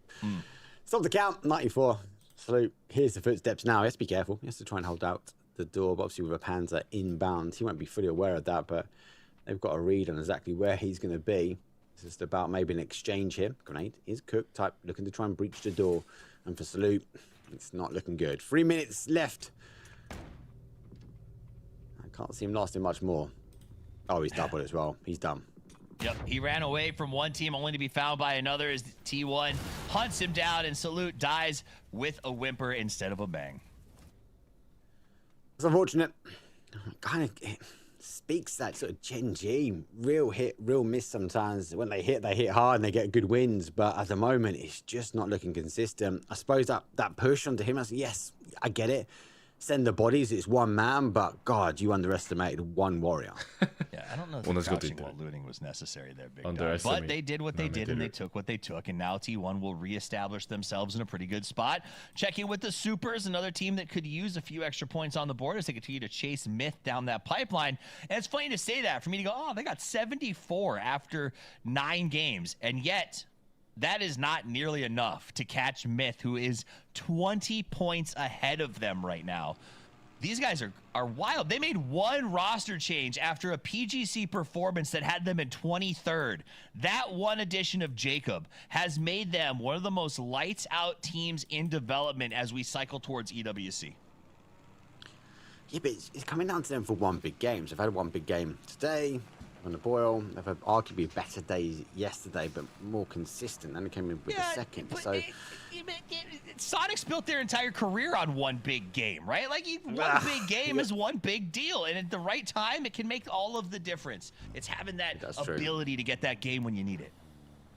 Yeah, and that's unfortunately for some of these teams. Like we look at the Falcons, that game has not come just yet. They are rotating down this east side now, as they are one of 2 teams remain. Obviously, DN Supers was the other team, as they were trying to hold the bridge, hoping, praying that Falcons might come across their way, but they haven't. I feel like, Toffee, though, Falcons have played well. I know it's really weird to say. I feel like they're in the right place. They've got the numbers up, but it's been like one thing that's sort of allowed the tower to fall each time. You know, I think there's a song that says you got to be in the right place, but it's got to be at the right time. And I do think that's been an issue for some of our Falcons play and a lot of our teams who are been around the block before. They're making the right moves. It just feels like their timing is a little bit off, or they're not prepared for the 4-man crashes. A great example is that 4-man soup drop on top of Tig in the early game on Tego. Like, it's just not something you're prepared for. So I do think some of our consummate veterans are still being caught off guard by the evolution of the game coming out of some of our more dangerous regions. But look at that. Human, if he went down, if Tig got that knock, and I was a couple of HP away from it, right? Yeah. That would have been a very different fight. The fact that he didn't, he knew he was on the roof. Tig had to fight not just in front of him, but also behind. And it's difficult, even as a seasoned veteran. So it's just not falling their way at the moment. T1, then, well, he's falling with potentially mortars as he loads the trunk. The zone does give away water both north and south towards that northwest. So most of the teams already give or take centralized up. I fear that Petrichor Road is central. We know they can manage zones like this really well. Yeah, it feels like the zone felt a little bit bad about that plane path. And is going to give us the double donut right out of the gate to sort of make it feel a little more fair as we shrink on down. Virtus Pro getting ready for their rotation on the scatter, scouting in the air, but Perfectix trying to get that bird out of the sky is going to let him go on by, but now they can't scout this area. Beamy does recognize that Twisted Minds is right over the top of this hill, and Perfectix has to know. You don't scout far from the core, right? So as soon as he sees that, he shoots it away and then falls back with the rest of his team because he goes, I know if there's a circling bird, there's a nest somewhere nearby. Oh, there's a nest nearby. Falcons talk about the nest. They are taking an emergency pickup across this zone as well. And they've got a complete clear path from Buxam. Team Vitality taking the shots now towards Myth. Only a little bit of damage here from Dead Rocks. Jacob able to find safety in the next bowl over, but for Myth, they have parked up. They're willing to take the fight, and why not? They're on 94 points. They can do whatever they want. Yeah, Myth doesn't care. They have, you said, the freedom to just rotate however they like, and if it goes badly, they have at least one, if not two, bad games they can throw away. Everyone else is trying to play 5D chess right now with these rotations. Where do I go without hitting conflict? I want to preserve my top 9. I want to manage my points, and I want to give myself a shot at both PGC points and big money for this event. So it is really tough to be in the mid-pack right now. You have to manage expectations, but also try to find 20 points before tomorrow. Like, I don't know how you do that without exposing yourself to extreme risk. It comes down to the style of play. If you want to go aggressive, you want to go risky, the reward could be great, or you're going to fall. You've got to not forget, these are the top 16 teams, right? Yeah, but the fall, you can't have the fall. Half of these teams are signed for EWC. Their organizations expect them to be there. So the normal risk-reward scenario, you can say, well, let's just go for it. Worst case scenario, we lose, is not really on the table today. Bigger. Bigger fish to fry, should we say.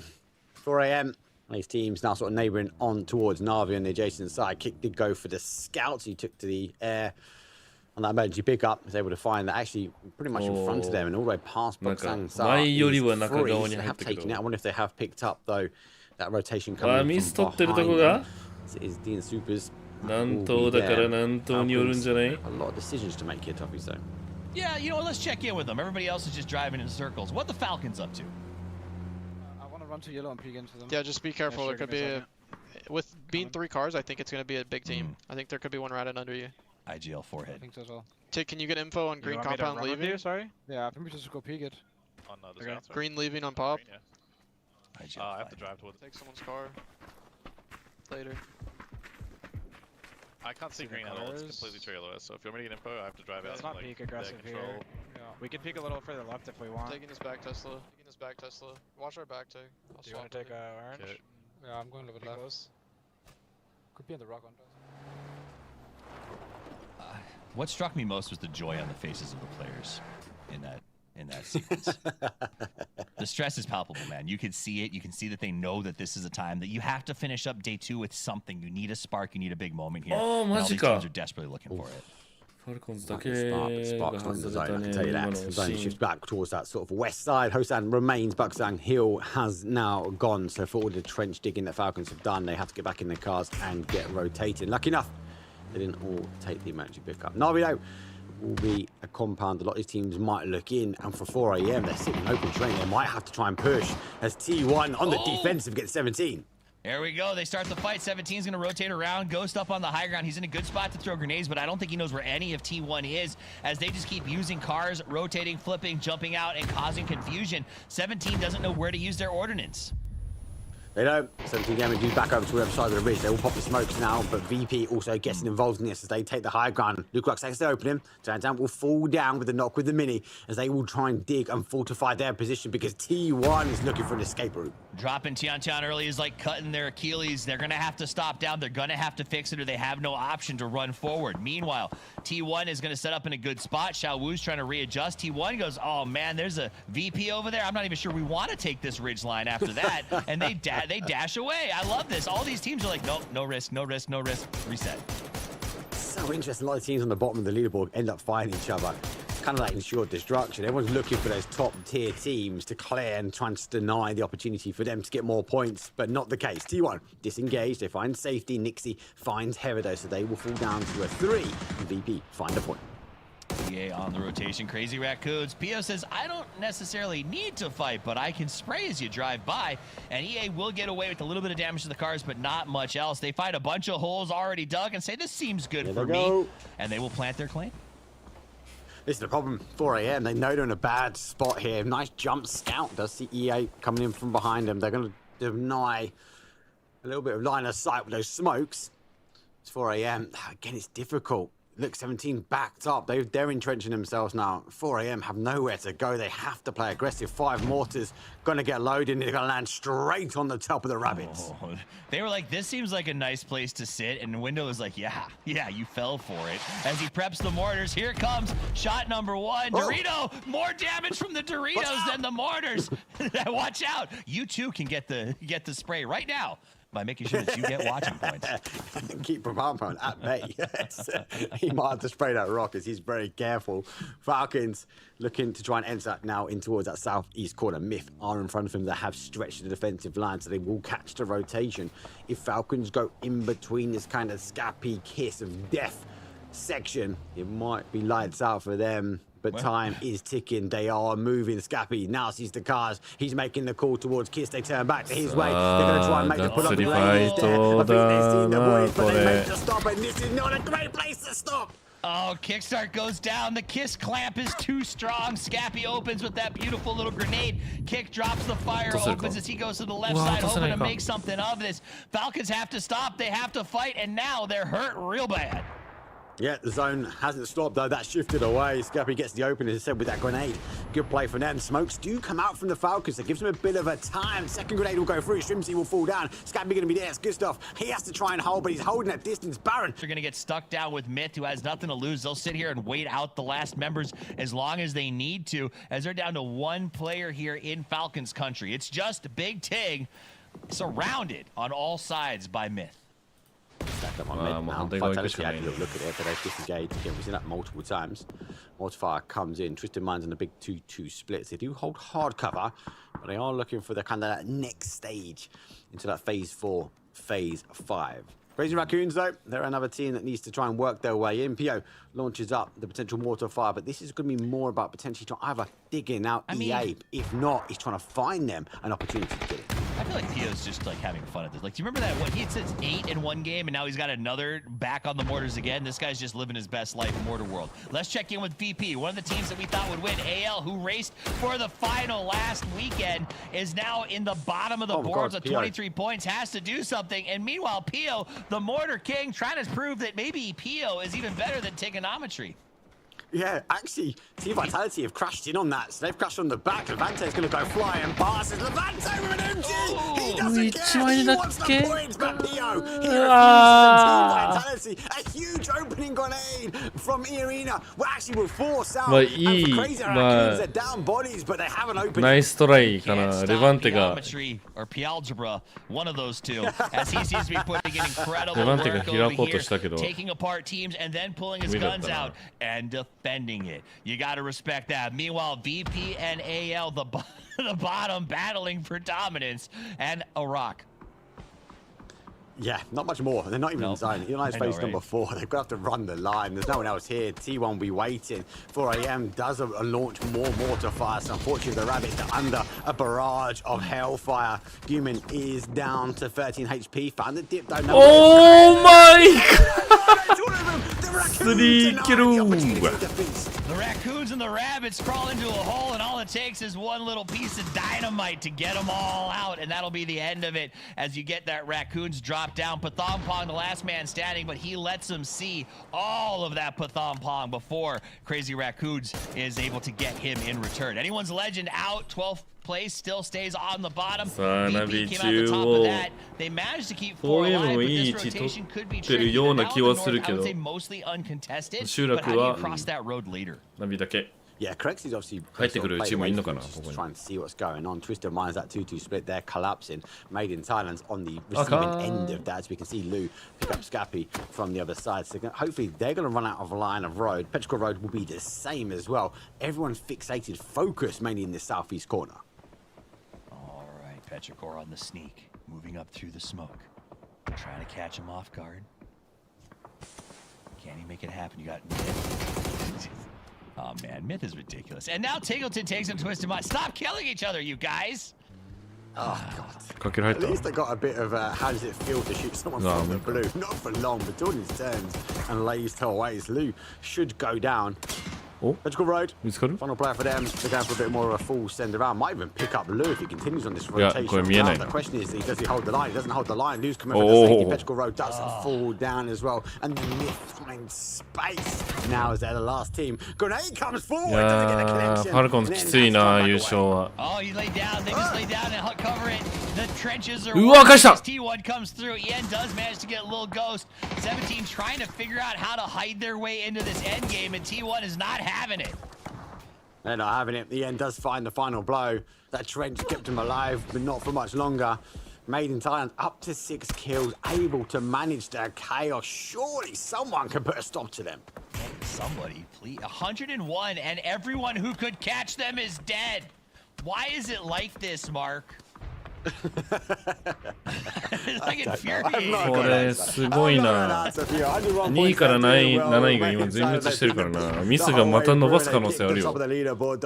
Hakatori for the boys of Navi. They found an opening with 1, but they found safety in the compound. No one has breaches. Everyone is stacking up on the south. The problem with MiTHs is that they are always bigger than life, but this MiTH is living up to legend. I don't understand how they're fighting this point leads. 87, 97 to 101. They're almost 30 points ahead of their nearest competitor, and everyone who's alive is just trying to play catch up. At the top of this hill, a MiTH, this is how you become legend. This is how you start the path to a dominating EWC PGC run, and they have to feel crazy confident. Look at that. Baron steps up over the top and goes, easy, triple headshot. I don't even care anymore. He does not care. He plays peekaboo over the top again. Tambu back the other way. Grenade comes over the top. 入れるのシナの技だよこれ。入ったか？ Legend though to take the fight, to take the reins as they're putting those 50-point average per day to waste. More will come through. Jacob has to dodge this one. His brain will go down, but they're holding the high ground at the moment.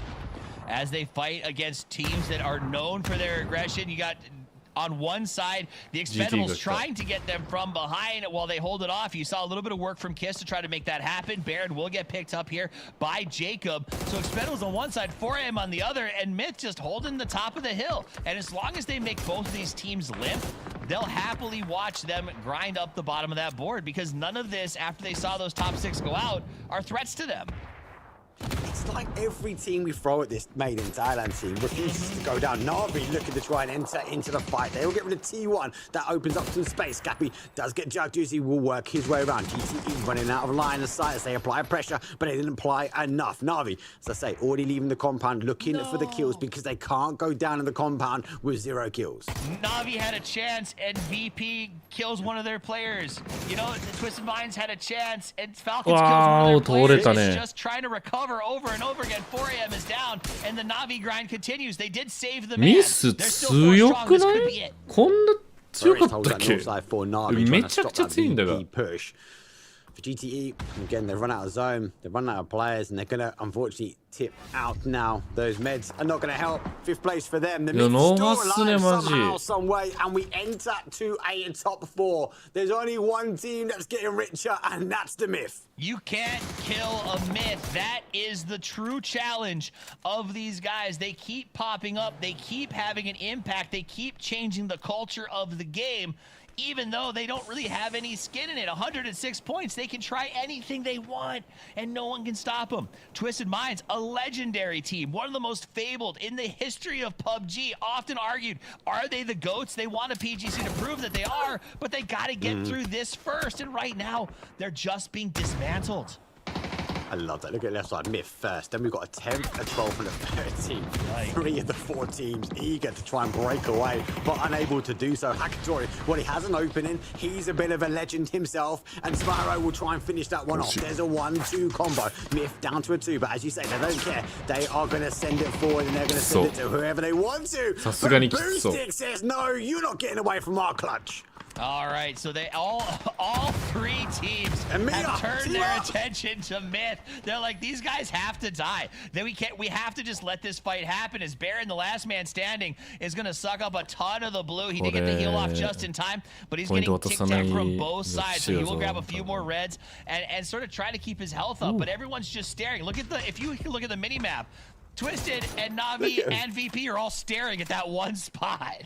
What are you talking about? There was some kind of code, a signal, like the Batman light. Get rid of Myth, because the EMEA teams, the Western teams, must hold the line. We'll fight each other out after why, because it will make an impact to our leaderboard, our opportunities of going across towards the EWC, and the Myth say no more. I will be my own legend. I'll see you guys tomorrow. It's a leaderboard-shaped bat signal as Myth does go down. All 3 of these teams breathe a sigh of relief, but the crazy part is this is a 3-team final that we would expect to see at a world championship fighting for first. Instead, they're in a battle for 9th. I don't think it's an advantage. They know how each other play, and they play the game style that they want. So 思い切っ not た going to be ね that kind of chaos that we normally see. VP on that position. 返してる The potential Hakatori いけいけいけいけいけいけ広がってる VP に対してそこでいいのか本当にそこでいい but they mass 登りたくね migrated to the other side of the zone. What a sexy rotation, and that knock really opened the door for them to get away with it. I think they might have got clown. これ行かないといけない絶対に絶対に行かないといけない Tooling can smoke up and try to get to the top of that hill. Twisted Minds had to choose who to fight. They chose VP. They're going to try it out. Batooling up to the high ground. Kurexi and Beamy both putting in work. You see Batooling get dropped and flushed. これバズリンズ This めっ looks ちゃ like it's 怒 going り to be a VP そう fight despite Twisted Minds' best efforts. I love it. I absolutely love this. Navi know this. VP know this. They want to try and come off the back of it, so they rotate their way around. Spyro, blue zone in the back pocket. Grenades will go out. Blue zone soon to follow. The car gets most of the damage dealt with the damage as they will work through. Example, refusing to fall down, but Forrest finds Nixie. Example gets the exchange and puts another point on Twisted Minds. Example maximizing that push from Navi. He knows VP is locked in, tries to get the kill, got the flush, goes for the res. Maybe it'll work out as he dodges and jukes those grenades. Here they come. Twisted Minds is out as Boostic is the one that takes that kill. More than happy to do so. Now Navi versus VP. VP down to 3. Navi with 4, but a bit of a high ground advantage. Huge game yesterday. Remember that 14-game win from Navi. They looked to try and do it, but they got the numbers. Hakatori puts the currency down. Lucrox. いやバレてないねこれバレてないななんで Hakatori will fall, and it's a 2 versus 3. Peeky weeky, sneaky, sneaky. Kurexi's crawling. They're going to use him for information. Boostic up over the top, tosses the Ordnance, the Molotov, the Flash, everything they can do to lock him in place. And Ferris is going to finish off Kurexi.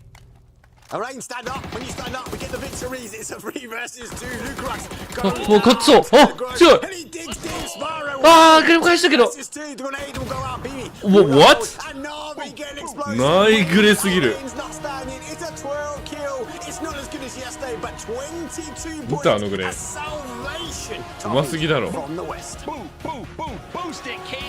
ょっとこれナビ危なすぎだなThey're probably going to move up to 5, 6, maybe 7 off the back of this game. Martin, James, Navi looks so good one time a day. 危なすぎ。キルログ管理できてなかったね、完全に。 here as Virtus.pro, NAVI, and Twisted Minds challenging for first, second, and third on the leader. But wait a minute, let me check my notes. 9th, 11th, and 13th. No, this is ridiculous. Oh dear me. But yes, they do show up in the last game. Finally, Avenger. Yeah, we've replicated. テストワインズはね、でも What we've seen from them before, 言うてだよ。 doing it again here. 試合 But you know what? EMEA 試合ごとで is な a んか day 3 region, so I'm just excited 切り替えるらしいから for 試合 tomorrow. ああ大丈夫でしょ。次のポイント30ポイントぐらい。 Still gets a boatload of そう kills だ and よ now ね。つ like いてる。 30 points ahead of つ everyone. いてるね。 Oh. Doesn't matter what team like these guys throw at them, they refuse to go down. They're always finding themselves in these top spots, and if they're not quite on the top, they've got the kills to match it. I just like there was a kind of like calming. It was like a we need to get rid of these, and then we'll fight each other out at the ends. But everyone tries to focus. If individual teams and individual players want to try and take on the myth, there's something that's been said for the last 10 games. You're gonna. 懐かしすぎる。 Tough stuff indeed. T1 tries to put up a little bit more as well, and the kill feed, Baron still lighting things up. T1 with a good hold there as a whole, and then Boostic and the boys here, Toffees, being able to round out a game. Admittedly, from that compound, they should have been able to, right? And then they were able to consolidate on the right sides of these compounds to shut down anybody coming close to them. And theoretically, Navi is doing what you would do to win a tournament traditionally at 15, right? They're playing consistent spots, they're getting their big game, they're having these big moments, and we see it yet again here. 一回勝ったらだいぶ上がれるけど優勝できるかどうかってまた変わるな。 14, they're going to be back to 7 after this game. The problem is MiTH. MiTH's consistency is so stupid right now. First, third, eighth, first, 6th, 5th, 4th. Like, you can't plan on that. You can't plan on a team who is just outplaying everyone at every single turn. And I can't even figure out the recipe, and I get to watch it from above. 22 points for NAVI and 14 points for Virtus.pro on the catch-up here, trying to make something happen. Technically, NAVI jumps up to the 1 through 8th, as now they find themselves at 7th place here. But any team trying to assail and assault what Made in Thailand has been able to put up Avenger has got a tall task tomorrow. いけなくはない頑張れば。あとはメイリンタイランド落ち着いてくれって感じ。 One horse race for first, and then everyone else is fighting for second. Although Boostic, Hackatory, big effort here from them. But it's just been that one game, 2 games. Boostic also had a good wipe 1v3 on the arena, but what a rough set of games for most of them. Only MiTH being able to get into triple digits here, and so far ahead of second. I'm worried for tomorrow, man. You guys might call the winners. まあ最初の2試合で決まるんじゃないかな。これ最初の試合でミスがドンカツ得点まあまあ取ったらああちょっと大手かって感じになるかも。 Playing from the compound, they're playing for the win, they're playing for those average points to be high, but at some point they had to leave that compound and was aggressive. It wasn't until then that NAVI didn't get the kills, and lucky enough for them, I should say Boostic is going to get man of the match. 800 damage for the Prodigy. Looking good here, Toffees. It's hard to be excited. Like that last graphic we saw, where you're like, oh, look at Boostic. Hackatory's number 2. But there's Scappy still showing up, right? So, like, right now it's a schoolyard fight, but the final boss is just lounging in the corner. 配信自体はハイライト終了後に終わりたいと思います。 Speaking of legendly bosses. それまでは Yeah, that's exactly what stood out as soon as I looked at it as well, Mark. The fact that he was at 90-some MVP points and has gone all the way down to 79, and Martin, obviously Kiss has looked amazing here. Scappy alongside him as well, but Opon's being able to jump into 3rd. He has looked brilliant for Arena, hands down. 追い上げを見たいけどね、俺は全然。 A lot of big moments here, so it could be cool if Arena could strike back tomorrow. But Kiss, man, 明日もよろしくお願いします。明日同じ時 remember it's $10,000 ランゲル2試合。 here off the circuit finals. I'm really scared who we're going to get for the interview. Because either it's like Made in Thailand and they were like, yeah, lol, we've won the tournament. Or it's going to be maybe somebody from the West and they were like, we're having a really bad time, Toffers. This isn't going very well for us. What are we going to do? It's true. But okay, but here's the thing about Kiss. If it actually was an interview with Kiss, you know he'd be like super humble, be like, we're just trying our best. Like, I remember when Kiss was excited at PGS for us to even say hello to him when he showed up as Forest Natural Gaming, like coming over and being like, this is so cool to be on this stage. And now to be in a place where he's dominating this stage, that's gotta feel amazing. It's Bella here. I'm joined by Made in Thailand, Scappy. Sawadika, Nongwei. All right, excited to talk to you because of the way that your team has dominated today. It must feel electric on your end even more. How was your day today? วันนี้สำหรับการแข่งขันรู้สึกยังไงบ้างคะวันนี้ก็รู้สึกสนุกครับแบบว่าทีมเล่นกันดีแล้วก็ทามมิ่งวันนี้ดีมากเลยครับ So I feel I had fun today. Our team has played very well. I think our team got very great timing. Great timing, luck, and you had the firepower because it's not every day that we see such a giant lead in the leaderboard, especially at the grand finals. And I did hear from a little birdie that Kiss has been eating the same thing the whole time here. Is that the hack for your team? Can you tell me a little bit more behind that story? คือเราไม่ค่อยได้เห็นคะแนนของทีมที่ห่างกันขนาดนี้มานานแล้วโดยเฉพาะ2วันที่ผ่านมาแล้วก็ได้ยินมาว่าคุณคิสเนี่ยสั่งไก่กินทุกวันเลยอยากรู้ว่ามันเป็นแบบเคล็ดลับของทีมหรือเปล่าคะอ๋อไม่ใช่ครับคือผมก็ไม่รู้ทำไมเขาชอบสั่งไก่มากิน Well actually it's not our statistic or anything but I also don't know why he got to eat chicken every night He literally eats it every night. So it's just him, not you guys as a team? เขากินคนเดียวหรือว่ากินด้วยกันกับทีมคะกินด้วยกันครับแต่ว่าถ้าวันไหนทีมไม่กินเขาก็สั่งไก่มากินคนเดียว We actually eat together but even other players don't eat he will still order and eat himself It's just Kiss doing his own thing. All right. Well, it seems like you guys, share a meal every day, and you have been with the same team, switching orgs as well. But is it the teamwork that's enabled you to be so consistent because you guys just won a PGS trophy 2 weeks back at the beginning of this circuit as well? ก็เมื่อ2 สัปดาห์ที่ผ่านมาเราก็ได้ชนะไปแล้วใช่ไหมคะถ้างั้นคุณคิดว่าการที่เราเล่นเป็นทีมอย่างเงี้ยเป็นเหตุผลหลักที่ทำให้เราทำคะแนนได้ดีในวันนี้ด้วยหรือเปล่าก็น่าจะเกี่ยวครับแล้วก็เรื่องแผนการเล่นแล้วก็มูดในทีมด้วยครับ Yeah, I think the teamwork was the great factor and also we had a great plan. We talked to each other and our players had a great communication so that's why You make it sound very easy to be that dominant. All right. Thank you, Scappy, for joining me. This was our first post-match interview. I hope to catch more of you later as well. But before I let everyone go, we have our Twitch Drops announcement. PGS 6 Grand Finals Twitch Drop still goes on tomorrow. So if you missed your chance today, be sure to come back and secure your drops. Well, at the banner here, it says all the instruction you need, but make sure that your Crafton ID is linked with your streaming platform account because this is only a limited once per account deal. All right, thanks for joining us here at PGS Grand Finals Day 2, and that is all from me and Scappy for the day. 감사합니다. Bye-bye. Bye-bye.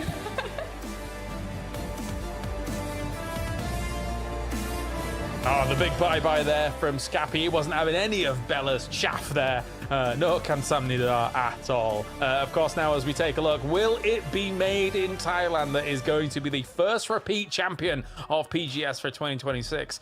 It's looking likely. As TWIS is repositioning just one individual hair there. Say kamsamnida. Just imitate. Say kamsamnida. So, what have you got? Is that a toilet roll? Anyway. I got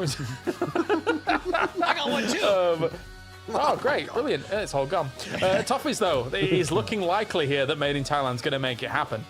Yes. I mean, they would have to it would have to be an epic failure tomorrow for them not to be in the race for at least the top 2. Like, there's a world where one team makes this close tomorrow, but I just don't know how. MiTH would have to literally just show up without a mouse and keyboard, or maybe make each of them play one side of one plays mouse, one plays keyboard. They kind of all sit in between. I've done that before. Like, that could work. It's hard. That could work. Yeah. All right, let's get some final thoughts then before we wrap up today as well here. Mark, starting with yourself. Final thoughts of, it's all about Made in Thailand. They've got an extra 10 points from day 1 to day 2. Will they do it again?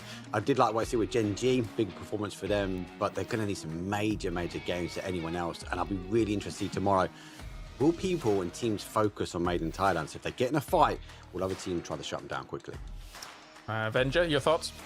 Yeah, I think once we get to it, the big things is if E-Arena manages to hold on to like a top 6, then they're to Esports World Cup. If they don't, they're going to fall out and someone else is going to take it. Sure, there's still some other chances for other teams that don't make it, but that's the big obvious one to me because they cannot be saved by anyone else. They cannot be saved by MiTH. They cannot be saved by any other team here because that's another team that's on the line for it. So let's see what happens once we get into tomorrow here. But if they could secure their own spot to Esports World Cup after what we saw from them, obviously in PGS3 where they did extremely well, it'd be cool for them to come in. Also, huge prize pool here in the circuit final. Yeah, it's a good point. We'll try and keep people updated throughout the day tomorrow and when all these fluctuations potentially occur. Toffee's final thought? I think it's going to be an interesting day of play tomorrow. I think MiTH is going to set some sort of world record here because I am a little worried about the tepidness of the mid pack with EWC on the line. So I think tomorrow we're going to see some cold feet as some of our teams in the mid decide to just maintain. And I think tuning in is going to be worth it because I think teams like MiTH, Petrichor, and Soup could go absolutely crazy without the stakes to worry about that some of our teams in the mid do.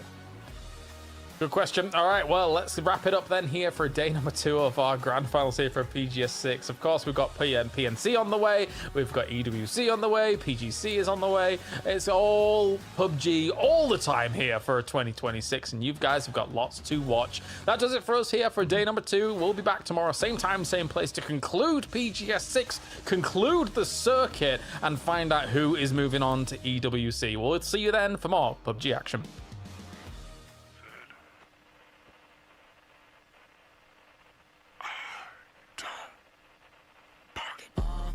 See me in a shiny flash. Who got this pretty face? Got us something dope, aren't you mad? I don't really wanna understand. Got a missile aim, got a pretty face. I don't partake with them fakes. I don't like that, you heard me say. Repeat again. Bargain, said I'm down and raise a bargain. I beg your pardon. I'm nigga nauseous. I'm my homemade, but I'm breaking out. No debate, the pressure elevate, ain't got no time to negotiate, never Jesus at the pace. I'm a 5-star hit from the quick to the great. You wanna see me in the shining flash? You got to sell a pretty face. You gotta sell a dope, but you mad. I don't really wanna understand. I'm a flame, got a pretty face. I don't partake with a face. I don't like that, you hear me say. Repeat again. Locked and loaded like my gun, I told it. Take me to the back. My team, you know it. Pull up and glow it. I'm all day with it, no, I never get off. Everywhere I go is drama, all the business. Diamonds push her up the pot. Pretty face, don't let it fool ya. They say I paid me, you really wanna. Now gotta keep going, they'll never walk. Got a missile aim, got a pretty face. I don't partake with them fakes. I don't like that, you heard me say. Repeat again.